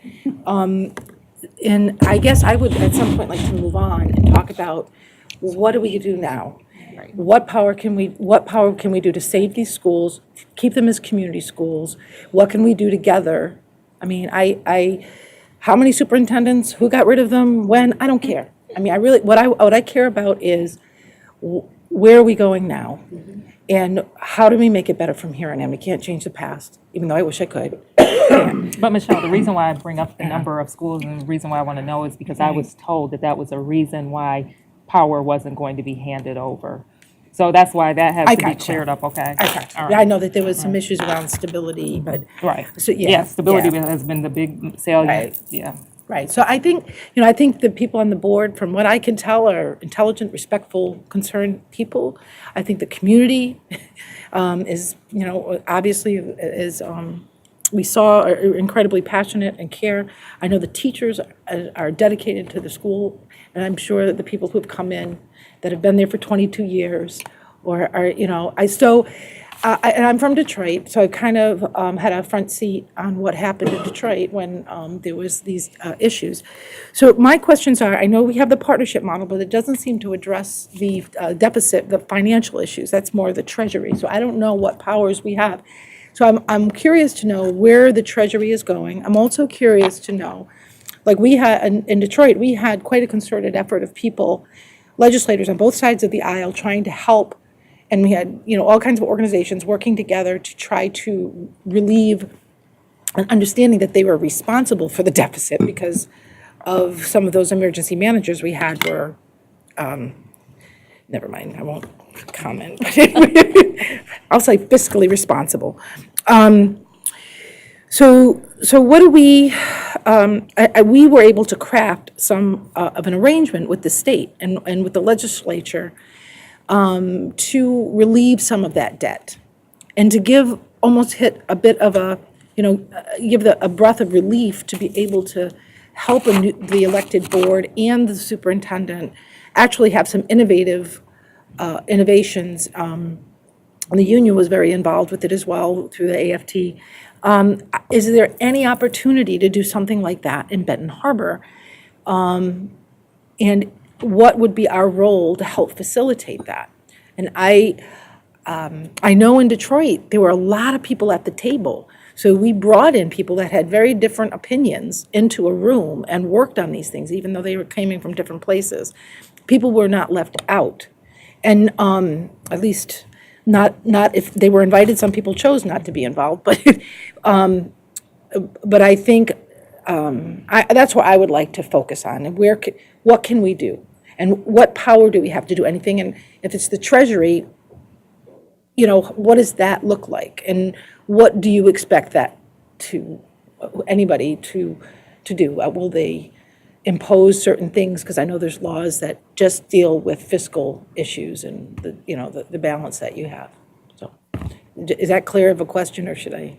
No, Well, I don't think, I haven't heard Treasury say that they are going to try to pass any legislation. I hear rumors, I read it in the paper, but I haven't been told that at all, at any meeting. In the meetings that both Bill and I have been in with Treasury and the governor's office, there has not been a discussion on legislation to absolve the financial debt in Benton Harbor.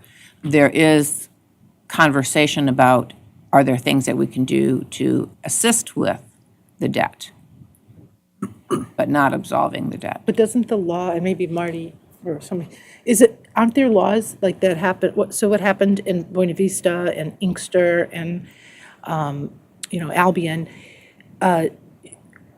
the laws that allowed them to be dissolved because financial deficit, would not apply here or would apply here? Or is there a possibility they could apply here? Or is it completely out of the realm of possibilities? I'm not sure. Well, in our conversation when Bill and I are having conversation, our conversation is focusing on what we can do to keep Benton Harbor School District a community school district. Right. So that's been our priority. What's feasible legally, I don't have enough background in school finance in laws to be able to answer that question. Honest answer. I would say, though, Madam Chair, to Michelle, I had a direct meeting with the head of the Department of Treasury, right? She came down to Benton Harbor. We talked about some of those issues that you speak of. And so she was just getting acquainted, taking notes, asking us what is it we need or want. And we'll have another meeting coming up. So we'll try to figure that out. But there has been contact made, direct contact between myself, President Mitchell from the Benton Harbor Area School Board directly with Treasury. So I can't speak on that right now, but hopefully we can build a relationship to see where we can go. Glad to hear that. We're trying, on our end, we're trying to do the same thing. Yes. I would just say that to Mr. Taylor, Vice President Taylor's comments regarding the limitations on the teacher pool that apparently MDE, I guess, is putting on Benton Harbor. I hope that sounds like an area we should help alleviate for them. And then also the high stakes testing. You know, it seems to me this is an area that if we can do something, if MDE can do something to help them out, then I think we should do that. Thank you. And we do have, for our teachers, we do have emergency waivers for certification that districts can apply for in emergency situations. And so if Benton Harbor hasn't done that, we would encourage you to do that. MDE has actually been very good to us along giving us waivers for teachers and actually our long-term subs. So Okay. we've been very grateful for their support along those lines, as well as also grateful for that. I really need to give Dr. Daniels my best, because she's been very supportive in terms of utilization of state and federal program money to help with teacher retention and recruitment. So we really do appreciate the support and consideration that those two departments have given us. Thank you. I have Tiffany, and I have Nikki, and then I have Judy. I want to thank everybody for coming today. I'm glad to have everybody at the table. I've been taught that there's three sides to every story. So I've been getting snippets from different people, information from different people. This is the first time I've been able to get any information, from you. And that was one thing that I requested at the last board meeting. I'm definitely for local control and against the whole charter school push. That was a major concern for me, that there was such a push on this community for charter schools or dissolving their schools. One of the things that was told, and from my understanding, is that you would be presenting us with a strategic plan. And from my understanding, that was a part of your job when you came to the table to create a strategic plan. And from my understanding also, the board is looking to bring on someone else to do a strategic plan. But I don't understand why you have not created one. I know that there is issues with communication with everyone, it sounds like. The board has said that they aren't getting communication from you. You're saying that you've tried to communicate with them and you've had issues with that. You've stated that you've had issues communicating with the board. There's an issue with respect, trust across the board. And until you guys can get past all of that, and it's not one person, until you can get past all of that, these kids are going to continue to suffer because nobody's going to get anywhere.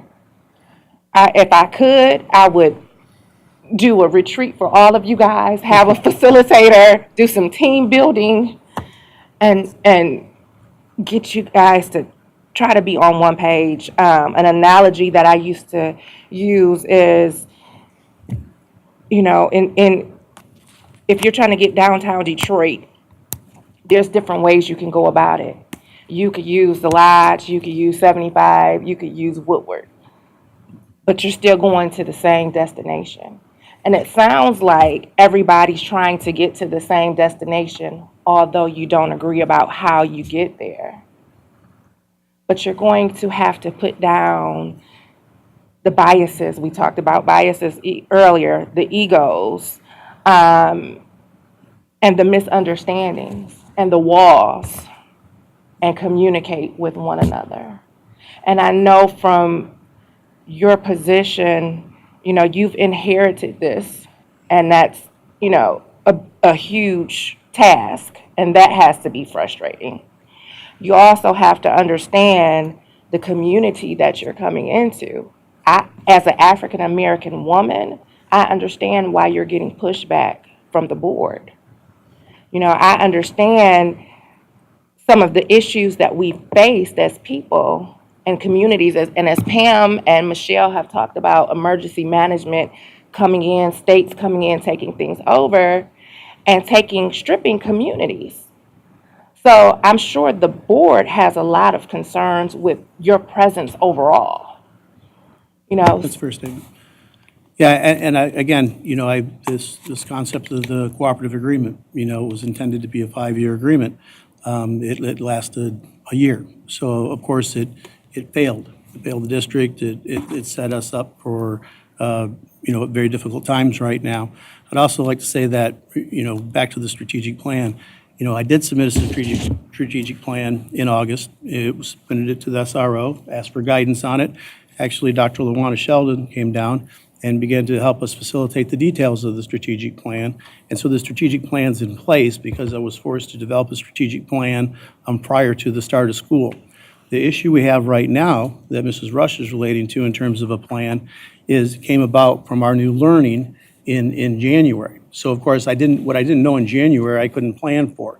So I agree with Mrs. Rush, or Dr. Rush. We need to get going and we need to get moving on the strategic plan. Like I said, so at the last advisory committee meeting, we had a budget development calendar that was going to include scenario planning. The board had agreed to divide up into 4 advisory committees so we could begin to work with each advisory committee on, you know, from all the way from the finances to the curriculum and strategic planning piece to the personnel areas. And we could work, rather than trying to do everything whole board, it would be much more efficient and effective to work with subcommittees of the board and then bring all this together based on their recommendations. Helps us with our management and making sure we're getting information to the board and having a decision-making process as we build in pieces of this. So, you know, that's what we've been waiting for. Again, at the next board meeting, I'll have that.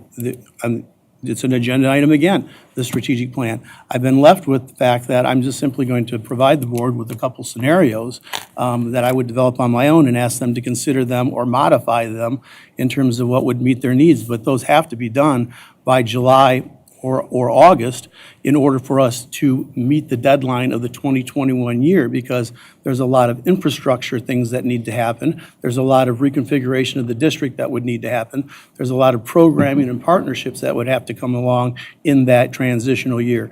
So I agree, we need this next level of planning, right? It didn't occur back in August when I submitted the initial strategic framework, and then we worked during the fall to fine tune that.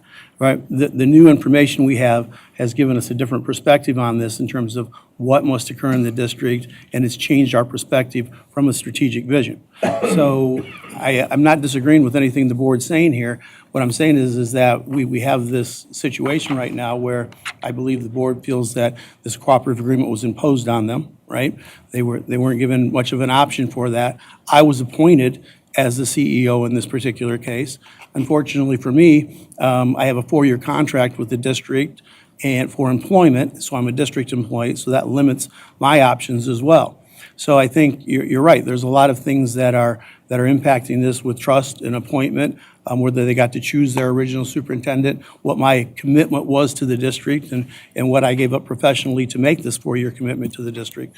So we do need to come together, and we're going to need to work cooperatively through this. And I don't have any issues with that. And I think that, and I'm not stating that we don't need another phase of strategic planning at this point in time. We clearly do. There's the sense of urgency is much greater than we had led to believe all fall.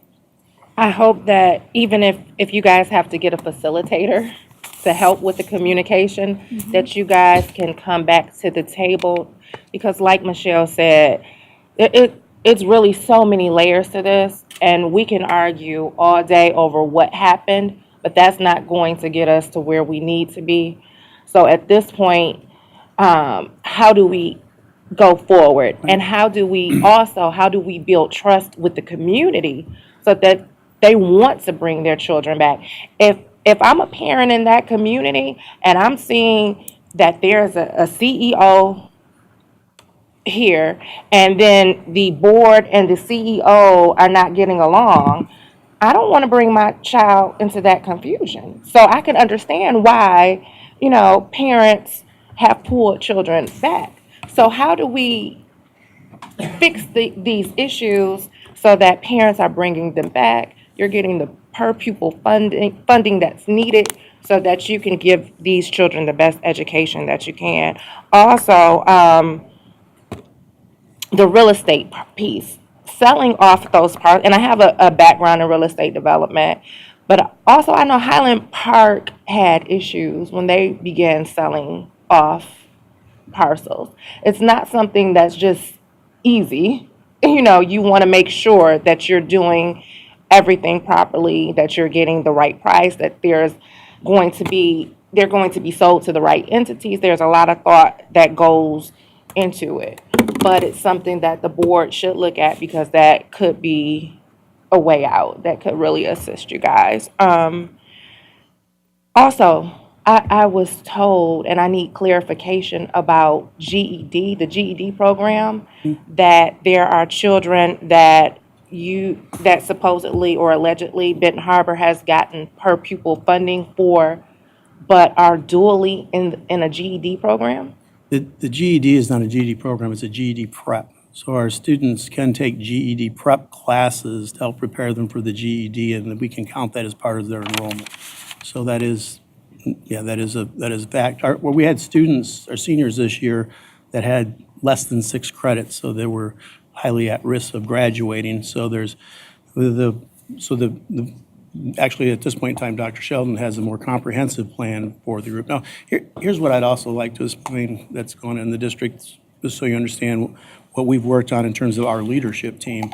We've had to make a lot of adjustments to our leadership team as we come into the district as well. The high school didn't get off to the best start. We've actually have assigned different roles to different administrators in the district at the high school now, and we were able to recruit a very talented person actually from MDE, Dr. Luana Shelton, to help with the high school transformation. So the high school has been actually moving forward very well over the last couple of months, and so we're beginning to do a better job of providing supports and program opportunities for those students that were unlikely to graduate.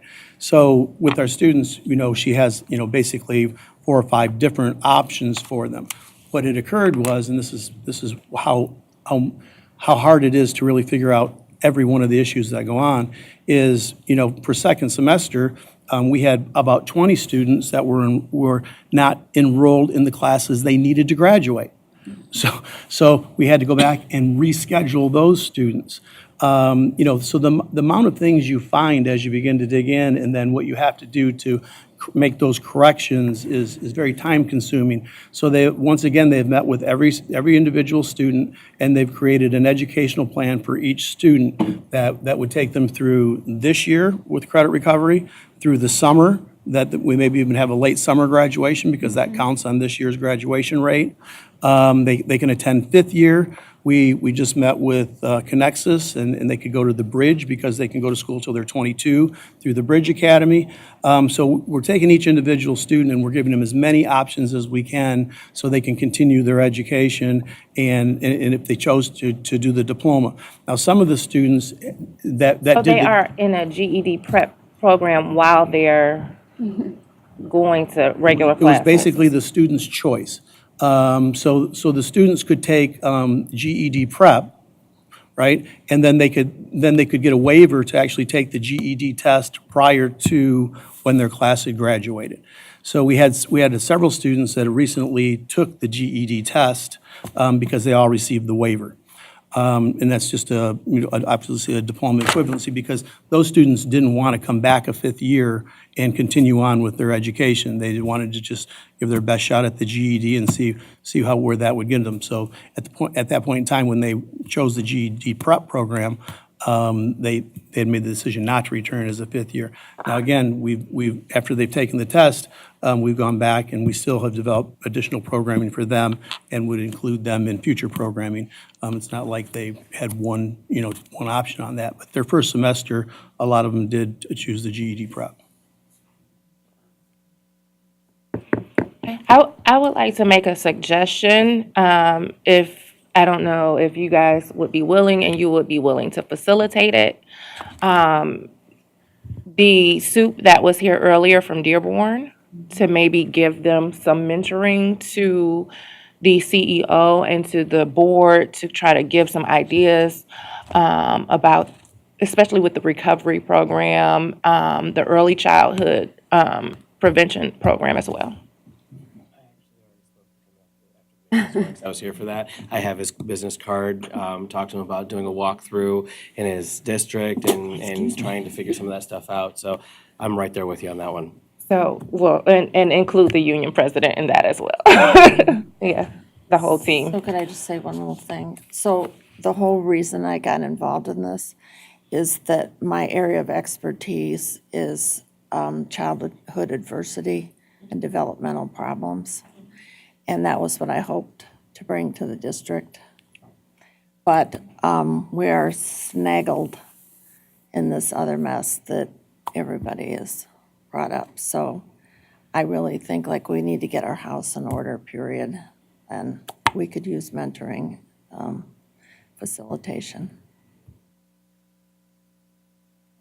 Yeah, and that's, part of the reason we had asked Dr. Pearson and Mrs. Frayer to attend the advisory committee meetings to work with the board and help facilitate these discussions as well, because we knew it was going to be a tough transition just turning to me. So I think they've tried to coordinate their schedules to get into Benton Harbor to meet with the advisory committees, but I think we've yet to arrange some of those meetings. Okay, I have Nikki, Judy, and then back to Pam. Tiffany covered quite a bit of what I was going to say, especially with connecting Dearborn with you guys, and then just really encouraging unity. I was just thinking, just listening to everything, a house divided cannot stand, so we really need to, I would say, find your points of unity. But have you, any part of this plan with the debt? I'm just thinking about the debt. Have you connected with any businesses through that school community relations and engagement process to see how maybe any businesses would be willing to help with paying that debt down? I know they're willing to come in and do a CTE program, which they would obviously directly benefit from probably on the other side. But is there any, and I don't know if this even exists, like if they were to donate on some level, that would be tax deductible, I think. I'm not quite sure if that type of thing even exists, but to consider connecting with businesses so that you don't have to feel like you're going to lose everything while you're trying to grow so hard, right? Because those two things, it's the I'm going to lose everything and the growth challenge through all the adversity, the ACEs that you talked about from being a teacher standpoint. How can you take that or move towards taking that off the table? So I don't know if you've talked with businesses at all or tried to engage them on that level. Not in terms of donations. I wonder if that would be possible. Just as a possibility, I know you said you're trying to work in some capacity to encourage, you can't dissolve it totally, but like how can you work towards helping the situation? And just as a general recommendation, I know you've talked about like property taxes and selling off land, and I would try to protect your community the very best you can and not put any more debt on your taxpayers or your people. Again, grow hard, grow hard, grow hard. Protect what you have, pay off your debt. Like, those are my gut instincts. But and I understand that probably yours too. Sometimes you have to liquidate. Yeah. We had to sell off some buildings in Southfield too. It's not something you always want to do, which is understandable. But sometimes you have to. And that's a hard choice that you have to make. It's not something you have to do. It's something you seriously have to think about. And even if you said, you know, maybe we'll just sell one parcel or however you decide to do it. Okay, that goes back to having a strategic plan so you know what it is Yeah, that you need exactly. to sell. Yeah.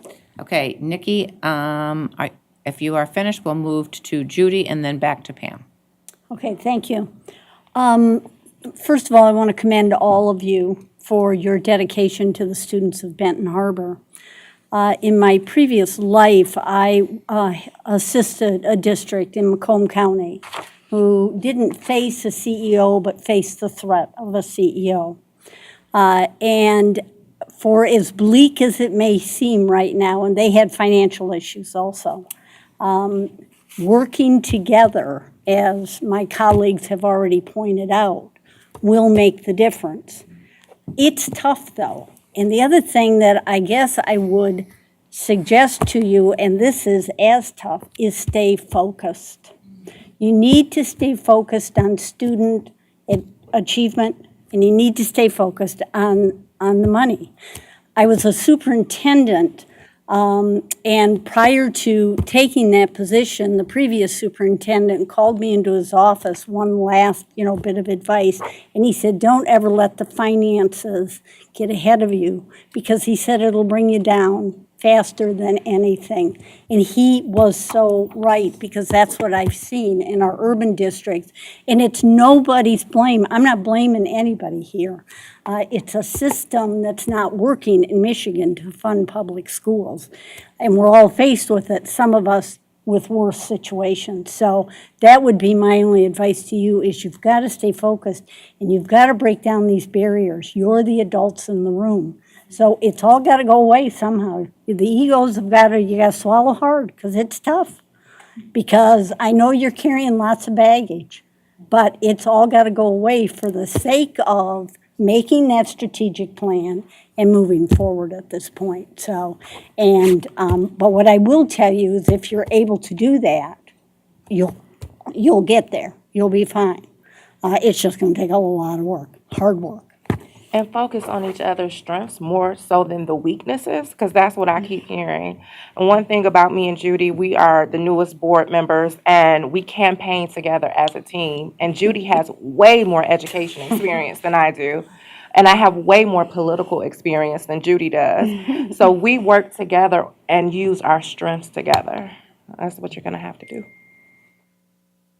Thank you, Judy, and back to Pam. I mean, the conversation is going so nice, I almost hate to put my questions back out there, but I am.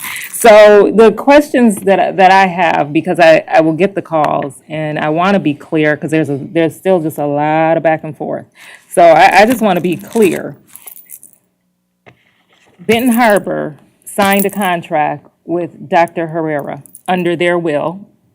No coercion, against their will, or that's a question, because I've heard both.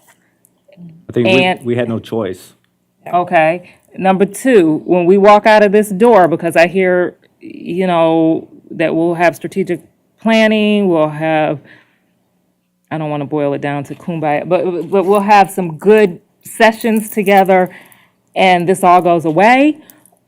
Who makes that decision? I hear some things being thrown out. I see some people nodding their heads together. I mean, is that the union and the board making that decision together? Is that Dr. Herrera and the union saying, yeah, these are good ideas together? Who makes this decision? Because this is about the kids. It's not about a contract. It is about the kids. But before we can make those steps forward, the reality is here, when you go back to Benton Harbor, there's still that discussion of who makes that decision. There's the questions that I get, and that has been somewhat confusing because I was told that now, as of June 30th, the board, it went back to local control. Obviously, there is this contract issue. I don't know what it means to be forced to sign a contract versus willingly sign a contract. But if someone can just help me to understand what all that means, and then I can get to the point where we are strategic planning our way and having some relationship building exercises that help to move us forward. Bill? Bill? Okay. I totally agree. Nobody has any direction, decision-making power at this point on April 9th. We need to get to that point to decide what's going to happen soon so that we can get to a strategic plan and put that in place, because everybody understands that that's what we need to do. If I misguided, I apologize. I said that I was going to get a strategic plan, not share it with the state board. So that wasn't going to happen today. But in the meantime, when Benton Harbor, had their April 3rd, you had your symposium or whatever you want to call it. When I was reading while on vacation, I was agreeing with the comment some board member made, one of you made, that they wanted to hire a firm, have that firm come in. And I thought, well, if the board's going to take over, it's still a if, because we haven't really decided that yet. We haven't really decided who is going to make that decision. So, we're all in that same boat. But if that's the case, which I think it will be, then they need to hire somebody that they want to conduct. And that's what, we talked about that earlier before the board meeting started. So I think there's a dilemma there, and there's some, it's slowed down the process. So we all agree we have to get there. Dr. Rush, I'm glad she joined us at the table here, and she's correct when she says that, how can we make decisions if we don't have the data? Well, I think we got the data. And I'll end with this. I used Mr. Taylor's phrase when he and President Mitchell met with Sheila and I. He said, we're not going to get anywhere until there's truth and trust. And really, that's the epicenter of all this. We've all kind of said it in a different way, but I've been using his terms. Until we get to truth and trust, and that includes the CEO, the administrators, everybody together. We've talked about board training through MASB.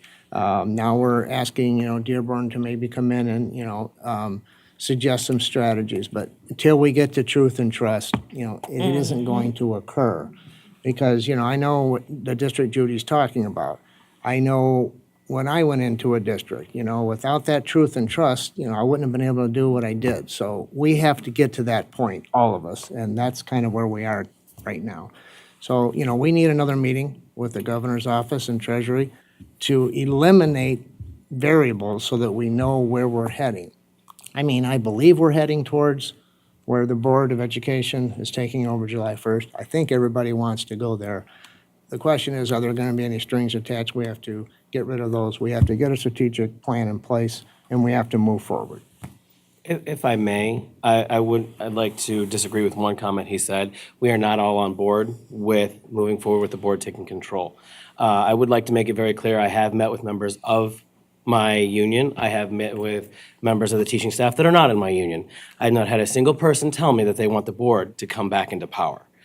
When I talk about fear, there is fear of retribution. There is fear that all of these things are going to be taken away. There is fear that it's going to be back to the same way as it has been. Even before the state was involved, you're going back 10, 15 years, there is that fear of how it is going to be. So I want to make it very clear, the teachers union is not on board with moving forward because, and I say that because I have yet to have a conversation with any member of the school board. I do not have an equal footing with the school board. I do not have a seat at the table, like Dr. Maleka was saying from Dearborn. I've reached out. I've sent emails. I've made phone calls. The members of the board that I have heard back from have told me I need to contact President Mitchell. I've tried to contact President Mitchell, no reply. So for me, that is indicative that I do not have a seat at the table. My teachers do not have a seat at the table. So unless I can be guaranteed that the teachers union, the teachers have some input because they are the front line here. Like, we are the ones that are sitting here working with these kids every day. We see what they need.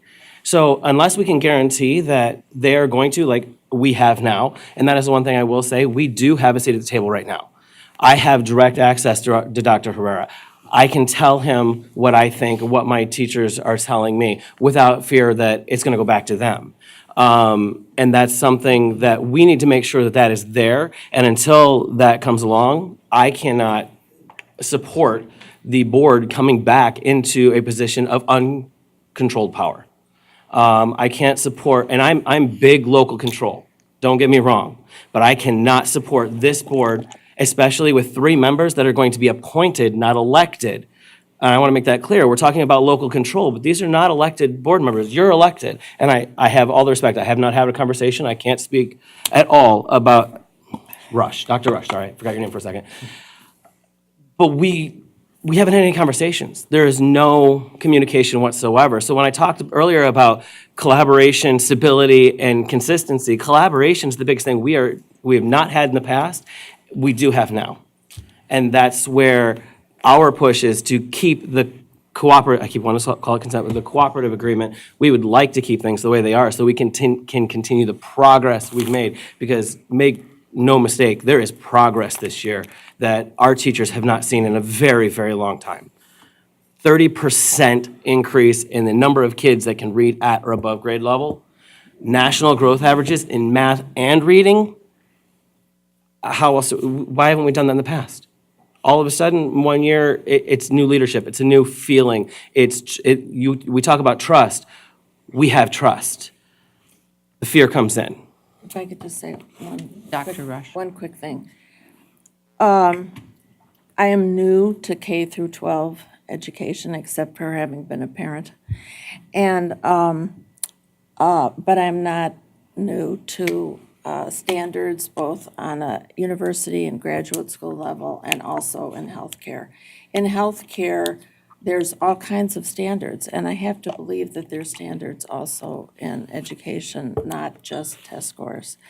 And I think that what we do need, I don't think anyone wants to go back to the bad old days, but we do need to figure out how to have open accountability also to our community, because there is not trust in the community.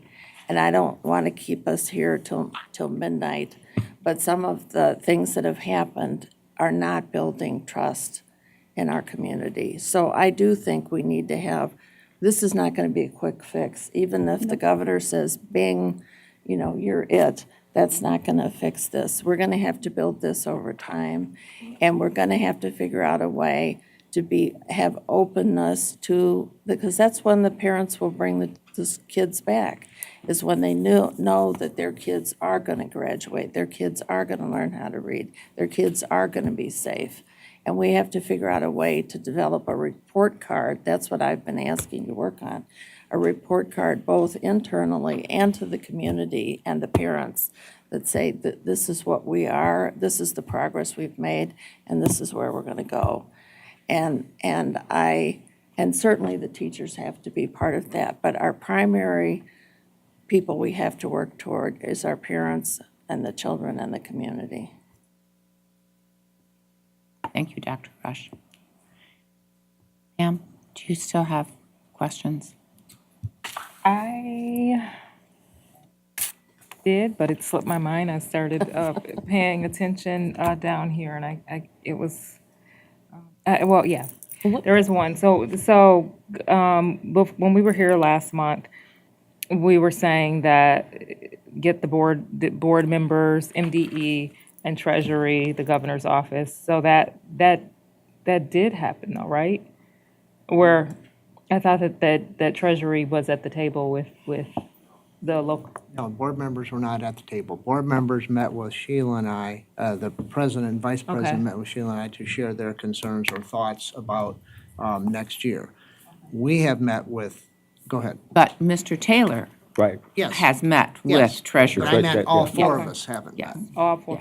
Okay, because I thought that I heard both places, but maybe, Bill, you were getting to this when you were saying that it was moving towards local control. And me personally, as a person who comes from, districts that have, or been in districts where local control has been strict, I have to go for local control. I'm all for educators. I don't think it's going to be an overnight fix, but I think stability comes when you can get back to where things should be. And so I just have to think that if local control works in one community, it needs to be able to work in another community. And I think, working to get the right people elected, as Michelle has said. But if I believe in it in Saginaw, in Flint, in Detroit, then I have to believe in it for Benton Harbor, and I'll just say that. Okay. Any other comments or questions? The next steps forward, I would love for you guys to set up a meeting and maybe have a facilitator so that leadership can all talk and try to get on some type of, hopefully one page. There was something else I was gonna say. Oh, the local board having some type of plan moving forward. What are your next steps and what do you plan on doing? And how are you going to build trust with the community and work with the union and leadership?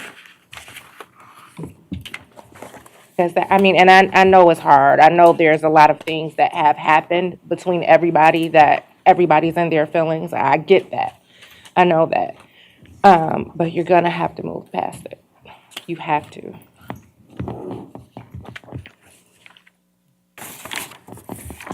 Final comments? Well, since To, somebody, to Benton Harbor, to everyone sitting at the table from Benton Harbor, thank you for being here today. Thank you for your conversation with us. Thank you for sharing with us information about your district that helps us better understand where you are as a district. And my advice to you is learn from the past and then let go of the past. Don't focus on what's happened in the past, but focus on going forward.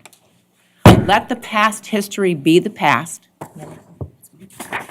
Work on what do we need to do as we go forward in our school district to support our students, because it's really about putting our students first. And sometimes that means putting our own personalities, they need to take a back seat and focus only on what's best for the children of our school district. And focus on healing. I think that is important for everyone who's sitting at the table. And as you're focusing on healing, think about what you can do to increase the collaboration among the different entities in the school district, what you can do to improve communication, and what you can do to improve cooperation, collaboration, communication. And we wish you all the best because we are going to watch what you're doing, and we are wishing you the best because we're going to be here to help you to be successful, because it's all about what's best for the kids. So thank you for being here, and thank you for your flexibility in accommodating our different schedules that Yeah. we've had today. So thank you very much. thank you. Thanks, Bill, as well. Oh, and thanks, Bill. Yeah. So, I would like to make some modifications to our agenda, if we may. I thought you were about to order dinner. Now, what I would like to do is make a motion to, You can't make a motion. oh, sorry. Suggest- I would like someone to make, I would like to recommend that someone make a motion to, pardon me? No, go ahead. To move the approval of the extension of the moratorium on granting preliminary approval of educator preparation institutions in Michigan, to move that agenda item to the May agenda May agenda. So moved. Support. Okay, it's been, it's I. moved and supported, all in favor, any discussion? All in favor say aye. Aye. Opposed, nay. Motion carries. We have another agenda item, state and federal legislative update. Lupe? No, I got, they're coming around. And I know Michelle has to leave. Yeah, my son's in the hospital. Oh, my God. Dear.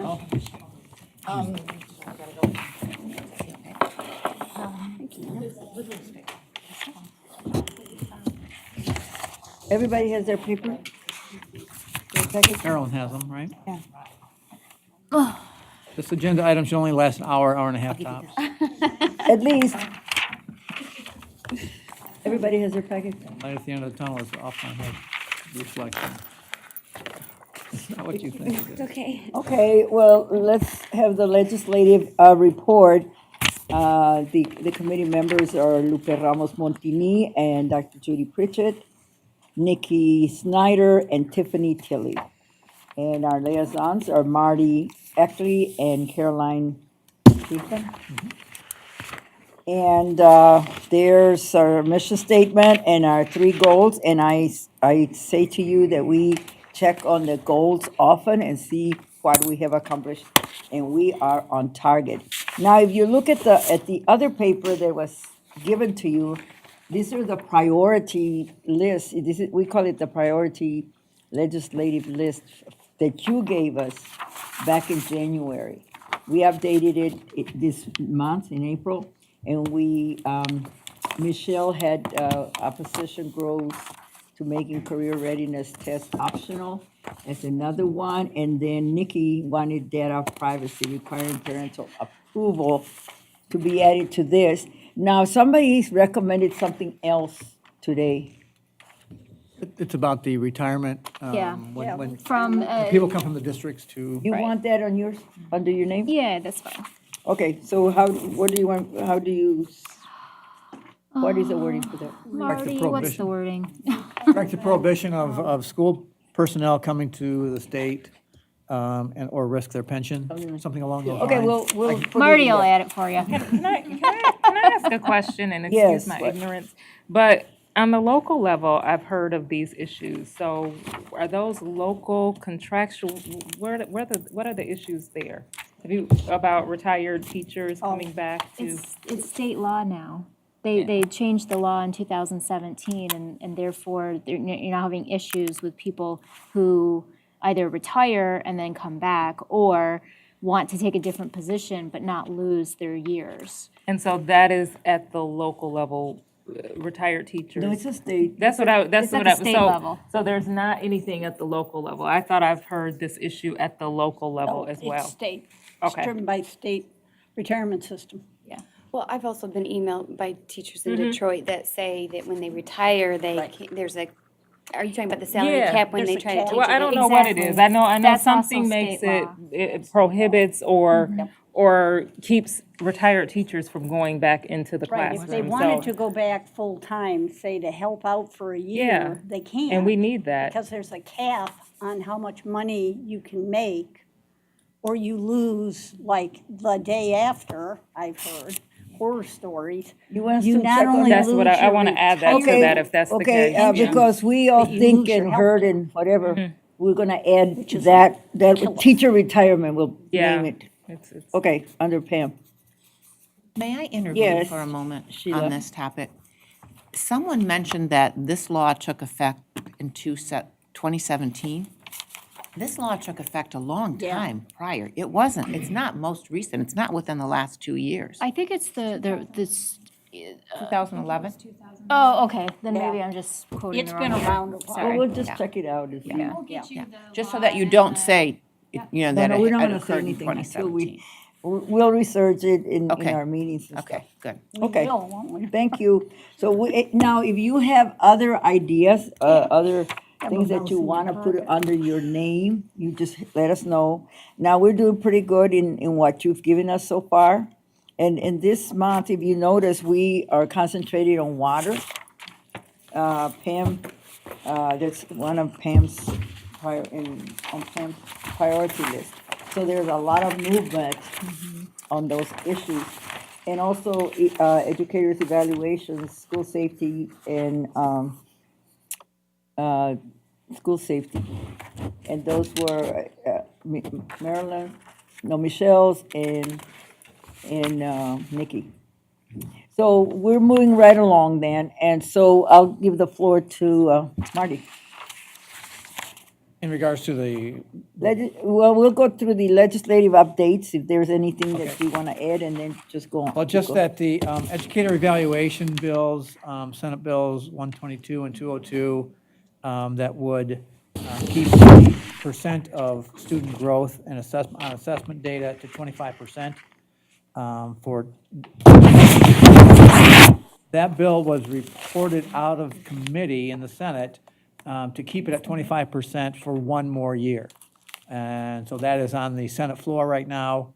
So those bills have progressed. There are also two bills in the House Education Committee today. One 4369 would eliminate the Labor Day school start law. And another bill would eliminate the requirement that school districts who request a Labor Day waiver have a public hearing with the Michigan Department of Education. So those two bills are in committee. They had a hearing today. They did not move. I'm guessing that they will get considerable conversation on both sides of the issue. And so those are those are legislation that have gotten recent action. So then that Labor Day, so they cannot start before Labor Day? That's the current law. So this would repeal that Oh, law. repeal that, and they can start Yes. before Labor Day? Correct. And the businesses are opposed, business community type. Michigan tourism industry. Right. It makes a lot of money.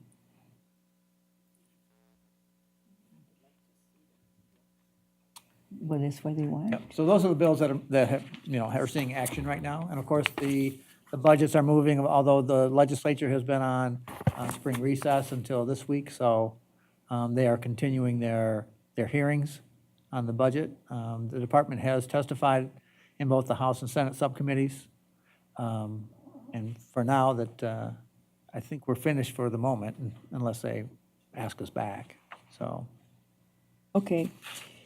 Thank you, Marty. Let's go to page 3. We were going to present to you a statement, number 5. But there's still a lot of questions that we have, so we decided not to present it to you today. So we'll do some additional research and then bring it back to, bring it back to the body, to the board at the May meeting. If there's anything that I can do to help, let me know. But you know, we did do a statement that I think was pretty good as it relates to drinking water, but it's not related to the funded proposal. But It was a couple years ago, and this was the governor's budget proposal to fund $61.5 million to provide hydration stations in every school building. The question is, because $60 million of that comes out of the school aid fund, is that taking money away from students? So that's the discussion we need to have that's what, amongst the legislative committee again, to make sure that, is that the best decision to use school aid fund? If you go to page 4, at number 2, talks about that. So we have some questions about the 60%, so we'll talk more about that next time. Okay, what else do we have to report that's moving right now? That's really it right now. Okay, any questions from anybody? Julie, the committee, do you have any further input? Nikki, Tiffany, Judy? Okay, well, our next planning meeting will be April the 23rd at 1 here in this room, I guess. And then there's a number of you need to call in. Okay? Thank you. Thank you very much. Appreciate that. And appreciate all the work of the legislative committee. Okay, moving on to the consent agenda. May I please have a motion to approve the consent agenda? So moved. Support. Okay, we have a motion and we have support. Any discussion? Those in favor, please signify by saying aye. Aye. Opposed, nay. Motion carries. Are we Comment, skipping me? pardon me? Are we skipping me? Oh, My I'm report? sorry. Oh, my goodness, I'm so sorry. It's dinner No, time, I understand. Tiffany, do you have a report from the NASB conference that you just came back from? My apologies. Yes, I do. Thank you for you. asking. My apologies for missing you. No problem.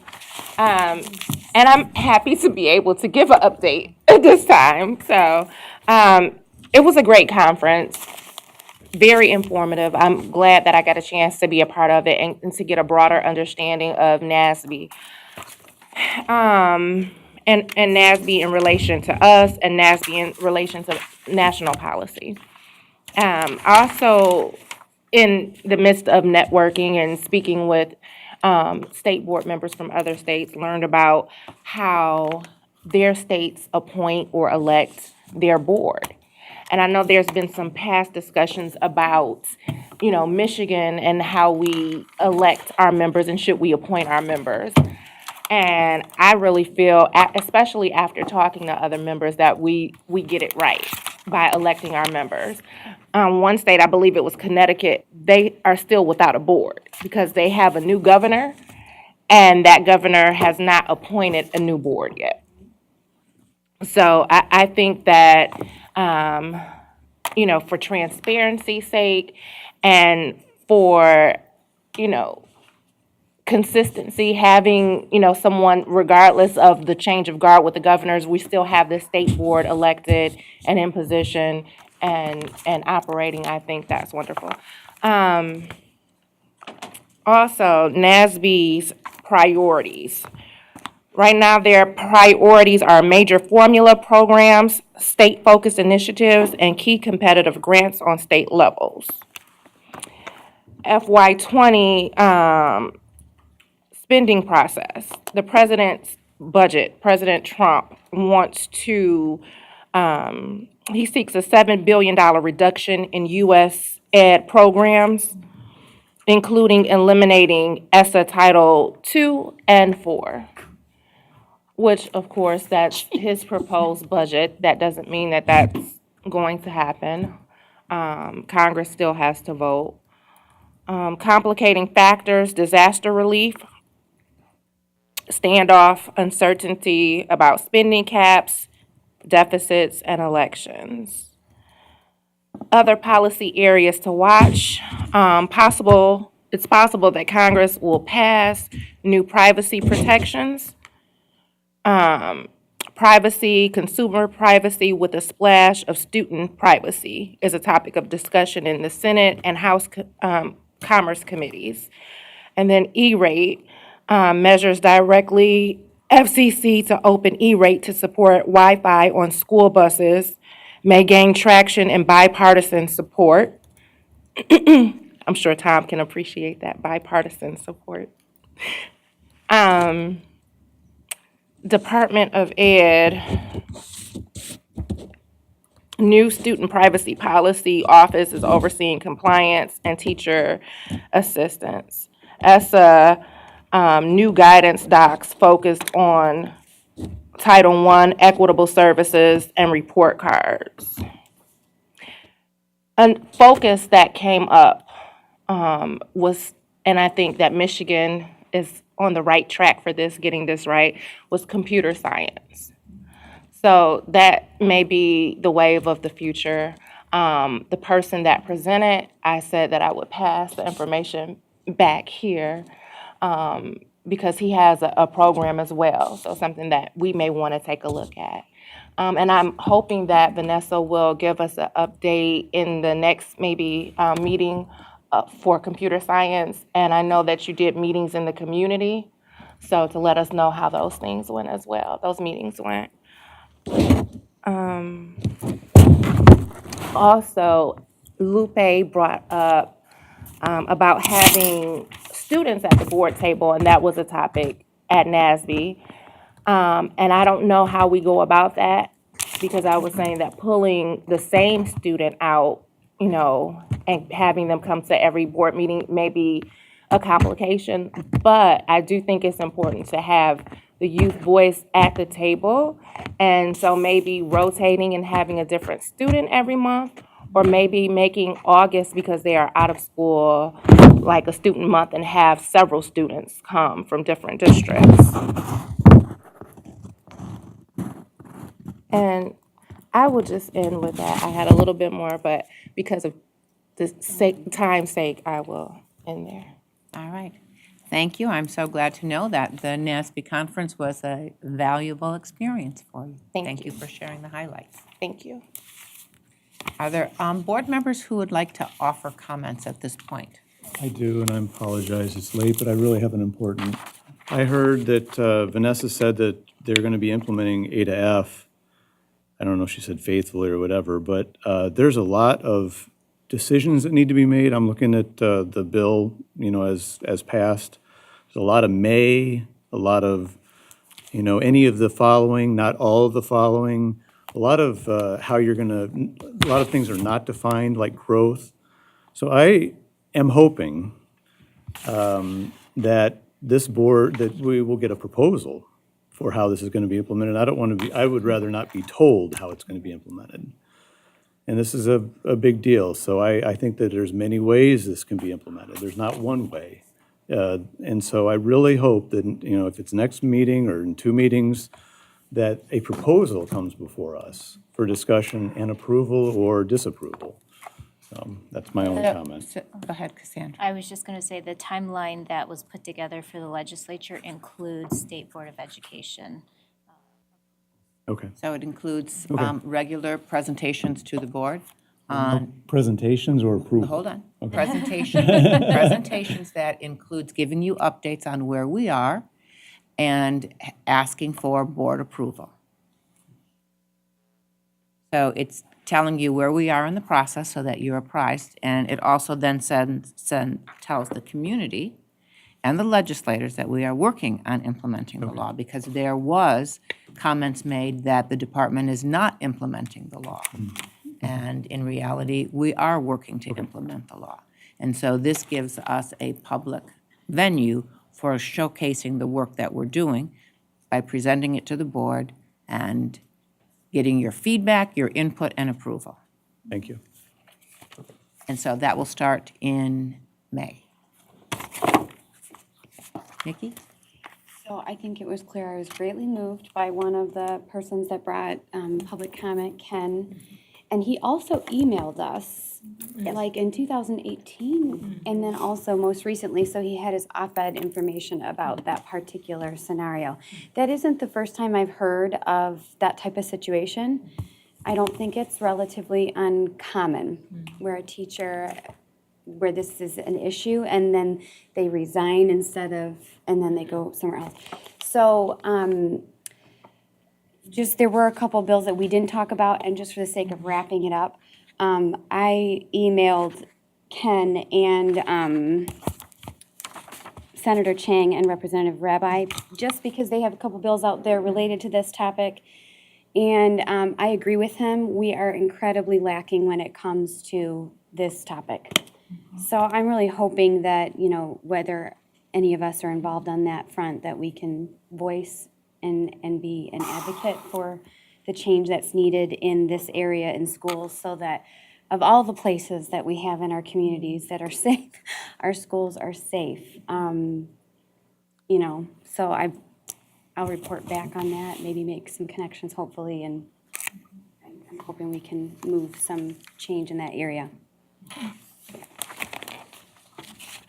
Thank you, Nikki. I'll just really quickly say that last month, last month, we had a visit by Elon Musk and had an opportunity to thank him because in Flint, as you all may recall, we really pushed back on what we thought was the best way to assure that our children have safe drinking water. And the board came forward and we all put together a statement that actually supports that work. But after we did that, we were able to find out that we had a funder that funded the hydration station. So he was here to talk about a couple of different things that he just has been drawn to do in Flint around education. That's where he's really planted, hopefully has planted himself, but it has done some work giving computers to students. Students from each of I think the 6th and 7th grade will go to SpaceX. They'll take students from each of the different schools and then funding the hydration stations that we've been putting together, working with the manufacturers, a science board that we have, a technical advisory council that we have, and obviously the superintendent and the schools. So that was very exciting, and to be able to thank him and to be able to talk. He was excited to hear that the superintendent had been here and that we're talking about them around STEAM. I mean, some of the whole child and some of the things that he was able to put forward here. So that was exciting for the community. Yes, Tiffany. There were a lot of powerful topics today.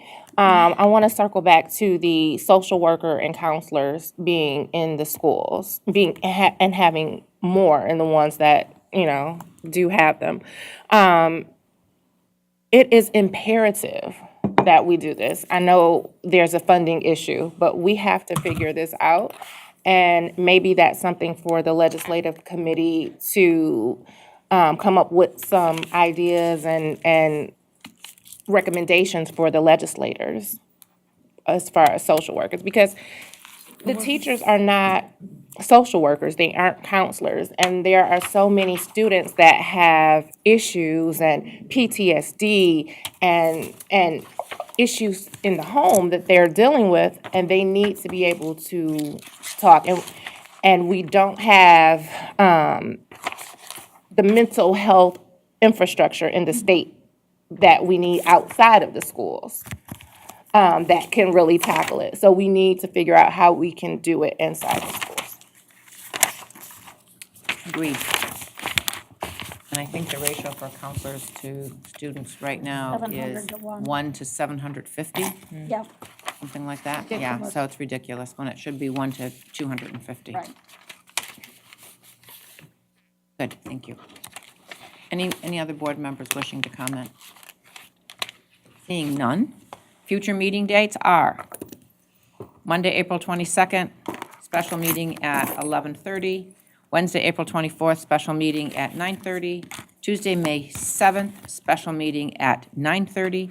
Tuesday, May 14th, regular meeting, 9:30. Wednesday, May 22nd, board retreat, 9:30. Tuesday, June 11th, regular meeting, 9:30. Then please note that the special meetings are for the purpose of conducting interviews for the position of state superintendent, and the meetings are open to the public. If there are any topics that board members would like included in future meeting agendas, please let us know now or at a later date. During the upcoming week, we will be putting together the agenda for the May meeting. I still would recommend that we invite the NASB president, CEO. Okay. Goes to many different.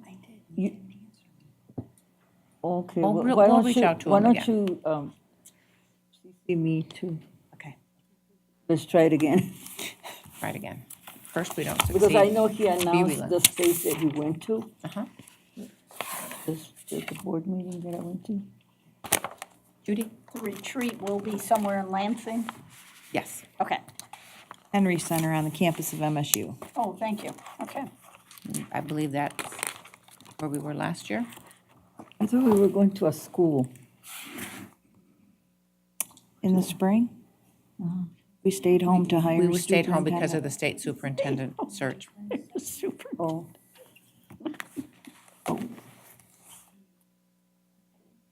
Okay. Before we adjourn, just thank you. Today had a lot of very meaty topics on our agenda. And I appreciate the members of MDE who helped coordinate, plan, and present today.